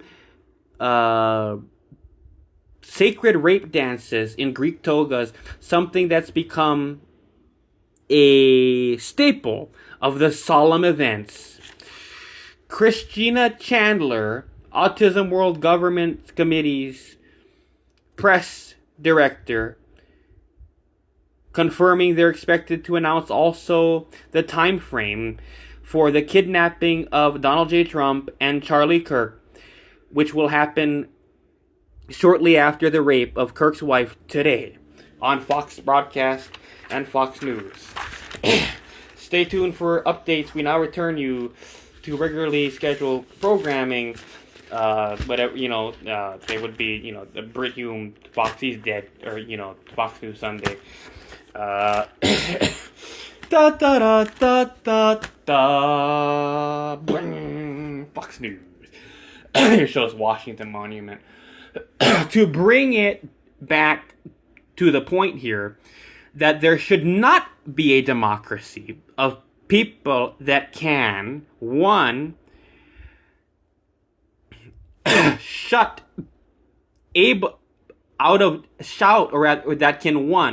shout ableism at Mathew Ursua for showing up at ambulance scenes, and of course, what meets the mainstream traditional definitions of newsworthy, police fire incidents. Newsworthy is relative, and the move away from hyperlocal, acknowledging the perceived lack of population to justify Pearl City Community News or Nanakuli Times, which is a separate coast news style, like San Diego, Encinitas or Del Mar based news stand publication, free newspapers in Nanakuli and in Pearl separately. Or there's also Makaha Times out there in the tip there of that, Pendleton in San Diego, Makaha Towers, but they can't say that. So there's all these hyperlocal publications, Makaha News, where you can't have more. They're gonna try to say there you can't have more newspapers on Oahu with all the ambulance and pictures of elders being carried out in white sheet to the gurney, oxygen mask and all of that. Yes, we can. then this is the justification. I mean, they can't scream ableism to stop it. Where you can't have more of that than San Diego on an island of, I think the population now it's about 1 million. It used to be 2 million. Now it's gone really, really down. We got to get that. That's something I should know. So let's know that by the end of today. But it's whatever it is, gone down, and and so it's a good thing. And people had to flee, and it was mass exodus to places like Vegas. But on an island of 1 million, let's say, or whatever the number is, to justify grandma getting taken to Kaiser yesterday on an EMS ambulance as newsworthy, so a disaster images photographer can be there and be respected, and his rights not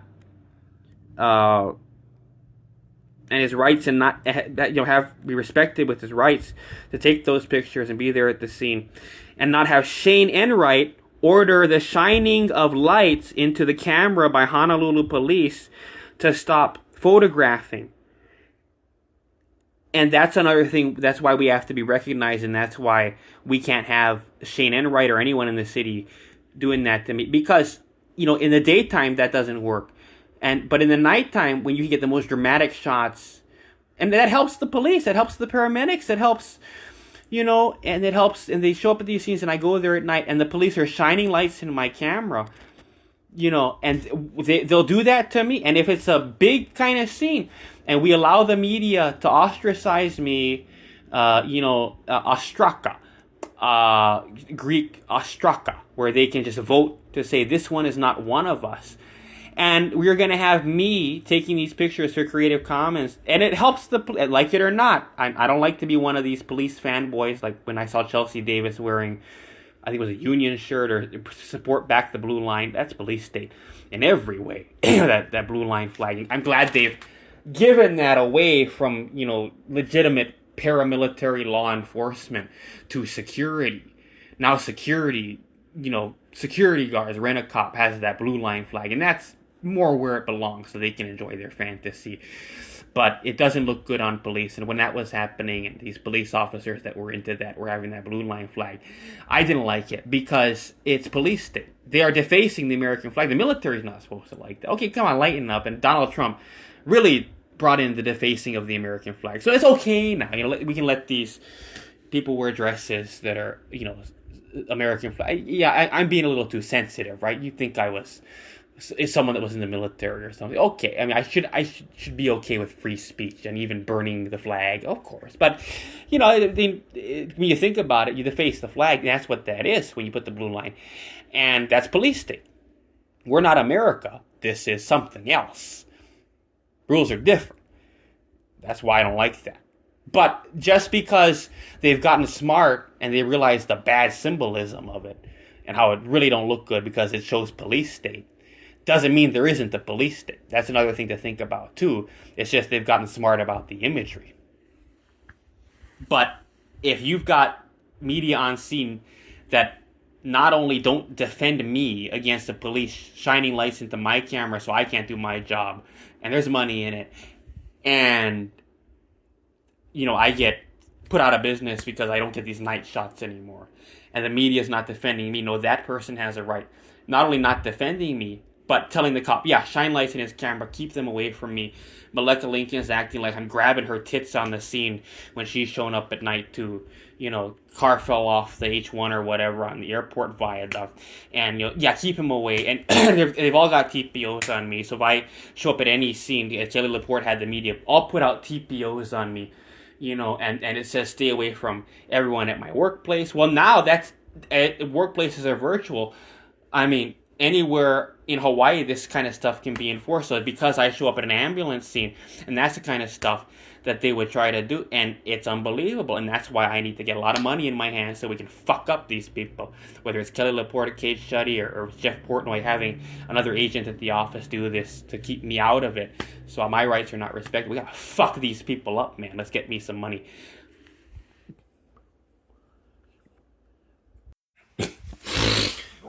Okay, you have to move the pen, Z. You have to move the pen. One, police departments are public buildings, ambulance response scenes are public affairs and photos taken from public places cannot be censored. To further protect the public supply of imagery and information to be civically engaged out from under mainstream media, whose news judgment is now as bad as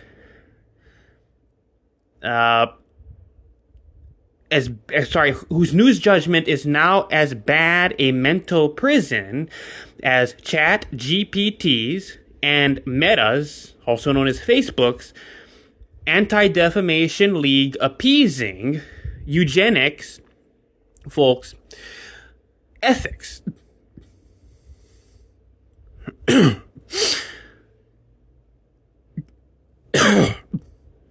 I envisioned a culture of disaster images, an acceptance of freelance photographers at ambulance scenes, and mortality imagery. And it was all to further protect the public supply of imagery and information to be civically engaged out from under mainstream media, whose news judgment is now as bad a mental prison as ChatGPT's and Facebook's or Meta's Anti-Defamation League, or also known as ADL, appeasing and eugenics related, by the way, folks, ethics. Sad to see them go that way. But that was the reason for disaster images. One of them, there were many, but that was one of the reasons, is that we need to have brave people doing this. We need to have brave photographers. We need to have brave community that doesn't want to hide behind, I'm a private citizen, it's an invasion of privacy, and that want the limelight. And the opportunity, they should see it as an opportunity to have the photographer there and for there to be hyperlocal news that wants to cover every ambulance response in a neighborhood, which is justification for open to where we can scan the ambulance frequencies in the ambulance to hospital, so we have meaningful reporting on every, potentially, if there's enough interest in it for even a community newspaper, that justifies it as news. The deaths of our elders should be a public spectacle and community business. Again, the deaths of our elders and their ambulance rides toward the end should be public spectacles and community business. And that goes for if someone's sexually assaulted and has to go to the hospital. AP has its own policies on don't report that. And, you know, if you don't want to see something, don't look at it. And when someone is raped, their name, they're going to testify against the assailant in court, and they're going to try them for it if they're raped. And if not, then it's not going to happen. And they weren't raped. But, you know, I hate to say AP has a policy, don't report the name of the victim. And that can't be where the AP has to turn against us because we don't comply with that. I don't believe in complying with that because things are complicated. And the media wants to continue to go with that, and the AP still wants to do that, and the women can get away with a lot of things that way is the truth of it. But I understand the other side of it. Well, if the public is, sensitive to that, then this is imagery they don't want to see. They don't want to see the face of a rape victim being taken into an ambulance. They shouldn't look at it. And, it's a public, either way, it's a public event, it's a public spectacle. And I gotta say, when there were times that, the paramedic told me I was on scene, they really don't want this, I would just leave. But you can't assume, and we're going to get to this, you can't assume they don't want the camera there. And I think it's an indication of how work-driven our culture has become, when I call work slavery, journey of the broke, J-O-B, job, that, during the Obama era, and it's not Obama so much, it has more to do with you could build organic following with age rank, and now it's all become this labyrinth of AI-driven and algorithm-driven, and now there's no edge rank, and so it's much harder to build an organic following. It's the truth of it, and you could get famous, and I think people want to be famous. I think people don't want to be, because, the media's in this delusion, and they've got a certain, you can't recover everything, but, you have a different standard of what's newsworthy. If you're Hawaii News Now, or if you're Fox 5, speaking of the gray stations in my sister cities, but if you're a smaller news, if you're just covering, Summerlin, or if you're just covering Pahrump, or a very specific area, rural Pahrump or Crystal for that matter. Yeah, if you've got a Crystal newspaper, for the 10 people there, maybe there should be, and it's gonna look a little different because it's not mass communication, but that shouldn't disqualify it from having access to be able to communicate, and people to be able to have the imagery there of what's happening, and especially if the culture accepts it. That was the point of it. Is the culture accepts it, then you don't have as much backlash. And I think the culture actually does accept it, and they yearn for, when they're dying and when they're sick and when their children are sick, for it to be community business and for it to be a public spectacle. I think they want that because it's an opportunity for them to be famous. And I want a culture that's like that, because we shouldn't be thinking that we don't get to be Olivia J. Giannulli. We shouldn't be thinking we don't get to be Donald Trump. This is about something bigger than just what it is. It's not what it is. Oh, it is what it is. No, it's not. This is about the mentalities and what we should allow for ourselves. And someone like that gets put in Kahimuhala. Someone like that gets put in the Hawaii State Mental Hospital for making an argument. If they're a community leader, if they're Brenton Awa, Republican Hawaii state legislator, if they're Andrea Topola, Republican, they're more. You like Donald Trump, but you can't see yourself having his airplane. It's a reality. Well, for you, I'm a different kind of Republican. I don't want to put words in Brenton Awa's mouth, but you see, Andrea Topola with Melania Trump taking that, stalking Melania Trump coming off Air Force One. Oh, look who's hooking me up! I'm hooking myself up with the hookup. Good for you. I do it too, but. Like, she's something separate from me. There's an individuation that occurs. I can't be the president's, and I don't think that way. I don't think we should grow up. And that's actually proof that this has to do with eugenics. This has to do with mentalities. This has to do with so much more. And it's a big distraction to say that there's private citizens that deserve to be treated like private citizens, that deserve to be treated with privacy, that there's a such thing as invasion of privacy, and that when you show up at every ambulance in the community and put it in the community bulletin, when you got home hospice care for an old guy, like the gurney shot I talk about. Take a picture of him as he's on his last leg being taken to the hospital because he's in so much pain and the hospice nurse can't help. But again, remember, you can't assume that the family doesn't want the camera there. I think that it speaks positively of our culture that the family wants the camera there and wants to be interviewed by the reporter after the ambulance leaves and start cementing a legacy and just be honest with the reporter. Not, put the hands on the lens, but be honest with the reporter when it happens. But for the Foster Village Community News, that was on Olino Street there in Foster Village, and maybe they really should have put my, and at this time I didn't even know they had it, but they have it. And so they have this thing, and they should have put it in there. And now, if I ever go, I'm going to call up these people. I'm going to say, put it in. So to give it value, to say, I think we should go to all the ambulances in the neighborhood. And now you've got photographers that want to do this, and people don't have the time to do this. Oh, well, nowadays there's AI. Nowadays and I would have been dispatching it, but now it can be virtually dispatched, and computer can just. If you've got 10 people in a subdivision that want to go with even just their cell phone camera and take pictures of when the ambulance is coming to the subdivision, because it's news, it's a public affair. It's taxpayer dollars. We have a right to see it. And it's just mass communication. By the way, I said in Crystal, 10 people in the town in trailers next to a whorehouse, that's not mass communication. You know what? That is mass communication, because if I concede that's not mass communication, think about it, like journalists for mass communication. That's why they get FOIA privileges under FOIA for the federal government, where they don't have to pay as much. And there's some privileges there, and I should have that. And, eventually they're going to yank everything, because you don't come right out and say 10 people constitutes mass communication. So it is mass communication for Foster Village Community News to cover every ambulance, whether it's in Pearl City or whether it's in Hawaii, or wherever, just the North Shore, for that matter, or in Vegas, Sunrise Manor. I don't know. Hyperlocal. We forgot the word hyperlocal.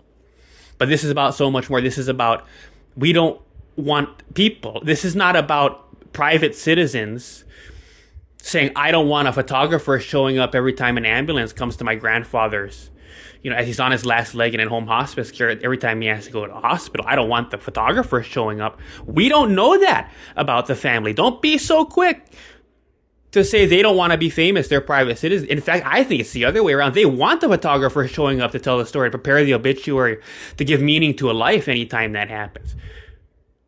How come when someone dies that's important according to the mainstream media, they get an obituary, they get a place in a newspaper, but your grandpa doesn't?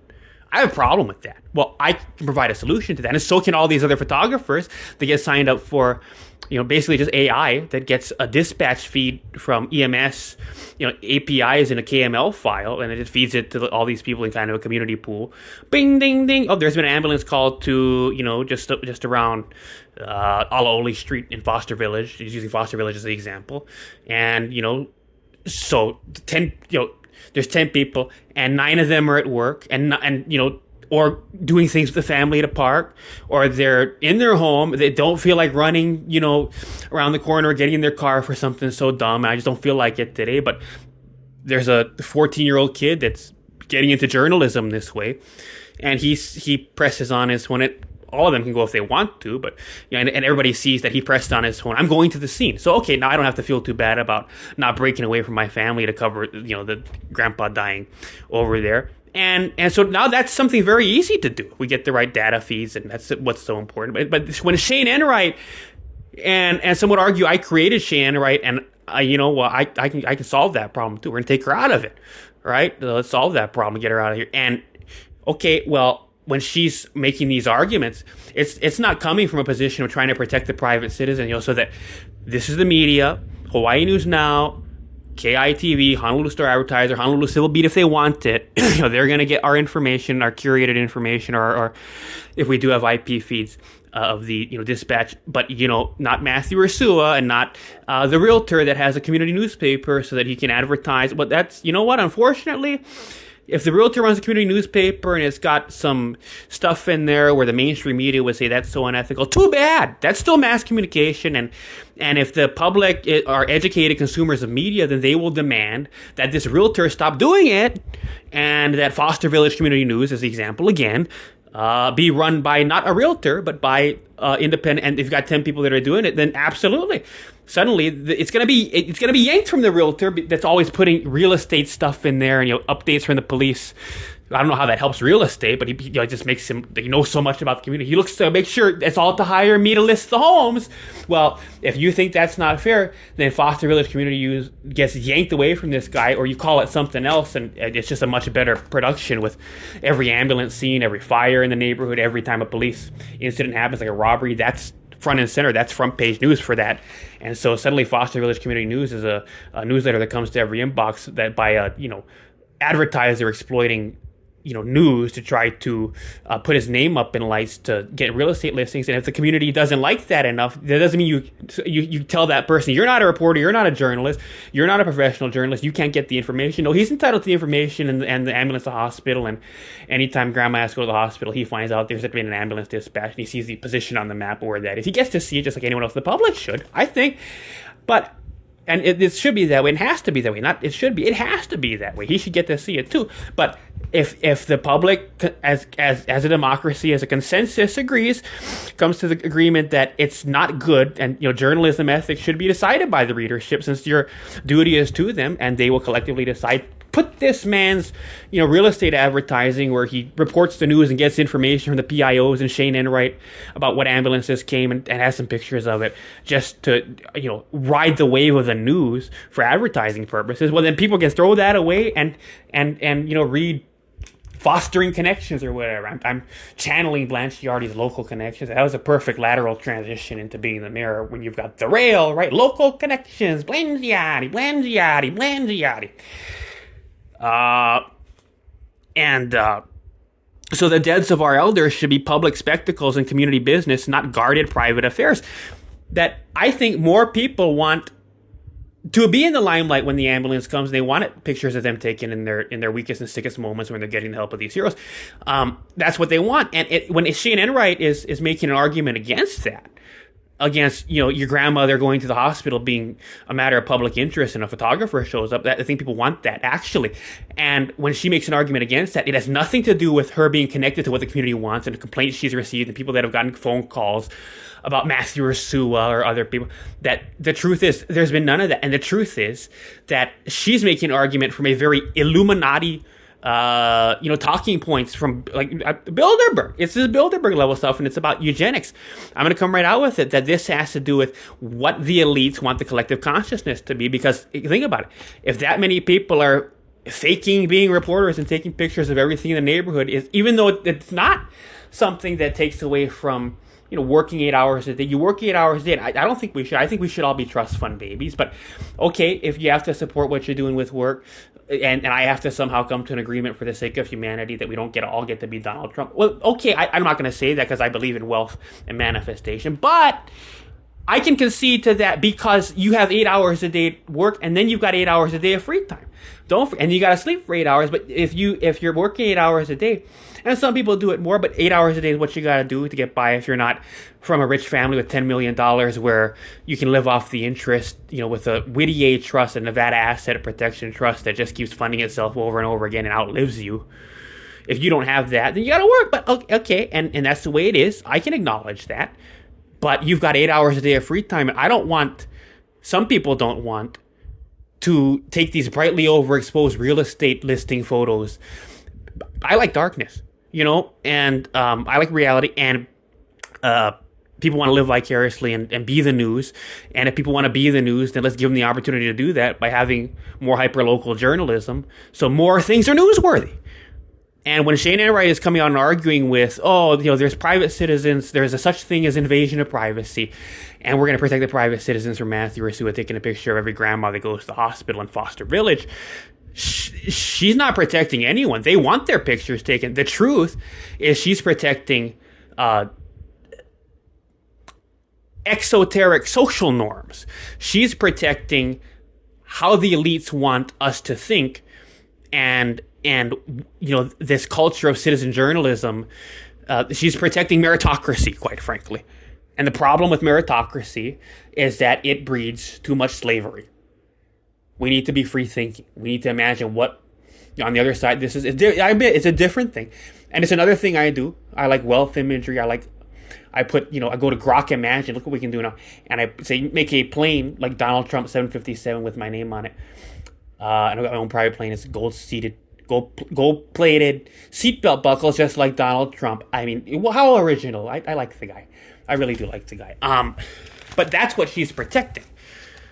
So it's not about what the people want. It's not about democracy. It's not about protecting the public's dignity and safety. It's actually about degrading the public's dignity because she's protecting the line between Britney Spears, Olivia J. Giannulli, Donald Trump, Elon Musk, Drew Afualo, herself. She thinks she's in this group of people, public figure.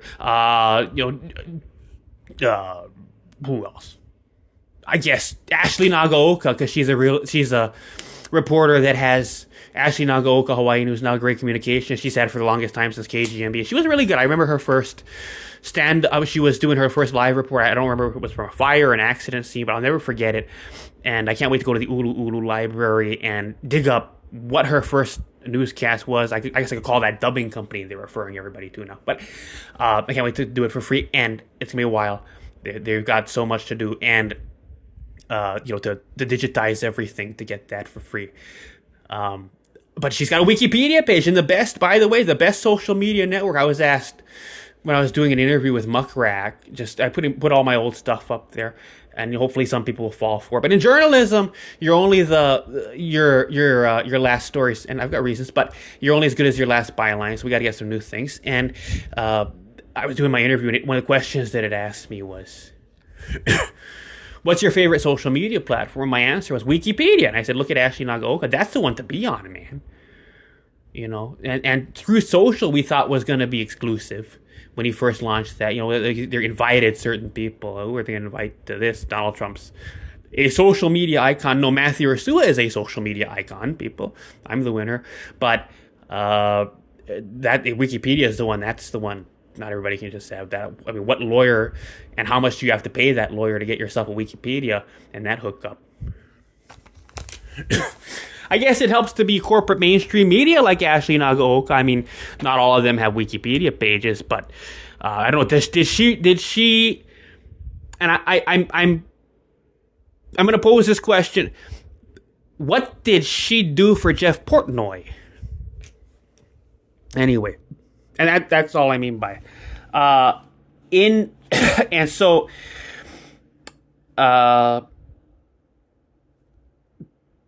because I don't want to say, did she suck Jeff Portnoy's dick, and then Kelly Laporte is putting a TPO on me in court, in Honolulu District Court, and saying you can't go near the reporters because this is a public figure, and this is a woman that can't handle the heat of the kitchen, and you can't go near them because you talked about Ashioga, this crown jewel.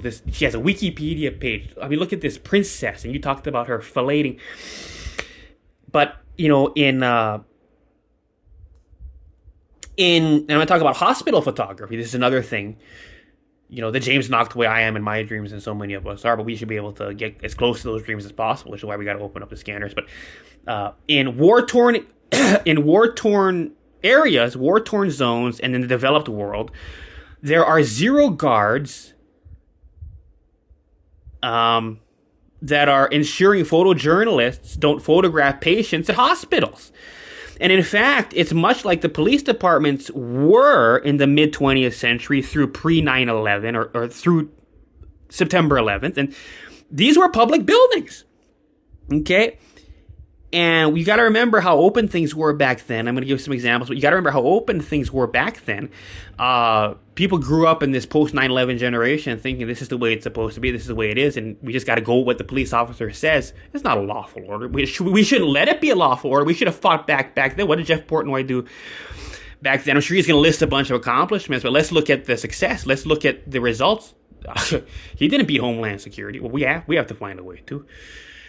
And there were these. So the hospitals in the developing world, in third world countries. That's why it's a great place to get dramatic images. They are much like the police departments were in the United States in the mid 20th century through pre 9/11. These were public buildings that anyone, freelance reporters, and we're talking about the police departments now, not the hospitals, and they are. But we're just honing in on the police departments. Honolulu Police Department. These were public buildings, and anyone, whether they were freelance reporters, mainstream news reporters, I mean, I don't know anyone that wasn't trying to get information would want to hang out there, but they could. And so these, mainstream news reporters and freelance reporters, anyone. I mean, now they'll strong arm you out of there if you're pretending, back then they would have strong armed you out of there, of course, or put you in a cell block. If you were, using it as a place to protest or blocking the way of the investigators and the deputies or the police officers, if you were in their way, I mean, there was definitely some kind of a law they could reach. Which is why, again, I don't know why you'd want to be there, but if you're one of the people that are entrusted with having to do that, and entrusted with having to do that doesn't mean employed by mainstream media. It could be independent journalist that goes in there and asks questions. But if you were doing that, you kind of have to tread lightly, and people did. But you could go in there, you could pester the detectives. You wouldn't lay a hand on them, but you'd stand on back, and you'd have your photographers there, and they'd be coming through, and you'd be yelling questions out of the detectives at the police department. This was a public building; you could go in there. And you don't want to be blocking the investigators or the detectives from leaving or going about their work. But it was a place that you could go and shout questions at them and take their photos. And these are public officials, and that's why it is that way. Nothing's changed. They're still public officials. But we put all these extra protections because of Homeland Security. 9/11, my ass. Come on, people. And you could take their photos, and these were public officials, and this was a public place. And by the way, they are and were and are on the public dime. These are people that are being paid through taxpayer revenue from real property taxes in the counties. People deserve to see everything they do. Otherwise, they should be allowed to say, I don't think we should have a police department anymore. So you want to protect the public trust and public safety, you better let us in. You got to get radical. And you could do that at all hours of the day when there's investigations and, large-scale incidents. I don't care what Acting Chief Roddy Vanek and whoever they're going to have next, or in Las Vegas, the sister city, Sheriff McMahill at LVMPD, or Sheriff McGill in Nye County, different world, that's also on Patrol Live. What a story there. But for him, I don't care what their arguments are about. It's a new world with terrorism And it's a new kind of crime fighting. America never had the chance. America never had the chance. That's my answer. We never had the chance to fight back against it and argue with it without 9/11 pro-military, pro-war brainwashing that served as a complete distraction as Homeland Security just plowed through our rights, plowed through everything, and changed everything. And, something the media... once free thinking. The media was once free thinking, and by necessity, like cops replaced by human copy generative AI. So, the cops have been replaced. So just like cops, it's by necessity, they've been replaced by copywriting generative AI. And this is a decade before generative AI, when Homeland Security came in and yanked everything and the freedom to go into those buildings, like the police departments. And they were willing and happy for the measly paychecks. We're talking about the mainstream media reporters. They were happy for their measly paychecks after that. And they hired a whole new breed, just like they hired dumb cops that were... dumb in the sense that they are perfectly happy to follow the orders of their superiors, and because they're not supposed to be the judge is the way they look at it, but there's no, whatever, and then as long as they follow the orders of superiors, then they're a good employee there as a deputy or as a patrol officer. And just like the cops, the reporters for mainstream media, as long as they've got their verified check marks on social media that says, I'm a public figure, and, their corporately owned stations with all this money they can pay Jeff Portnoy, they also hook them up with that, so they feel like they're important. They're only making $40K a year, usually. And they've got their check mark, so they feel like they're important. Donald Trump has a check mark, and who else has a check mark? I've got a check mark! Elon Musk has a check mark, and I have a check mark. A check mark we're better than Mathew Ursua. I don't know. Eventually so it went from, I'm just fine with my paycheck. And you talk about this, I made the connection between gratefulness and that they want everyone on medication, basically, and being grateful for what they have and not trying to take more from the world and have more power and more money.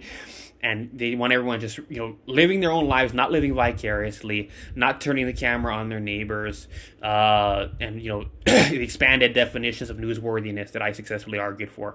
They don't want that. They want you taking brightly overexposed pictures of your trophy wife and your kids, procreating. It's the stuff out of Feel It Still by Portugal the Man. You watch that music video. It's full CIA. It's, we need to produce more slaves for the next generation of the billionaires and one percenters to slave drive and whip and live their sad lives as population centers grow. So real estate developers in the middle, you give a little to the kids in the middle, can profit off of procreation by building homes and expanding these cities. Like Vegas gets bigger and bigger and bigger and bigger, and BLM, right, is now ceding land. Well, ceding might not be the right term.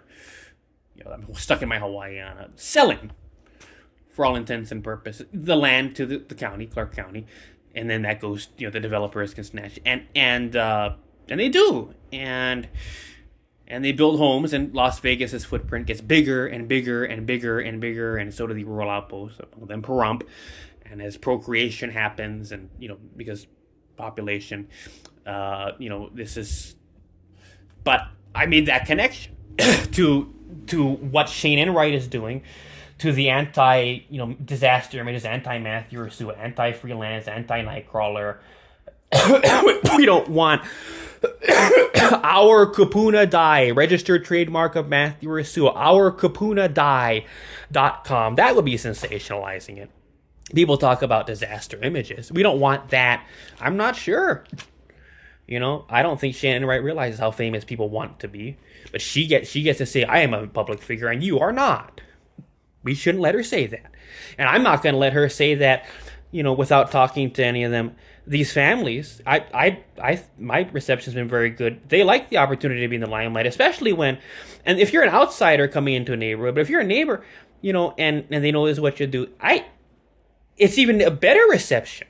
The ambulance shows up, grandpa, grandma. I use hypothetical grandma. If I were Shane Enright, and who knows, one day I might have to be, but I want to be able to offer the media if I'm the new Shane Enright. First of all, I'm going to get rid of that stolen valor, absolutely silly fake paramedic uniform. She's not a licensed EMT or paramedic. I look it up in PVL, but Shane Enright, and I'm gonna get rid of that. I'm gonna wear a suit if I have to be the next Miss Shane, as they say. But I want to be able to give the media information, not have my hands tied by Blanche Giardi or whoever the next mayor is going to be. And so it's not feasible to do, because who do you work for? The one that wants to tie your hands and not work with the media. And that's why, as I'm going to go on a tangent here, I think the media should get to vote. And we saw with Caroline Leavitt, the White House press secretary of Donald Trump in the White House, Donald Trump's second administration, 2024, Make America Great Again. As far as I know, it's the last time he's going to be able to do it in that capacity. Billionaires can do anything, but in that, capacity as president, you can't have a third term since FDR. But there was a big thing that had come out over, the president gets to choose the press corps who comes in, but not if we make it different. And so we're tinkering with legislation with this Bill 46 that HAB, and I'm seeing Jeff Portnoy is involved in a Kate Shuddy. And I have to, clarify a lot of things on it. There's still research that's out to do before we, talk about it. But what I'm seeing from my research is Jeff Portnoy has been involved in it, and Kate Shuddy's been involved in it. But it sounded to me like Jeff Portnoy was on his last leg. And his voicemail, when some years ago, before I got locked up in jail, I was trying to call Jeff Portnoy and just kind of get an idea of the state of affairs and what was happening. This was when they had first encrypted the scanners, or rather the police radios. And this was years ago. What happened? Oh, their ratings flatlined. That's what happened. Now they're realizing. But they did that because they're not having bloody imagery, and whatever Shane Enright sends them, these bullet points, they just have their graphics team in After Effects at Island News or KHON or wherever, and they put it in there, bullet points of a 36-year-old man and whatever, less than a sentence length description of what injuries happened to Shane Enright pastes in there from a redacted ambulance report. And viewers don't want that. So now, because the ratings have flatlined, I was talking about this all along, but he sounded sick, and he said he was out of the country. So there's some things we have to really clarify just to make sure I don't sound stupid. Maybe Jeff Portnoy is dead. I don't know. I to be honest, I haven't gone onto the Kate Shuddy website yet to look at the headshots, but we gotta confirm a lot of things. Just to be safe. We're just hitting the ground running, but these people have verified check marks. They're fine with their paychecks, so they don't, because they're not people of prurient interest, and they don't get a thrill up their leg, and because, by the way, they took away the scanners. This new generation of reporters, and some of them, I think Jai Cunningham's one of them, but there's not a lot of the old guard. And I don't know if they've got Denby Fawcett or she's dead. We got to look into that too. I don't want to sound too stupid. I should know what's going on in all the newsrooms. But Denby Fawcett, she would remember it when June Jones is one of the incidents. I talk about, I'm going to have examples. Remember, I'll never forget Joe Moore coming on with the 5 o'clock World Report, what they have on Fox. They never brought on Shepard Smith for that. I don't know, was Shepard Smith at Fox News doing their CBS? That was Fox News' version of the evening news. That's on Fox News, but on Fox Broadcast they have a local news, and Hawaii has a World Report with Joe Moore. So they have a local anchor come on and do a World Report. That's the template they went and followed for Fox's KHON2. It was now owned by Nexstar, by the way. The affiliate, we all know, and the affiliate for Fox, have a local news anchor come on and do the World Report. But he's on that day that June Jones, back in 2001. By the way, this was pre 9/11, so there's a lot of things to be gleaned from the coverage of it, including, as a tangent, but not a tangent, that this was still a time when, and you'll see the name of the fire department folks that extricated the Jaws of Life, battalion chief, I think. You'll see the name of the sergeant at Honolulu Police Department that was leading the accident investigation. So the reporters could just go up to people on scene. And these were sergeants, and these were fire battalion, and these were just firefighters, and ask, what condition is the patient in, how long did it take you to put the fire out, and get visceral details about it too. How bad was he bleeding? they would often work with the media. There was a lot better relationship, and you could just ask, and anyone in the public could do it too. There wasn't this, where's your media badge? Where's your credentials? And definitely Honolulu police, PIO was unheard of, but definitely Honolulu police had no control over who the media was and couldn't, like Donald Trump, get to say, you can't come into the press conference, you're not credentialed media, we're kicking you out of the scene, stay away. They couldn't do that to people. And so anyone could just ask. And of course, they give media deference and favor. He said, I'm a reporter, came in with a camera, I'm a reporter, because it's mass communication. But anyone could ask a police officer with prying eyes about a scene. There wasn't any of this, just you give privacy as the answer. I'm not accepting privacy as the answer. This is a public affair. It's an investigation. I'm paying you with my city and county, you've got taxpayer, whatever services you do. If you pay for a holo card that's $80 a month to ride the Skyline Rail and the buses, that's you're paying the city. What for? For among the things, whatever business you do at the city, you got to pay them for. You're someone that, and whatever it is, this is because you got police, you got fire, you got EMS, and I'm here, and I'm a resident, and whatever it is, and you're a protector of the public, you're employed by the public. I employ you. It's not the other way around. And nowadays, people, that's a culture they tried to get rid of, and they were just hounding on sovereign citizen. And police said, but by the way, they were all 100% right about it. Sovereign citizen, they're insane. They think they can go into court and cite maritime law, and because there's a gold fringe flag. Well, I mean, they've got a lot of good points, and that just becomes a big distraction. That just becomes a huge distraction from not moderate people, but from reality. Which is that, and so you see, the truth is, we can't, these people are domestic terrorists for claiming things like that and telling cops, I'm not going to aid you in my arrest, but then it gets to a point where, and it's a slippery slope argument. No, this is based on reality. This is verifiable. And it's slippery slope, by the way, is not invalid. Slippery slope is a valid argument. Is it sound? Is it strong? Well, it depends on the evidence. And the evidence is mercurial. The evidence is something very fleeting. Let me put it this way. It's ephemeral to try to grasp, kind of like perfect pitch. If you're someone from music, some people say that beyond a certain age, you're never going to develop perfect pitch. You'll never be able to hear a D sharp or a C played on a piano, not looking at the keys, pressing the key yourself, and identify that's a C. That's a D, that's an E, that's an E sharp. You'll never be able to do that. I don't know about that, but, the evidence is kind of like that. Because what we're tapping into isn't things that always can be measured by content analysis in this case. We almost have to read everybody's mind. And, and you can get an idea of it from content analysis. And that's really the best we have to work with, I think.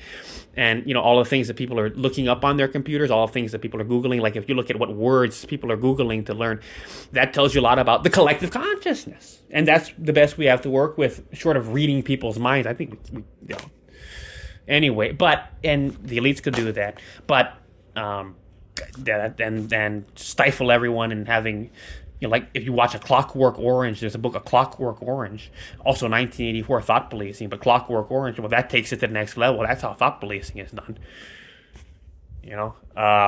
Anyway. But, so these mainstream media reporters, they all sold out to corporate interests to get their check marks, and their editors, it's all fear masquerading as news judgment. Again, I'm going to highlight that. Their ethics, mainstream media ethics, is fear masquerading as news judgment. OpenAI ethical,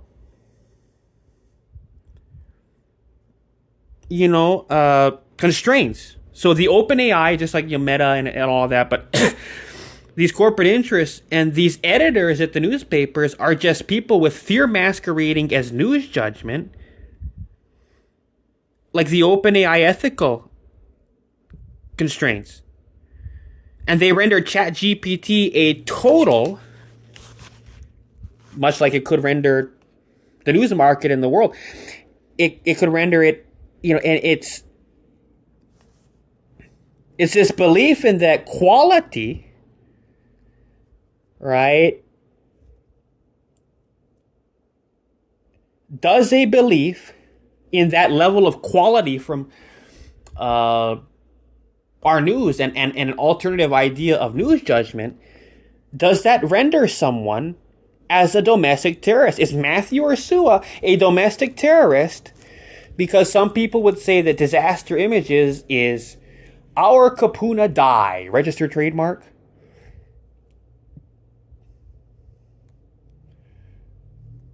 Well, if you really want to, throw up the dividing line or the border wall between public figure and private citizen and put the cat in the bag from when we used to have edge rank and you could build true organic following and be a celebrity without money, I don't think you can anymore. I wish you could. But the world has changed because they've restored meritocracy. One thing that coincided, I'm not, correlation and things coinciding do not spell causality. It's tempting to say that Donald Trump's administration and its impact on the world and people getting more interested in money out of the secret jealousy we can't admit to having, because who would want to be Donald Trump? But we see him all the time, and it does something to us subconsciously. It makes us chase money more. Money, money, money, money. Like The Apprentice. What if you could have it all? From the introduction to NBC, The Apprentice. It does. Even though we can't admit it, because who could like a man that talks like that, dresses like that? I like the look of Trump family. By the way, I don't like Hawaii. Miami too. Kai Trump's in Miami. Donald Trump's in Miami a lot. That's where he retired to at Mar-a-Lago. And Miami is even hotter and more humid than Hawaii most of the time. So I can't say it's an excuse. But I got to get myself a suit. After being in jail that long and being force medicated at the Kaneohe Mental Hospital of Las Vegas, which is Murray Stein on Charleston Boulevard, as part of the Southern Nevada Adult Mental Health Service. And it was Haldol, the absolute MK Ultra worst, classic. I'm not going to get into all that, but it's classic drug. It's classic, but the problem with it is, even though they say it's weight neutral, and it's believe me, the way that it makes you gain weight is through the way it slows you down. Even if it doesn't cause metabolic, even if it doesn't cause overeating, you can't eat enough there, you can't exercise enough there, and that's why you're incompetent, because of the MK Ultra. I'm going to talk about redlining, urine straining, malnutrition to keep you weak. That's what it is, right? And it keeps you full wheelchair. And speaking of, we're going to talk about micro expressions and how that keeps you in a kind of tunnel vision, but that's for later. Microaggression interpretation, but that's for later. But again, these people, I had Frank Bridgewater when I was at Star Advertiser. These are editors, and they are people with fear masquerading as news judgment. And I could be labeled a domestic terrorist for holding on to a classic era of press freedoms here, there, and everywhere. Could free speech be policed? Could free speech be policed?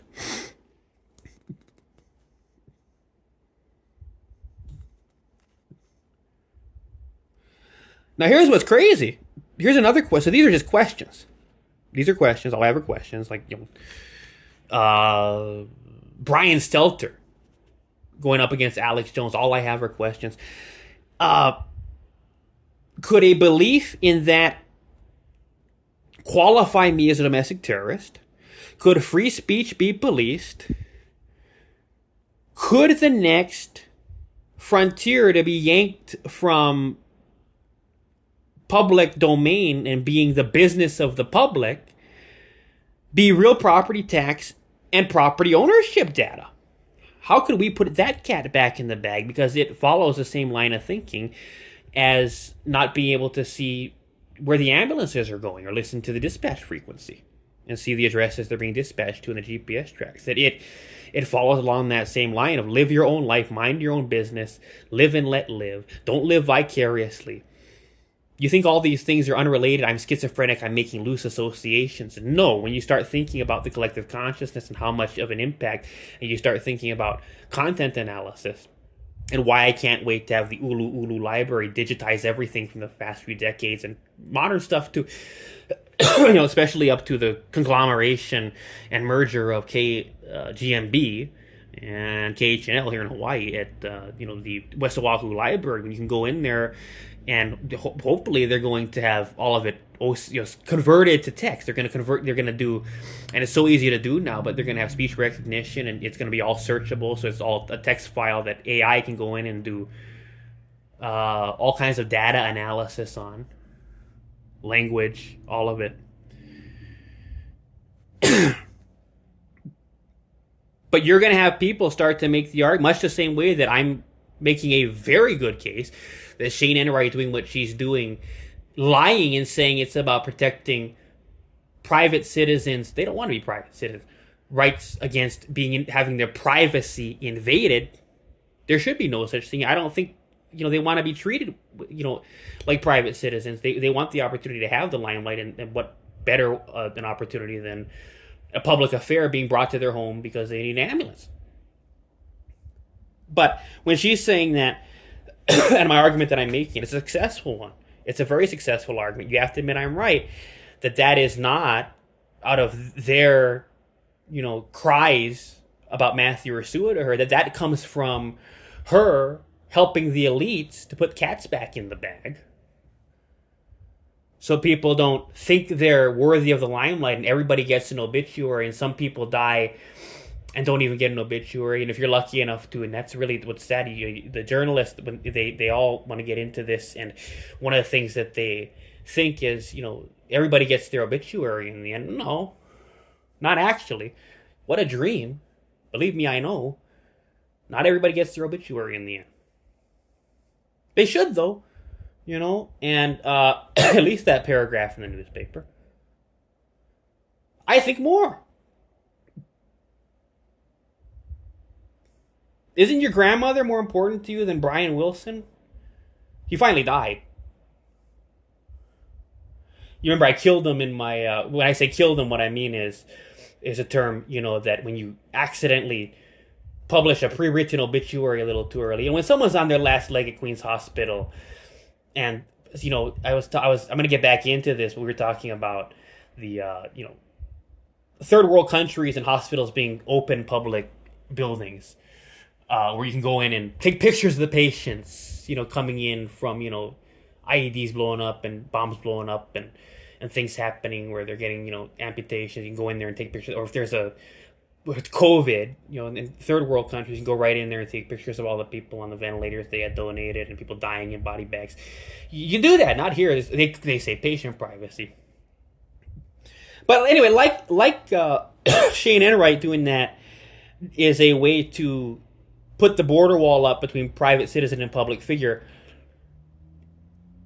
and make it look like they're protecting people when in reality they're not protecting the people on the Mexico side of the wall. They're protecting people on the American side of the wall, which is the wealthy that need to use the people on the Mexico side of the wall for labor. And if people start thinking too big, I don't want to be the renter anymore. I want to be the landlord. I don't want to be the one working at the McDonald's. I want to be the one owning the McDonald's. But you got to let people have that kind of insanity.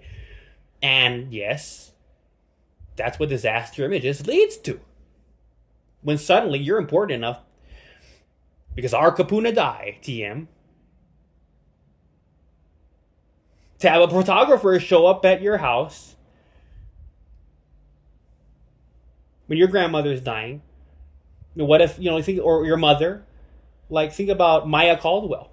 If Donna Tenoy is on her last leg and she's going to die, and a photographer should show up for that. She was FDIC, the wife of local, big news here. They should have a photographer show up for that, but now Shane Enright would, they wouldn't even let that happen. But we should have a photographer show up for that if she gets taken out of home hospice care in her last couple of days, and to the hospital to die. And, Maya Caldwell, a daughter, right?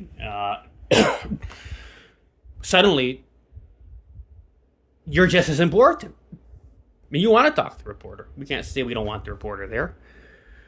But much along those same lines, we have to get rid of real property ownership data because it's gold digging. All these places Andrea Tupola is putting, and I want to be careful. I want to understand a little more. This is all rehearsal stuff. I don't want to say it could be very benign stuff. I don't think it's very benign stuff, but it could be very benign stuff. But I have to look at the bill. But I did see that, and she's Republican, I'm Republican, but there's things, and I want to understand it. I want to understand it so that when we're out there talking about it, because she's a really nice person, and she has nice teeth. She has white teeth, very white teeth, and I don't know if that's.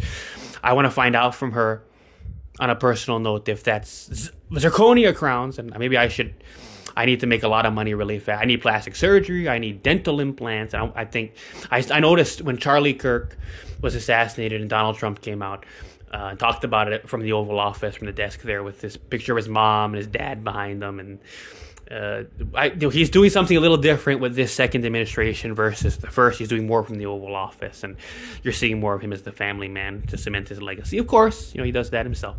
Doesn't need the media to do it for him, but these little things, these little gestures you see, these even down to the decorations. But his teeth are very white now. I'm just, it makes you look poor if they're too yellow, I guess. My thought on it is if they don't look natural, then you look like someone with cheap porcelain. But Andrea Topola, you look at her and that, I can't say that's cheap porcelain. Donald Trump too, I can't say that's cheap porcelain. It's really good white zirconia, I think, but I gotta find out. I gotta get, so if there's any dentists out there, but it could be benign stuff. So I have to understand more about it before I say too much and be too critical of it. But in Waipahu and I think in Eva Beach, there's a pilot program for putting police in the schools, and it's nothing entirely new.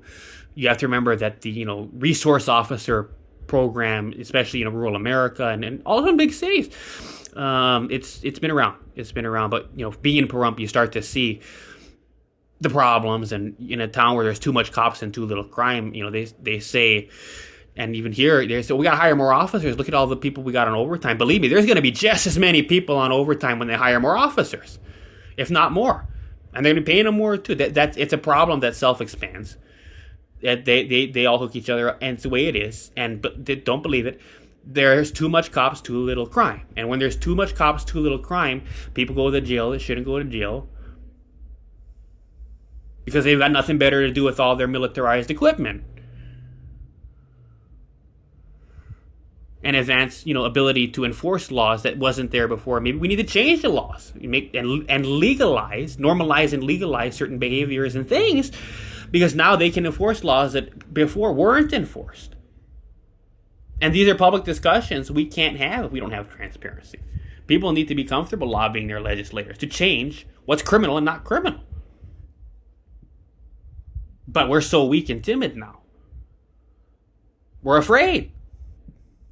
It's unethical to try to, as a nobody, change what's legal and not legal. And what constitutes, we have to be under it. No, lawmakers work for you.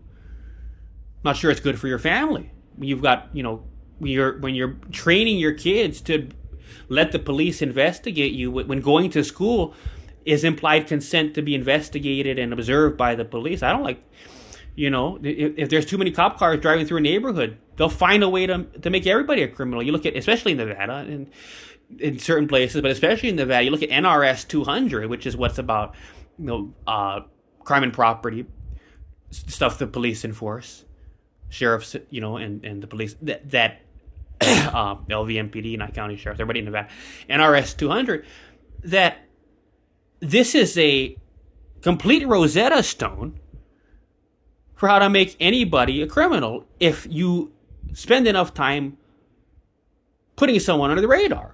And we have those radars now. Maybe we need to decriminalize certain things. And I'm not sure I want my kids going to public school. You can't blame me for wanting to own a skyscraper or multifamily, or at least a couple of fourplexes. One for every child I want to have. So they can go to Punahou or Iolani or not to public school if they got cops there. You think they're going to let cops in Kamehameha? You think they're going to let cops in? So, in all fairness, I can't, I think Andrea DePola, she's doing a really good thing, actually, by having the cops breathe down your kids' necks. It's helping Punahou and Iolani and Hawaii Baptist Academy and the private schools. They're not going to let that stuff in there. They're not going to let that stuff in there. She's setting an example. Don't go to public school. And all this DOE, all this I came out and I said it on my blog. I'm going to say it again. Technology, they should cancel the schools, and especially in a place where the homes don't break even. If you're a real estate investor, you don't want to buy a home for yourself, that you're a person that thinks correctly, and you want to, take out a conventional mortgage on a single family home, let's say, and rent it out and start building equity by paying that mortgage with the rent money you get from your long-term or year-long lease tenant. Easiest thing to do, instead of starting an Airbnb or a group home and all of this stuff. And it gets it's a lot of business to manage. You do get more with medium and short-term rental. You do get more, but it's a business and you got to run it. And if you've got a lot of these properties, you hire a property manager and let's stick a good quality vetted tenant in that signs a year-long lease and pays their rent on time and has a good history. But if you come to Hawaii, these $1,050,000, even the cheapest homes, the mortgage will not break even, and you're still going to owe more to the bank for a conventional, 20% down, and the rest is financed, the 80-20 loan to value stuff. And you're still going to owe more to the bank because the homes are so expensive in Honolulu than what your renter's going to give you every month for the privilege of quietly enjoying, their time on your property. And you not being barged in on by you according to the landlord-tenant laws. That that's why property managers are great locations, Hawaii, wherever it is, they do it all. They think about all of it, but that you're not going to be, the landlord can't just come in. There's, I don't know what it's 30 days, 40 days. I was not licensed, but permitted. You get a real estate license, you get a permit in Nevada to practice property management. You got to add on that permit, not to show rentals. But if you're going to practice property management, you have to add on a permit to your salesman or broker's license. Not in Hawaii. In fact, I may be wrong. I spent a long time since I took ABLE's pre-licensing here. But it was, I think you can practice property management without being a licensed real estate licensee under HRS 467, which in Nevada is NRS 645 about brokers and salespeople. I might be wrong. But you can just with, you don't have to add on a property management permit at the real estate division, or, here it's PVL. They handle all of that for everything, for the commissioners of all these different government scam to collect. And it just helps the industry to say, oh, look, we're licensed professionals, we're regulated. We took a test and we passed it. Look, I've got a license number. That's, it's just 1% of people do business, 99% of people fall away in 2 years. Run dry by the BOR or the AOR on a dream. Reality. I digress. But kudos to Andrea DePola for reminding us that our children should not be going to public school.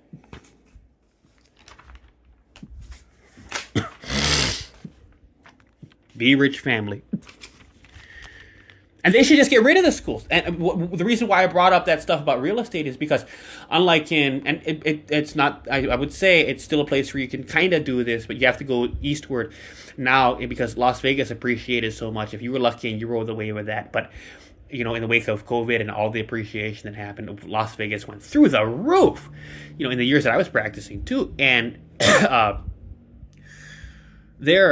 and it's incredible. But that's why I brought up, because if you've got all this equity parked in that you can't get cash flow on, it's just location, I guess. So what do you get in return for that? I think it's a little more than location. I think it's multi-generational wealth, which can be looked at as something separate than location. High price of California, high price of Hawaii real estate is a tenet or a feature of these real estate markets.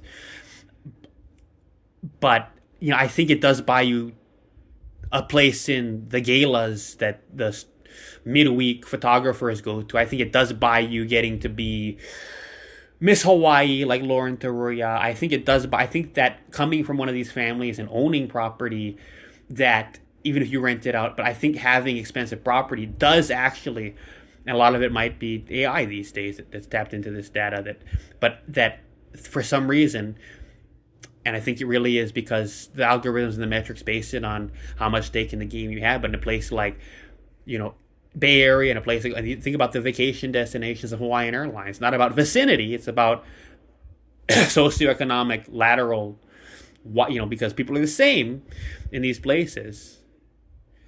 Be smart, doctor, engineer, lawyer, have a high-paying job, 6 figures, pay the mortgage. That's how you build multi-generational wealth, by starting with your own home to live in that you remodel and keep up and make it your own and make it really nice and have a nice view if you're lucky, and raise children that'll raise children, and have a and some of them will have to break away and get their own mortgages and start over, but not quite start over, because they're going to be able to use, and we're all hooking up the banks that way with procreation, and eventually you have to go out and start your own, but your parents still help you. Your parents still help you in a place like this, in a place like Hawaii. Naleo Pilimahana, Hawaiian lullaby, first Hawaiian bank. Where I live, there are rainbows, right? And so we have that. So it's a little different than cash flow. These are, this is equity. This is an equity world. It's an equity world. But if you have these nice homes that you own and that you got a lot of equity, that if you were not to live in your home and start renting out, because you have a mortgage, if the house is owned free and clear, and you don't pay a bank, which you do for 30 years, and most people have to, not do, but have to refinance because of reality, and owe the bank longer than they're alive, and pass mortgage debt, not equity, along to their descendants, okay, but it's a place to be, then your children should just stay home and not go to school. They should force everyone to be homeschooled and do it alternative, make alternative mainstream, and shut down the DOE school to build golf courses, just like they should build golf courses on cemeteries, because these people are dead.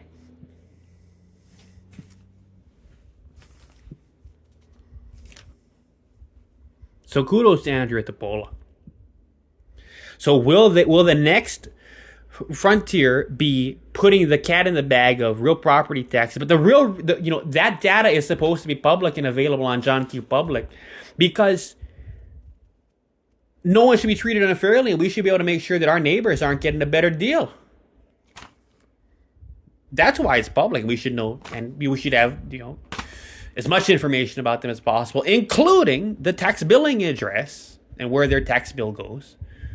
Okay, I'm trying to push a little bit for marketing stuff, but we do get that, and they should make that available. I think that the county should not be able to keep anything private. And even voter registration data, in Honolulu, it's not like it's really open in Nevada, really open, but in Honolulu they've got restrictions, and only if it's liquor, only if it's for certain things the city has, like liquor licensing, can you go in and but yeah, I've seen people when I was living in Hawaii. And doing disaster images, and when I was in high school and in college, I'd have people knocking on my door. Erling Johansson, just like Beth Fukumoto, the total dropout, total flunked out, just give up, become a Democrat. What losers? Couldn't handle it, and just, I'll become a Democrat. Beth Fukumoto, she got raped, man. Good for her. And she deserves it, and it's just a sad thing to see. I'm not going that way, But they would come around and knock on doors, and they'd have voter registration lists. You see what those are? Those computer printouts on dot matrix from City Hall. That little door on the left side when you're walking in from the front. What they call it? They like to speak Hawaiian here. Honolulu hale, hale. Are we going to the hukilau? The hukilau. But he'd come around, and other people would come around too, and they are working with voter registration printout. They're not just knocking on doors. Why? You might as well just knock on doors without voter registration. But they had voter registration data. But they might as well just knock without, because get registered, motherfucker. or it was too late by then.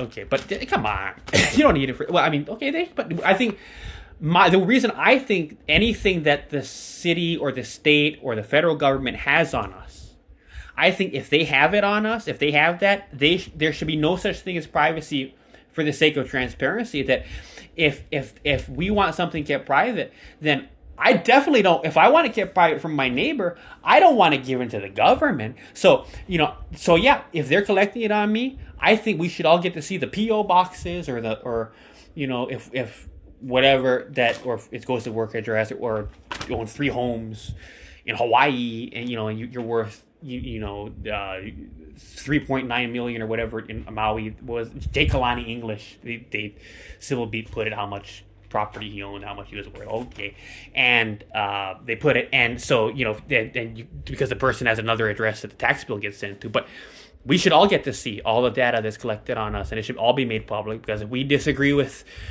it being seen by our neighbors, then what we should be lobbying for is for the government not to have it.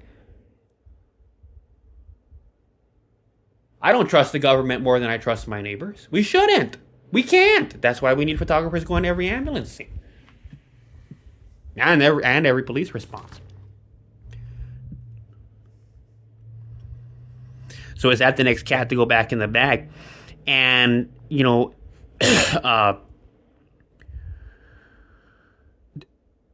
property ownership data. And another reason why they'd want that made private is because your kid that's got the police breathing down his neck in Waipahu and in Eva Beach now because Andrea Tapola's bill that can't afford to go to Kamehameha or can't afford to go to Iolani or can't afford to go to Punahou isn't going to want to start dating in his own social class. He thinks correctly. He's going to want to hook up with a girl whose parents own $10 million in property across the Hawaiian Islands and on the mainland too. And he's going to go and, have, Google Opal do a couple of things and grab all the public data from all across the country and aggregate this and that and seek out people and start sending text messages and making phone calls and saying, before it's too late, I want to marry a rich girl because I don't want to be one of these people still living with family in Hawaii like a broke loser, morbidly obese, taking medication to deal with the delay in my marriage and starting my sex life because I still live with parents at 25 and 26. And I don't want to be here, and that's what happens. I don't want to be here, and I want to marry a rich girl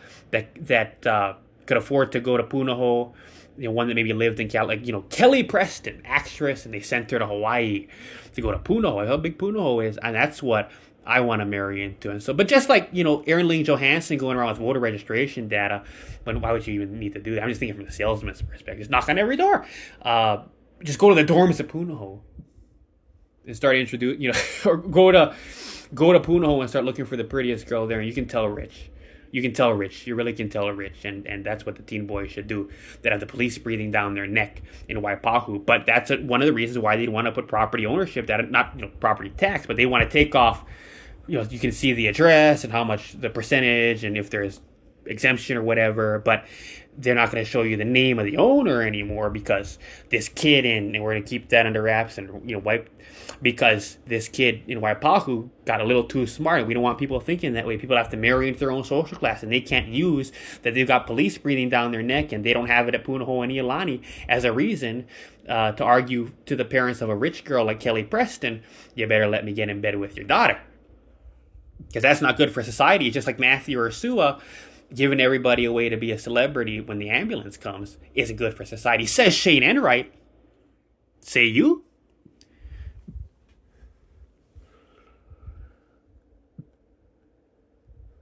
But a society is on total lockdown. And if you look at ID.me and Clear.me, we could have our U.S. passports or any passports we have. It's good to have more passports than just a U.S. passport. It's good to have belong to more countries.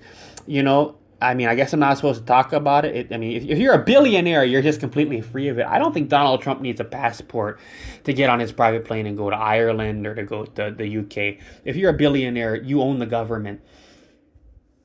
Let's be honest about it. You don't got to follow any of that. You're not under it. But for everyone else, you got to have your passport. But if you've got an Irish one, if you've got a Colombian one, and these are places that there's a little bit of diplomatic immunity.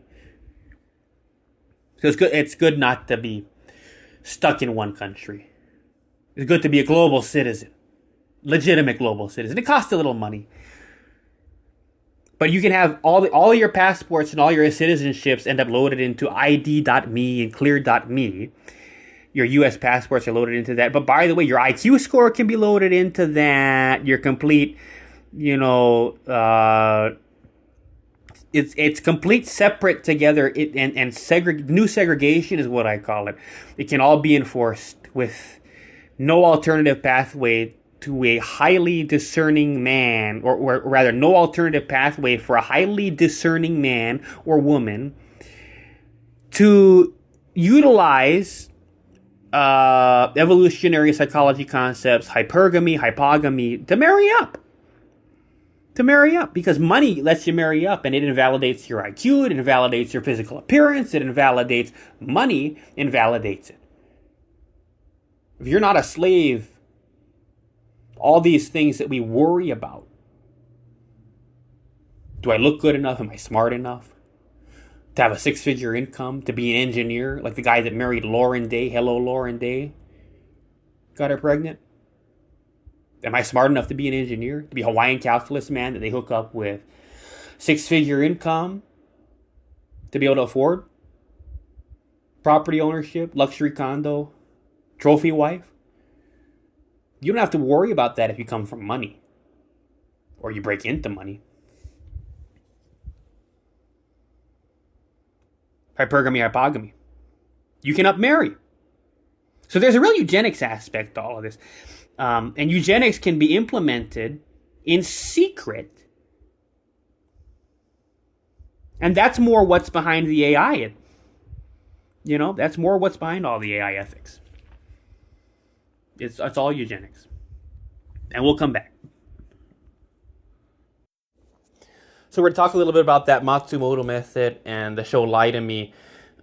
Superhuman salesmanship. Learn too much about implicit bias, your own IQ and your Jennifer Reynolds score, by spotting your rejection before you.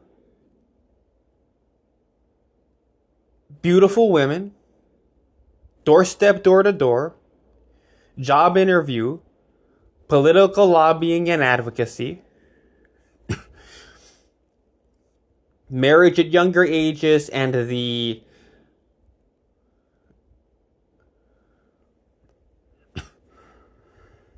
luck of multi-generational wealth trust fund that's backed by enough income-producing real estate as investors or developers protects people from the terror of how big this world is. Not everyone can stand the heat of the kitchen, as the adage goes, but I insisted on exposing myself to the flaws, rather to the flames. I insisted on exposing myself to the flames and never giving up instead of being a mere private citizen to be a public figure, one with a trophy wife at that.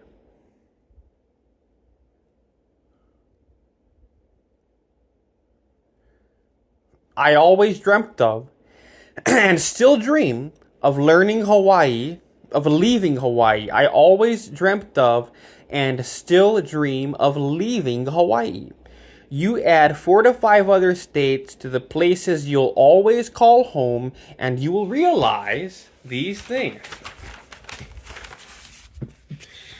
There were hundreds of Bob Seavies that Blanchiardi produced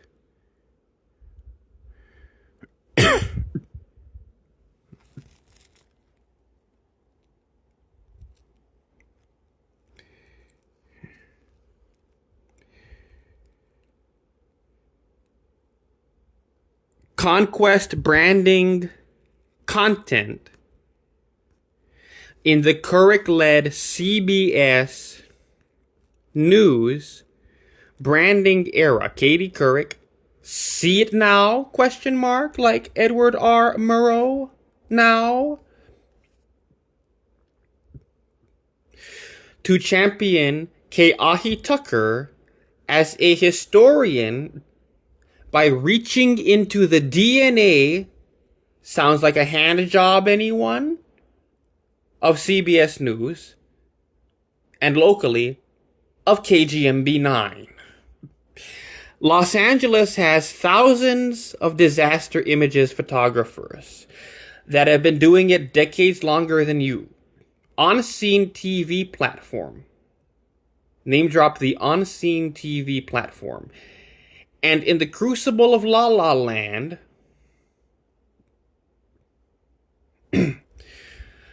like Keahi Tucker was the shoe-in winner because the world isn't that way anymore, win bigger.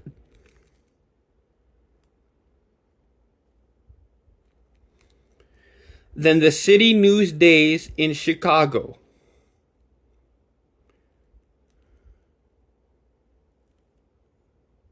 The world isn't that way anymore. Maybe it should be. There are at least 1,000 Mathew Ursua doppelgangers in the world. And they aren't Andy Milonakis. That's the same truth for the first girl you liked in elementary school. And I'm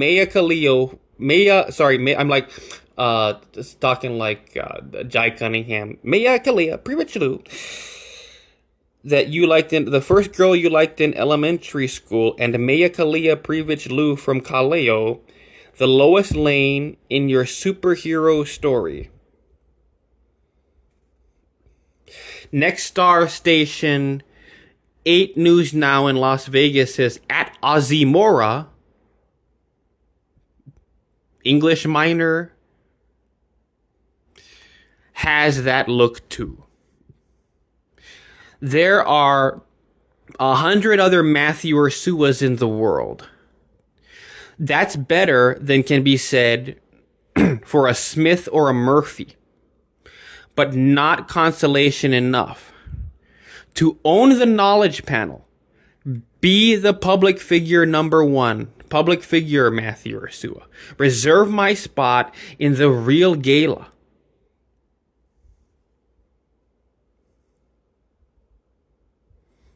So that I have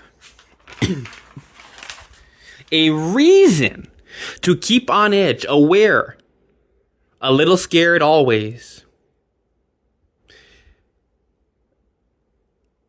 And always have that thorn in my side reminding me that you have to be 1,000 times more observant and 1,000 times more insightful to achieve 1,000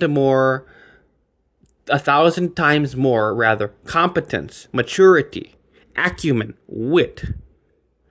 NBC Tonight Show. This isn't Andy Bumatai from the furniture store, people. Wisdom, speed, understanding. Follow the template of Ecclesiastes here, like Peter, Paul, and Mary's song. Strength to the bread to the wise, swift men of understanding kind of stuff. To retroactively have met the developmental milestones with enough money you can revise history if you need to. A wedding day to Mayavana. The NBC show NBC The Apprentice with Donald Trump, that if I have to be infamous to defend my Mathew Ursua as the number 1 top Mathew Ursuadom in search, then these are the sacrifices. As Donald Trump said, still promoting Miss Universe in the 2016 debates, history doesn't remember the second place finisher. That's why that wit and in real life charisma matters, because real money comes from the 1%, not Jesse James Decker's inflated sphere of influence, followers, psychic income. And for them and anyone, they only need Google your name, and like that, they're caught in your trap. The search results, like your shadow on the cave wall, Plato, becomes the reality of the universe. You're king of the world. Steward it well. There is no Donald J. Trump Jr. or Sidney Ray James. There's only Mathew Ursua, and I'm a rock star of it.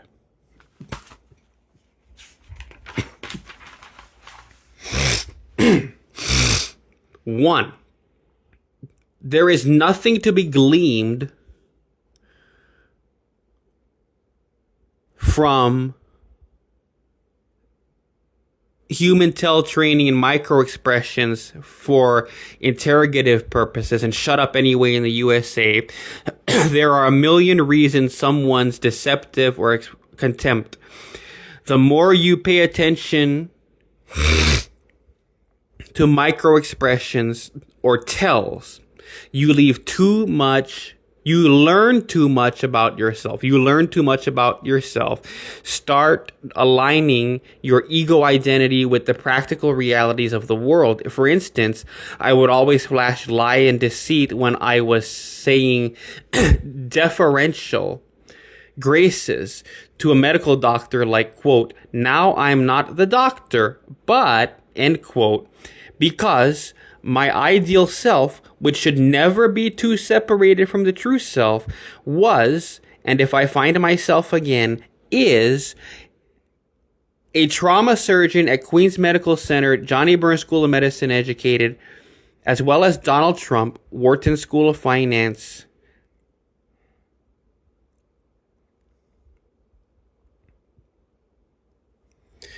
Because I'm not the doctor is a lie to me.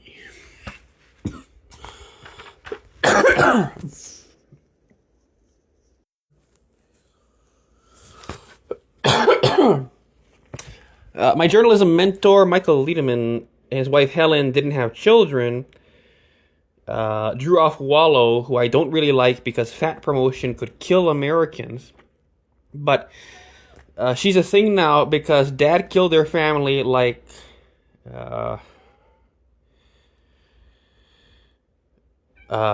Gentile Chun in Las Vegas, and you can't beat it. David McCracken's associate and later Kaleo sports editor Drew off Wallow during a University of Hawaii football season under head coach, I don't know what it was, Chow, I think, or it could have been Rolovich, I think Chow, that saw, and we're going to put in there what the season was like, 'cause it's always headlined by football, and she would come, I don't care about it, but she would say something like, oh, there's other sports. When you cut off the family line, baby books and How I Met Your Mother stories from grandparents and parents get sad, and you don't want to see and hear them anymore because there's going to be no one to share them with. And this interesting tangent I got to go on. I can't speak for Lederman or Afualo. You have, but they have friends in real life. And of course, my unique challenge is strange. And I was on these medications that worsened it, and it left permanent because if you don't develop it in a timely way, certain sensitive periods, and it takes a lot of time, but I'll be 50 by the time. And then you've got the natural cognitive slowdown that happens, and it starts when you hit 23, and it's all downhill. It's not 30 and downhill, it's 23 and downhill, and there's neuroplasticity, but that's to where really you can learn a lot with time, and that's the thing with IQ. Eventually you can get good, but it takes a long time.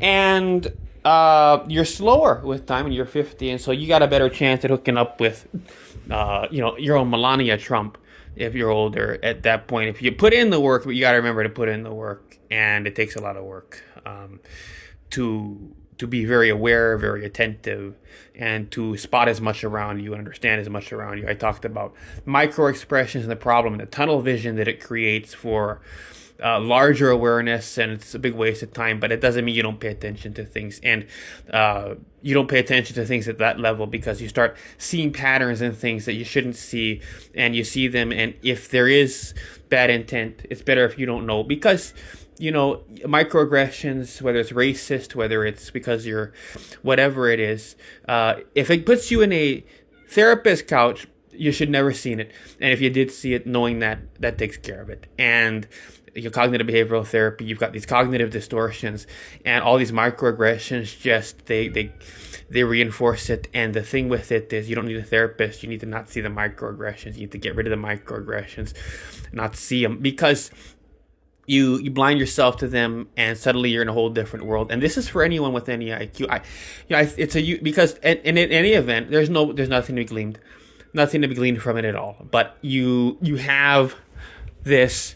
Anyone with an IQ, of any IQ, and ultra genius people, they're the very people that would never waste their time on that and never be stuck in that world, because photography is a good way to talk about it. That you have photography, and there's the shutter, and the shutter snaps, but we are not living in a world where these are snapshots that are spaced evenly from each other. We've got, in physics, we talk about kinematics versus dynamics, but you have to process things fluid, you have to process things dynamically, you have to process things fluid, you have to process things dynamically, and you end up stuck in that world, and it's over.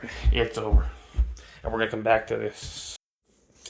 And the other thing, speaking of Drew Off-Wallow, when it comes to Drew Off-Wallow, is that I have a new theory that these people that are social media influencers and rich and they've got money, they say, because they have to play that card and they have to be on that side of it, they don't want to have children.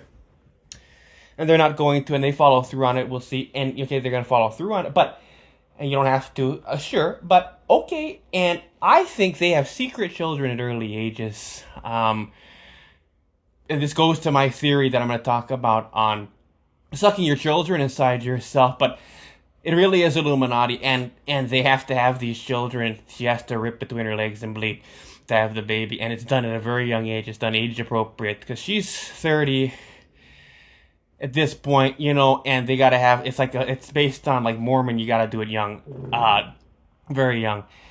And even though if they're not Mormon, but they use that, eugenics breeding template. And she may have had the child, actually, before I even met her at Kaleo. They may have taken her when she was in high school. I don't know where she went to high school, what state. There's got to learn a little bit about this woman. But the reason being that you have to push out the baby, and so she can now play whatever character she wants to, as there's this trust fund that's been set up because she's rich and she's been set up with the influence. And it's not that she's some broke girl. It costs a lot of money to pay for a New York Times best-selling book. And you do pay for it, but she did pay for it. That's where this money comes from. They hook her up with it. But she had a lot of money, and clearly there's a lot of property. There's income-producing property. You know what this is. And it doesn't just come from nowhere. It's paid influence. We see when this emerged. And my theory is that if you don't procreate, then and you don't do it young, that these people are set up from childhood to be these figures. They don't just build it out of nowhere. It takes money. And they do have the children, and looking at pornography and inspecting it, and I think they're cutting women's vaginas a new way now when they, or alternatively, when they rip between their legs, and women rip and they bleed and it rips out. But I'm seeing that more of the women in the porn videos with, when they show it, that, and it used to be you could really see, but I think the women are becoming more eugenic, and this is just a theory. This is all theory. But I remember there being a lot of space between the bottom of the labia and the vagina and the asshole when women would, have their legs in that position so you could see it in the porn video. And more of the women now are having the vagina be very voluptuous. Sometimes it's a very nice vagina, but it goes all the way down right to the asshole. And it's like you'd imagine there's going to be no rippage to the asshole when the baby comes out, because it's just so, it's right down to the asshole. That's a eugenic vagina. That baby slides right out of there, man. And it could be that, or what it is, and the theory being that the more space between the asshole, and this is stuff that OpenAI might not let you learn about if you ask it, but that the more space between, I should ask it, between the bottom of the labia where the cervix is tucked in there, the clitoris being all the way up at the top, and you ram it in there and it feels good for it, and there's a G-spot, kind of like, more like the prostate, it wells up in there, and for a lot of women, if they've got that spongy in the G-spot and they actually shoot, that sweat, that fills up in the urethra. It's not urine. It's from the other side of it, that sweat that comes out inside of their cervix to make your penis was going in and out, and it's getting wetter. But some of it ends up, siphoning through that spongy G-spot into the urethra. They squirt when it's happening. But my theory is that the more space between the vagina and the asshole, the more dysgenic a woman is. Or here's the alternative theory, that they're cutting the women different now. And what's happening is these are women that have all had the secret child. I think she's had a secret child, and she's just fooling the world because they all know patriarchy, they all know reproduction. It has to be done. They all know that if you don't push the baby out, you lose everything. And you're not allowed to elevate, and you have to do that. And it's a kind of, you drop the baby, and there's slavery attached to it, there's obligation attached to it, and it's obligation fulfilled in secret. And for her, other people get to raise the kid maybe, and she dumps it somewhere, but it leaves you rooted in certain ways, even if you never see the kid again. In what I call the sorority and fraternity of the penis and clitoris feeling, which is the same for men and women, and that. Dixie flag, Confederate flag, Dixie. What does that come from?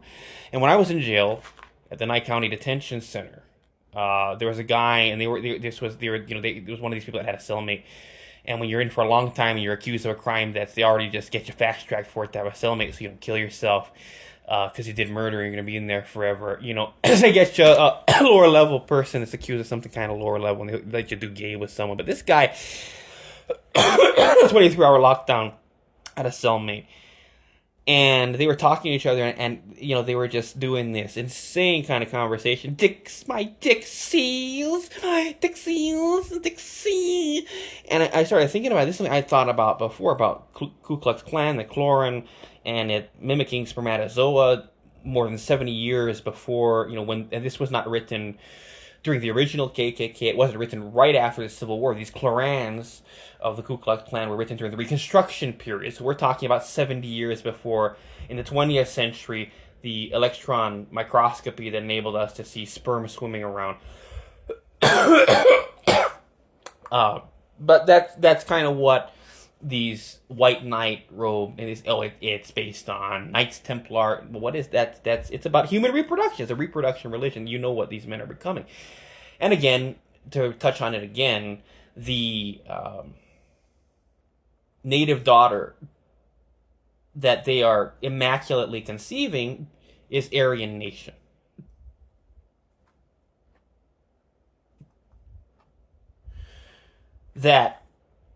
And the reason I bring this up,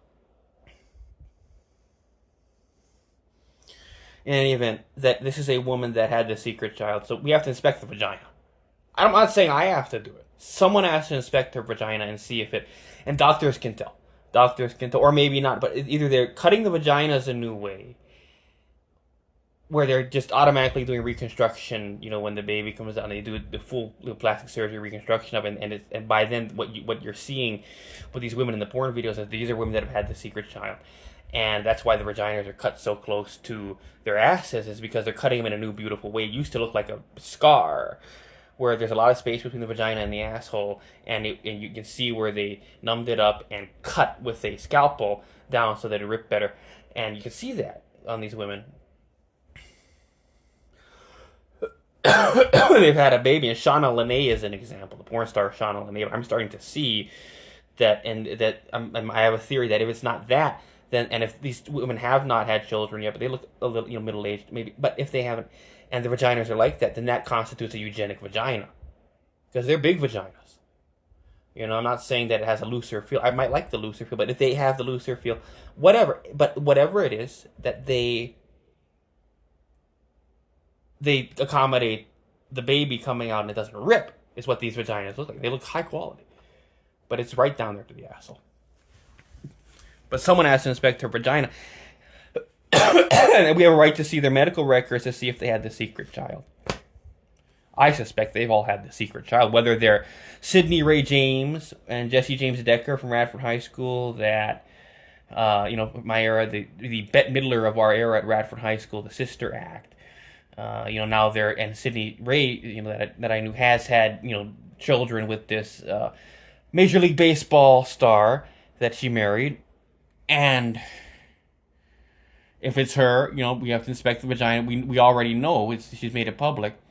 Or there's also a theory that she could have adopted the kids. But, regardless, these are interesting things. But she decided to have children, she said, and she makes it public. But for the ones that are social media influencers that say they're not going to do that and they're kind of on a different, it's not conservative, liberal, but I think the decision on procreation, again, like Robert Kiyosaki said, and that's the thing with money, like if you want to make money off of as much as you can, you want to own Planned Parenthood franchises and have McDonald's of abortion in your name all around the country to make money off of that and suck Medicaid money so these people abort their children. You can make money that way with a McDonald's franchise. And you also want to make money off of people that do procreation by building homes in rural areas. And that requires that you own corporations and, of course they're going to find out, but, that you find a way to be about money. You make money off of everybody. And so suddenly it's not about being liberal or conservative. What's moral as a capitalist is what makes you the most money. So I got to play both sides. I can't choose one side or the other. I'm pro-abortion and I'm pro-life in Christian conservative communities because that's where people are pushing out the babies, and that's why they're pushing out the babies, and they believe in it, especially the Mormons in Utah. And we're going to develop subdivisions in these communities where these, Mormon wives can have their families and do that for the church.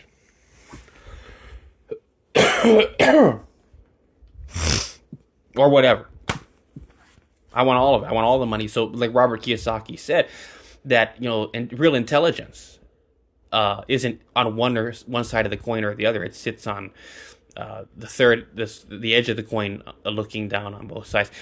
And that's the thing that's what it is. If you're thinking about it quantitatively, which is money, versus bivalent logic, one side of the coin or the other, we're thinking about bivalent logic, you're lost already, because this is PhD, that's the stuff that makes a PhD, and some PhDs, very logical, sound arguments, valid, sound, all of it, solid stuff, supporting details, but still too retarded.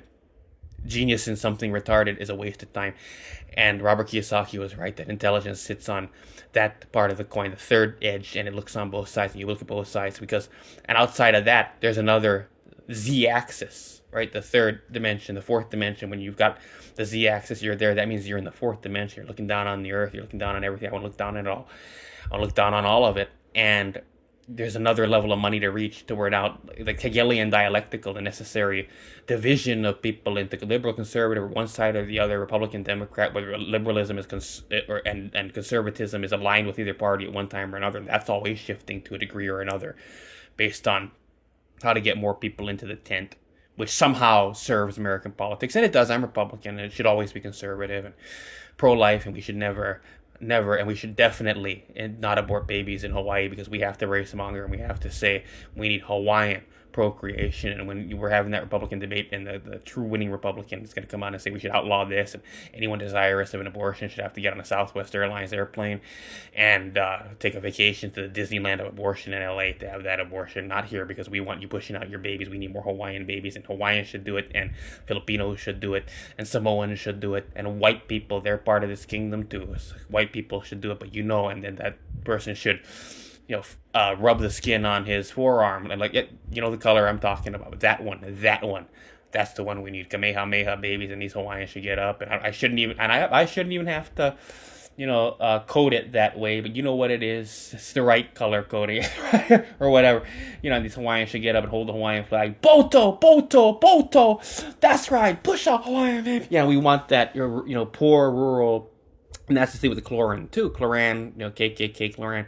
It's just a repro religion in poverty and desperation, procreation, is a big thing, and it's actually true. This is evolutionary psychology. What leads to arousal? What leads to sexual arousal? Well, it's actually periods of stress, and you think about it from it's not being relaxed, it's not being opulent, it's not always being your luxury home, being able to pull your, fitness model wife's Lululemon Athletica yoga pants down with no panties and sniff inside of her ass and start licking her pussy and fuck her, and you're ready, prime yourself up to fuck her. That's not all, bed of roses kind of stuff that leads to that. If you have that, there's less sex, there's less of it. And it really poor people, because listen, when you are impoverished, every little success, every little dime you can bring home, every sale you can close, every overtime hour you can get becomes surviving the paper tiger. And nowadays in this world, it's bad for eugenics actually that we live in an industrialized society now in the information age where there's less, but we're not dealing with real tigers we have to avoid, and the elements and potentially being eaten by people we can't say, or rather animals that we can't say, tigers and lions, and killed by a lot of things like diseases and germs. Living in Zimbabwe, for instance, it leads to dysgenic procreation. It leads to crappy babies.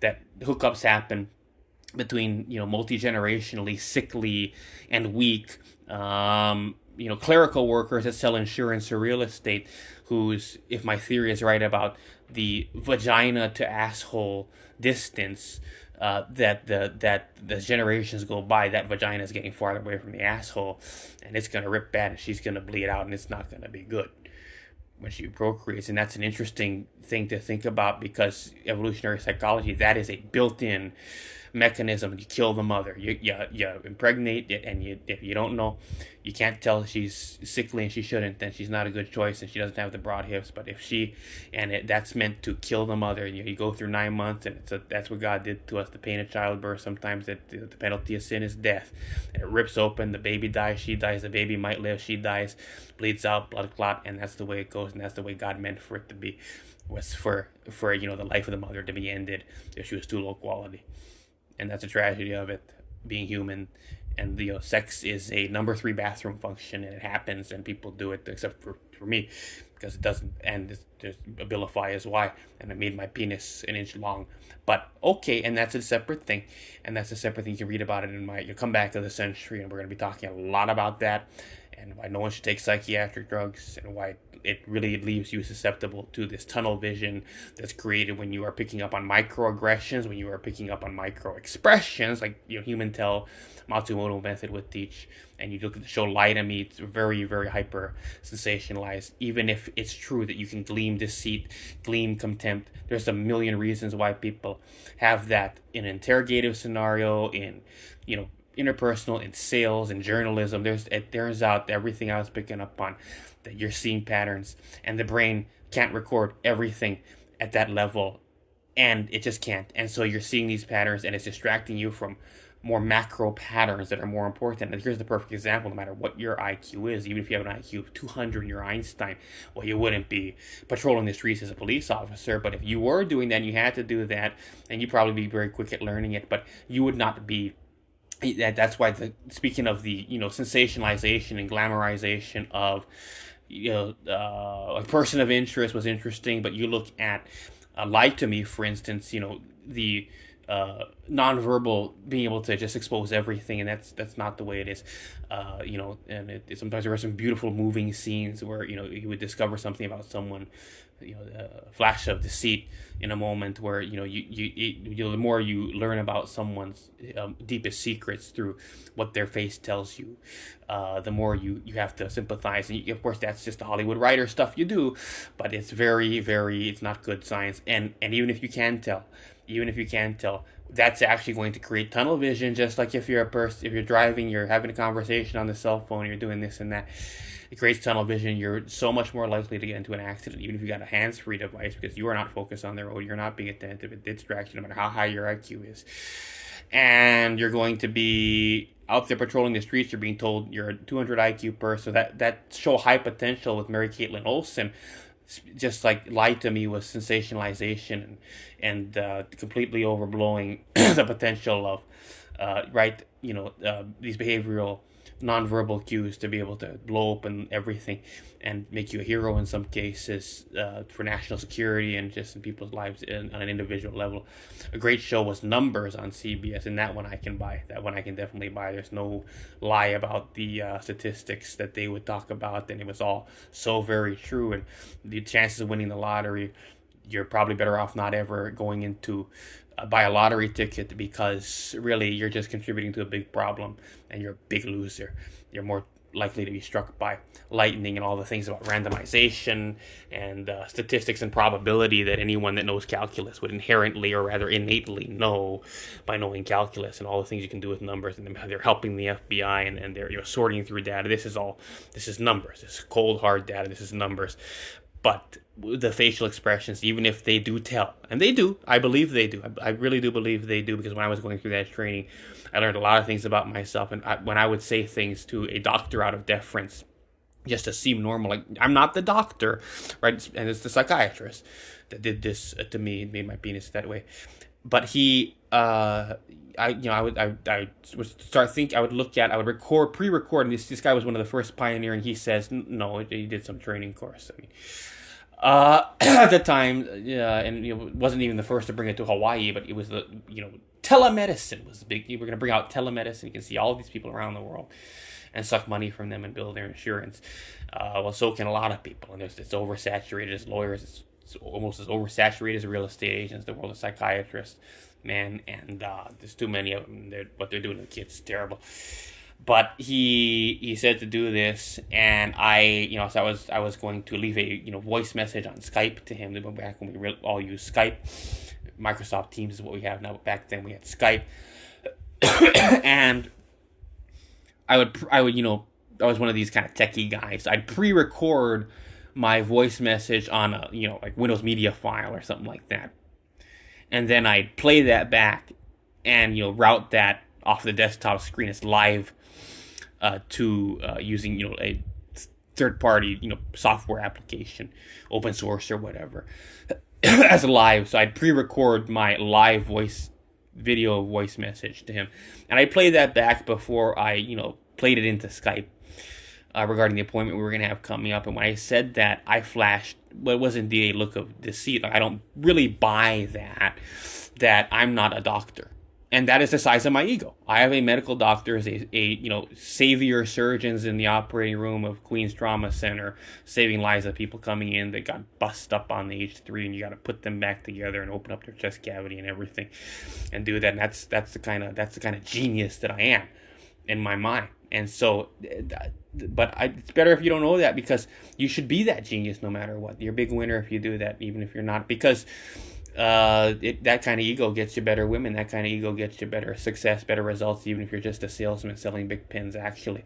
And to have that kind of insight, I'm not saying it's a bad thing, and it's good to have. You should have the insight. You should never shy away from insight and truth. But what do you do with that? You hold on to that. I'm a doctor. I'm a medical doctor. I'm a lawyer. I'm a medical doctor. I'm a lawyer. My IQ is so very high. But if you have that IQ, you're a doctor, you're a lawyer, and doctors know it too. This kind of micro stuff, that's the kind of stuff that gets you, if you're looking at that kind of thing, you're not going to be able to successfully perform a surgery. And beyond that, think about the patrol deputy. You have to know use of force to protect yourself, to protect the public.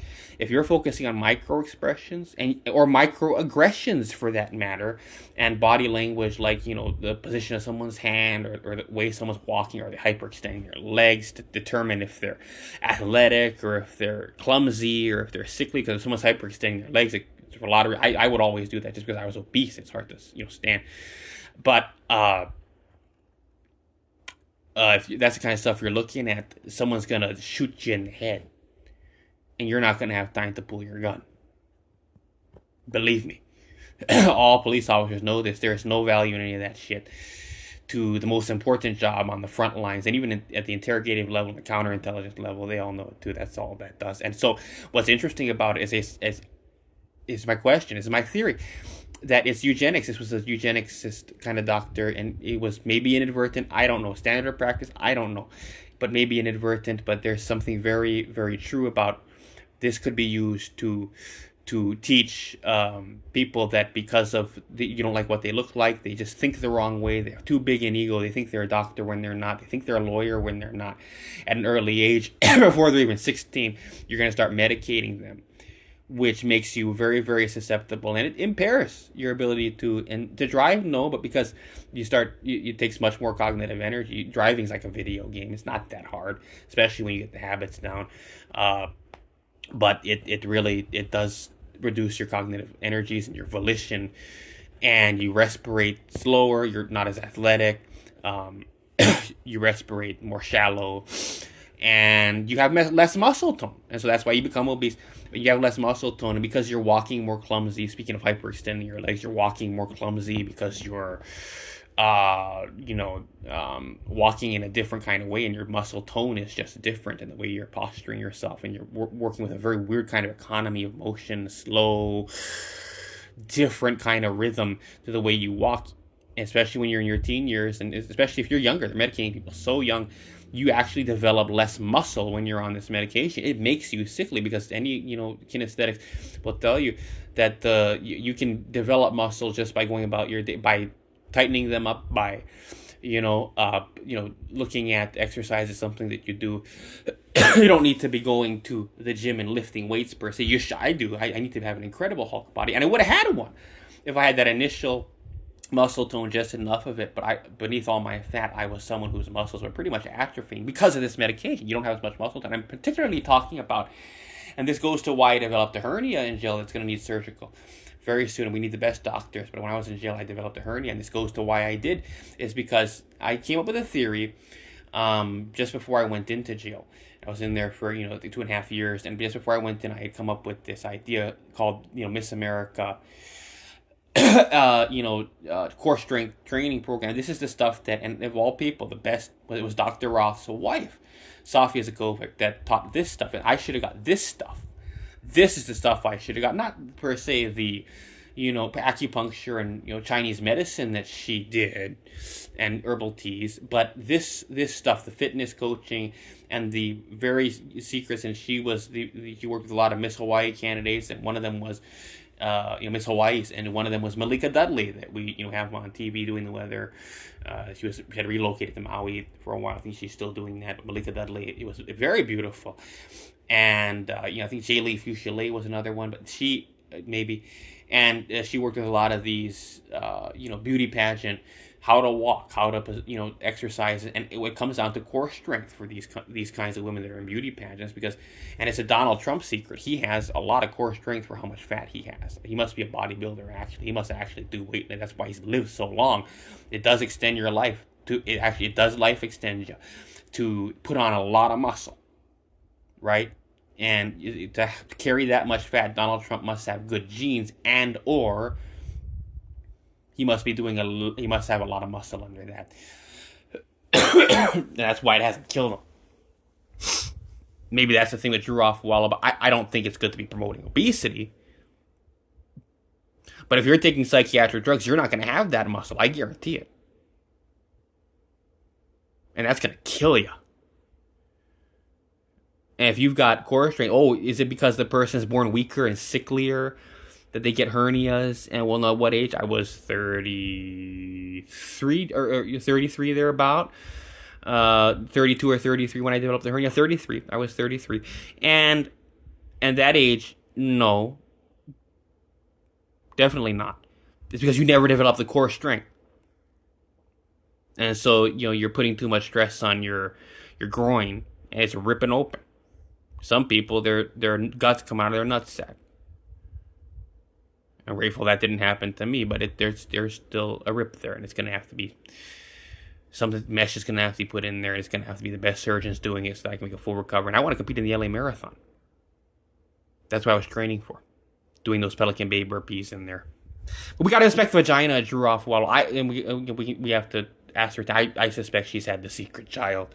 You have to drop the baby. There's a spiritual reality to it, and we're going to get into the sucking of your children inside yourself. And again, it doesn't have to be me. But I have to put forward a vagina inspector to do that inspection of Giraffe Wallow, so we can look at that and really, she's had that child. when you cut off the family line, like we talked about that, and that's for the same reason that you don't father children. So again, you don't have any friends for the same reason you don't father children. That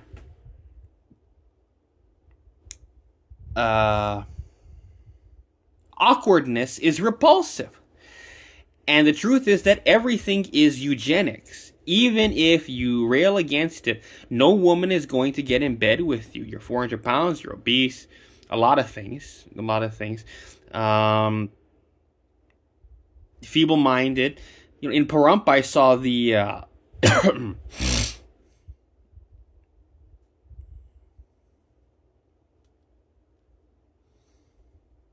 what was it? Controversial. In Pahrump, I saw the controversial station owner Vernon Van Winkle, KPVM, his trophy wife Rhonda Van Winkle, whose photos with the family dog I see put on the radio station. You know, it's a digital TV station, so you've got 25.1, 25.2 in Vegas. It's a little different than what's in Pahrump, and they don't rebroadcast the Southern Nevada News Network is something they have. But when Deanna O'Donnell was doing it, they were not putting that in Las Vegas at 5 o'clock. It was just, we couldn't show that to anyone outside of Pahrump. Now that Chris Palermo's on with the Southern Nevada News Network that Vernon Van Winkle's created, I think they are putting KPVM in Vegas through the Potosi transmitter. I might be wrong, but if they're not putting it, then but anyway, they do have content, you know, and they rebroadcast ACE 103.1 radio station from Pahrump that they have there. And they rebroadcast it in Vegas on one of their digital TVs. So it's a music TV station with the radio station. Of course, they've got a slideshow going, and it's him. It's not him, but it's the wife and the dog. He gets a show off, and people don't know this, or they do. But because if they watch HBO's Small Town News, they know Rhonda Van Winkle. But they know that's the wife of the owner of the station. You know, and there's a dog, and he gets to show off his hot trophy wife. We should all be able to do that on our TV stations.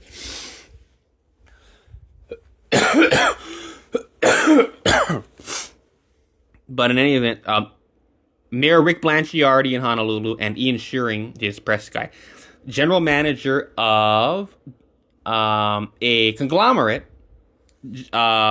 Rick Blanchiardi, the mayor in Honolulu now, he was the general manager of Hawaii News now, which is a conglomerate or corporation, which is not, and in richer places with higher, like California and Hawaii, it's a high equity place. I'm not saying that most people do have mortgages. I don't have the exact numbers. I'm saying high equity is, and you have to have high equity if you're a real estate investor, because you will never break even if you're one of these people that are starting out with next to nothing, that thinks correctly.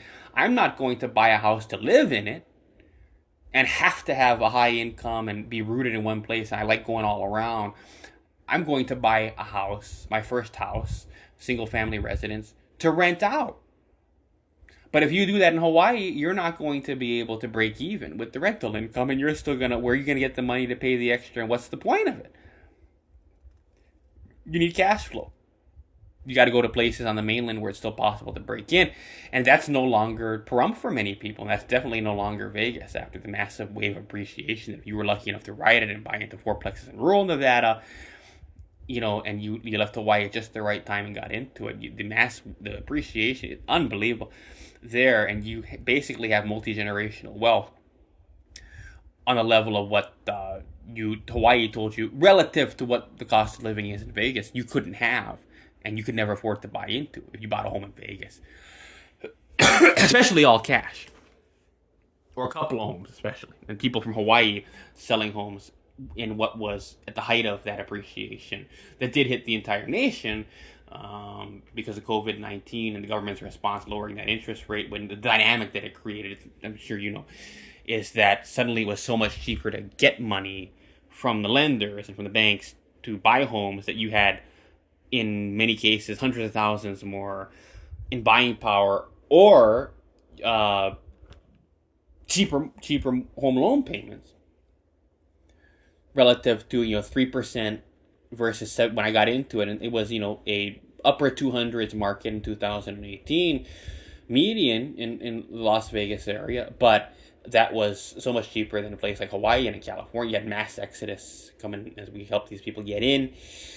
But a place like that, you'd bought into that, especially all cash. But for people from Hawaii, you could get into that all cash, and you now have double, if not more, for many people, the home price. And so your net worth, boom, through the roof. If you got into fourplexes in, say, Pahrump, that Apollo Realty and Development was building, on Dandelion, on Ogallala at the time, when they were first building these new fourplexes you could have, oh boy, you'd be a lucky person. You could have a fourplex for each of your children. I don't think you're responsible. In my case, I don't think it's responsible to have children because I love being a celebrity. I love Donald Trump Jr. kind of money. I love Eric Trump kind of money, Jewish wedding kind of stuff. And that's the kind of stuff I like. And so, to not be able to give my children the way Donald Trump did, $500 million each to boost their net worth. And what's the point of it? Yes, so that they can be better than everybody else's kids. And at early ages, they get privileges.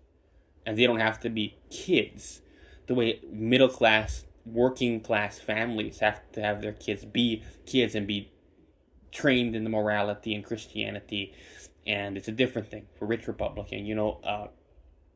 They get to break all the rules, have sex, etc.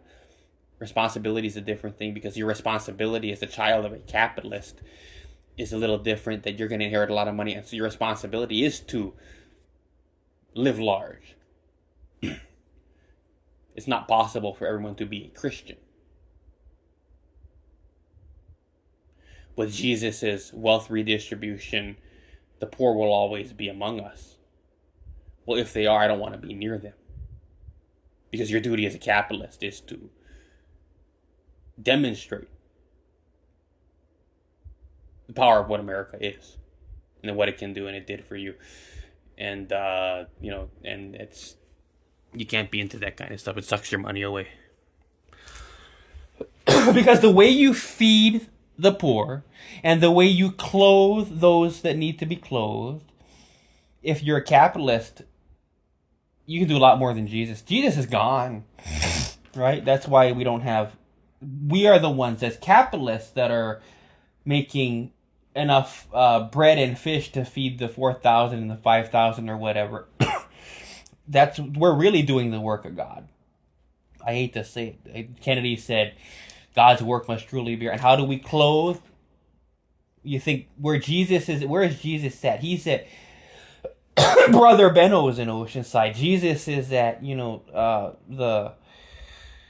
the clothing donation center and the Catholic Charity. That's where Jesus is at. That gives clothes so the homeless aren't walking around naked and smelling like their own piss, even though they piss through it all the time. Their own, and so they got to get clothes all the time, and socks especially. Homeless got to blow through socks. Always walking around. I know, and so. That's where Jesus is at. Well, Jesus is at Macy's. People that own Macy's. Jesus is at Neiman Marcus. We're clothing people, right? If you want to look at it that way, but if there's you just can't look at it that way. You got to take Jesus out of that. But Rick Blanchiardi, I noticed on the City and County website, the mayor, there's an image of him football coaching from the University of Hawaii. It's a black and white picture. He was a football coach. And the other thing is Ian Shearing was a football coach. And there's images of him doing that. These are infuriating images of ableism, because athleticism to punch the football into the end zone correlates to the mental speed to seduce women, and therefore get your penis in them, shoot your load inside, and impregnate them when they are ovulating. 1. In Las Vegas, you cannot hypnotize, because the stimuli of a casino, much like a nightclub, you're going to lose the Obama-esque flourishes of prose so visceral that you lay it down like a beat poet. The advanced pickup lines we've all been preparing as sickly weak people since elementary school. The way into love is a love letter. The way into love is the right, deeply moving thing to say. Essentially a pickup line, an advanced pickup line. It doesn't work that way. Speaking of micro expressions and microaggressions, it's the world of micro. You pick up on this stuff, that's what you're going to end up doing. Real seduction and getting a girl to your hotel room to fuck her doesn't happen the way we envisioned it when we were in elementary and we were writing all these, love letters. In fact, it happens with not a word at all. It's said in literature that it's about sex unless it's not about sex, or it's not about sex unless it's sex. What is it? It's what sex in literature is, or in movies you could say, but in literature, especially in novels, that it's not about sex, except sex. You see? And you know what I mean by it.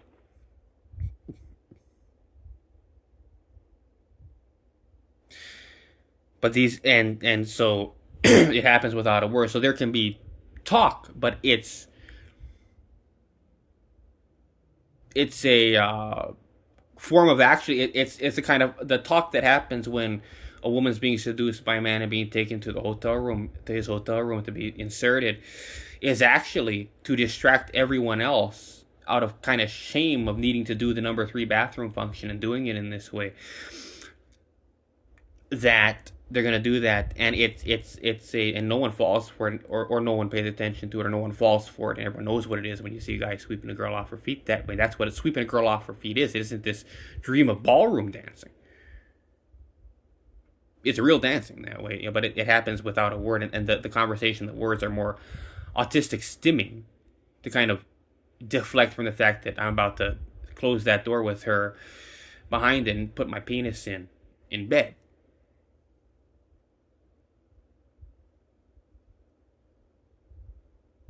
That's what the words are for.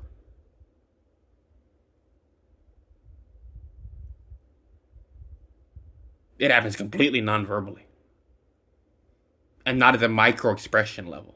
Or for that matter, even the non-verbal cues that they're always teaching the autistics to be attentive for, and to live in that world. That's the kind of people that have to get consent form signed at every escalation stage of the sex act. Real women don't want that. They want to be swept off their feet and manhandled. And it's interesting. Speaking of evolutionary psychology, the man pins the woman down to fuck her. It's how God made it.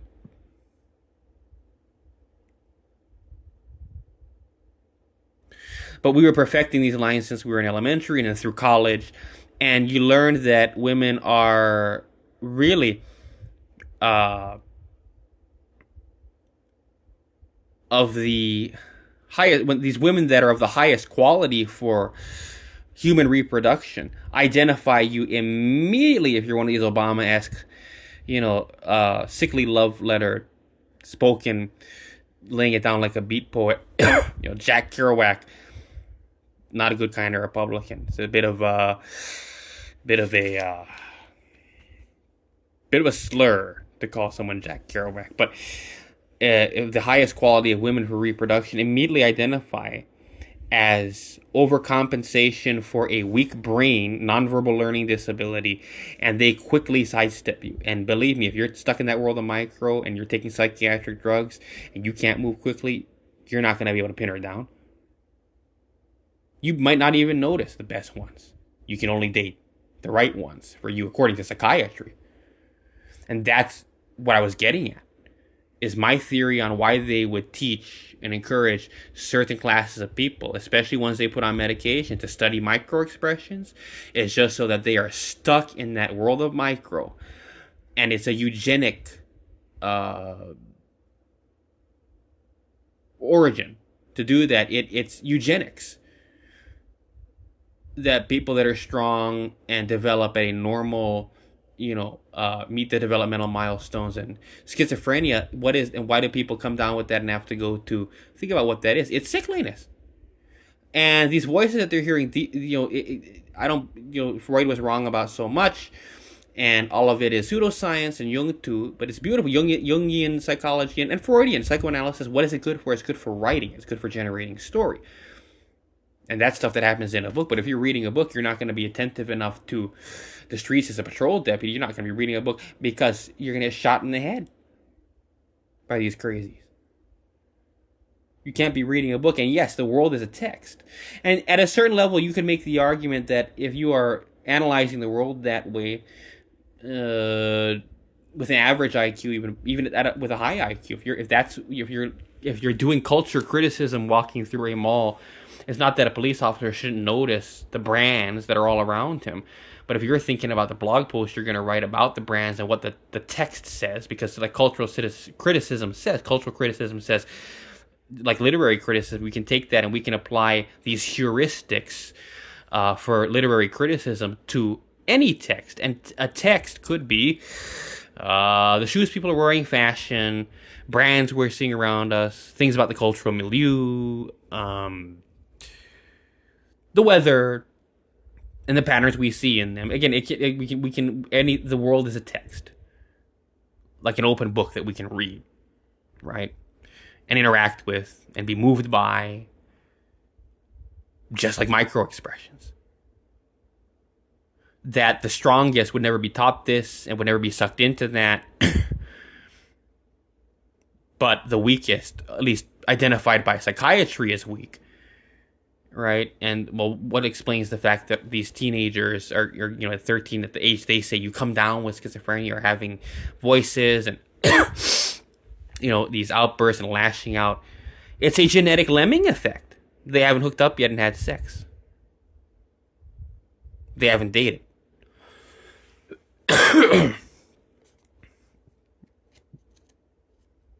If not a actual, suicide mechanism, it's a definitely spiritual suicide mechanism. But you emerge from the dark night of the soul, and this is what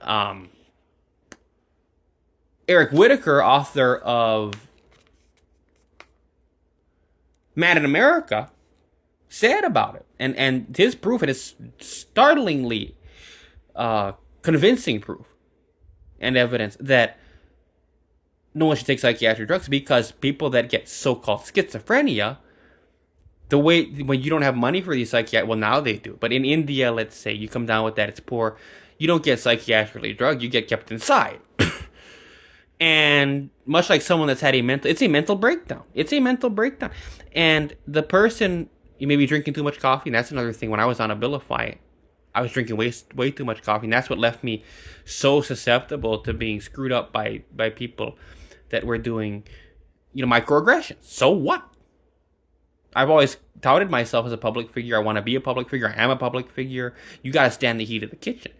And knowing that's not enough to stand the heat of the kitchen, it is, but it's not. If you know that and you're a person, then you're going to hear criticism. You're going to hear outright mockery. You're going to hear people, saying very, very mean-spirited things, psychoanalyzing you, making you feel like a mental child, like there's no point to your life, but none of that's going to shake you. None of that's going to shake you if you're someone that knows, well, the reason is because I'm such a winner, people are so jealous, and I'm a public figure, and I'm important, and I'm going to be on the ballot for public office, Republican, Nye County, Pahrump, or even Hawaii, legislature, whatever it is, that I'm a big winner, and I'm a very big deal, and I'm a public figure, and people pry into my life, and I want them to, and I want them to see my face, and that's going to come with people spitting in it sometimes, and that's what they're doing verbally.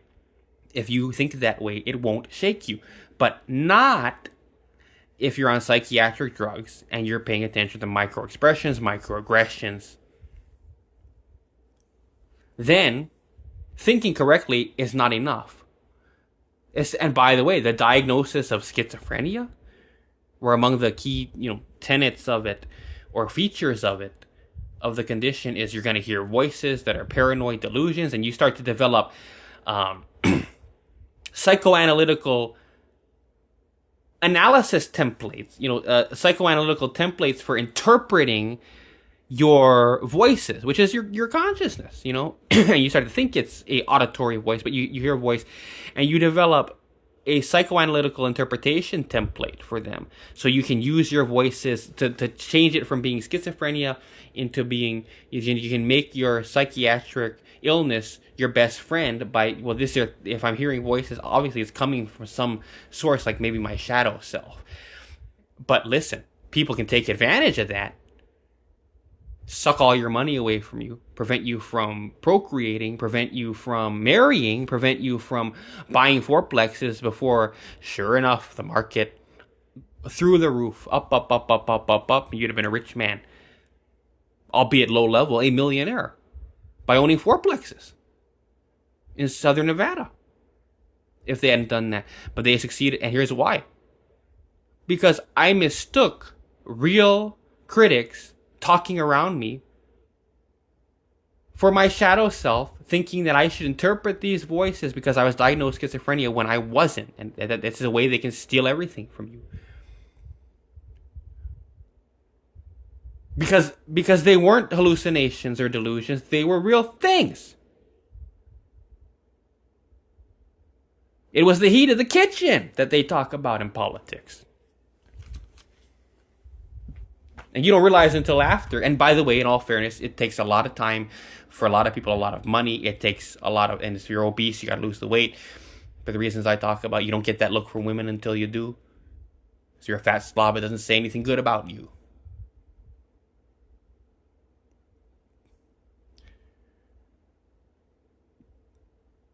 In all fairness to me, I had to break free of it, but if I had done that years sooner, and if I'd never been medicated in the first place, I'd have been a rich man.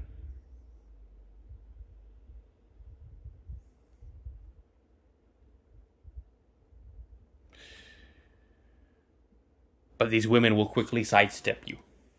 And the reason you're walking so slowly is because you're paying attention to every micro expression and or microaggression, every move, and they succeed at sidestepping you because you are looking for the cue.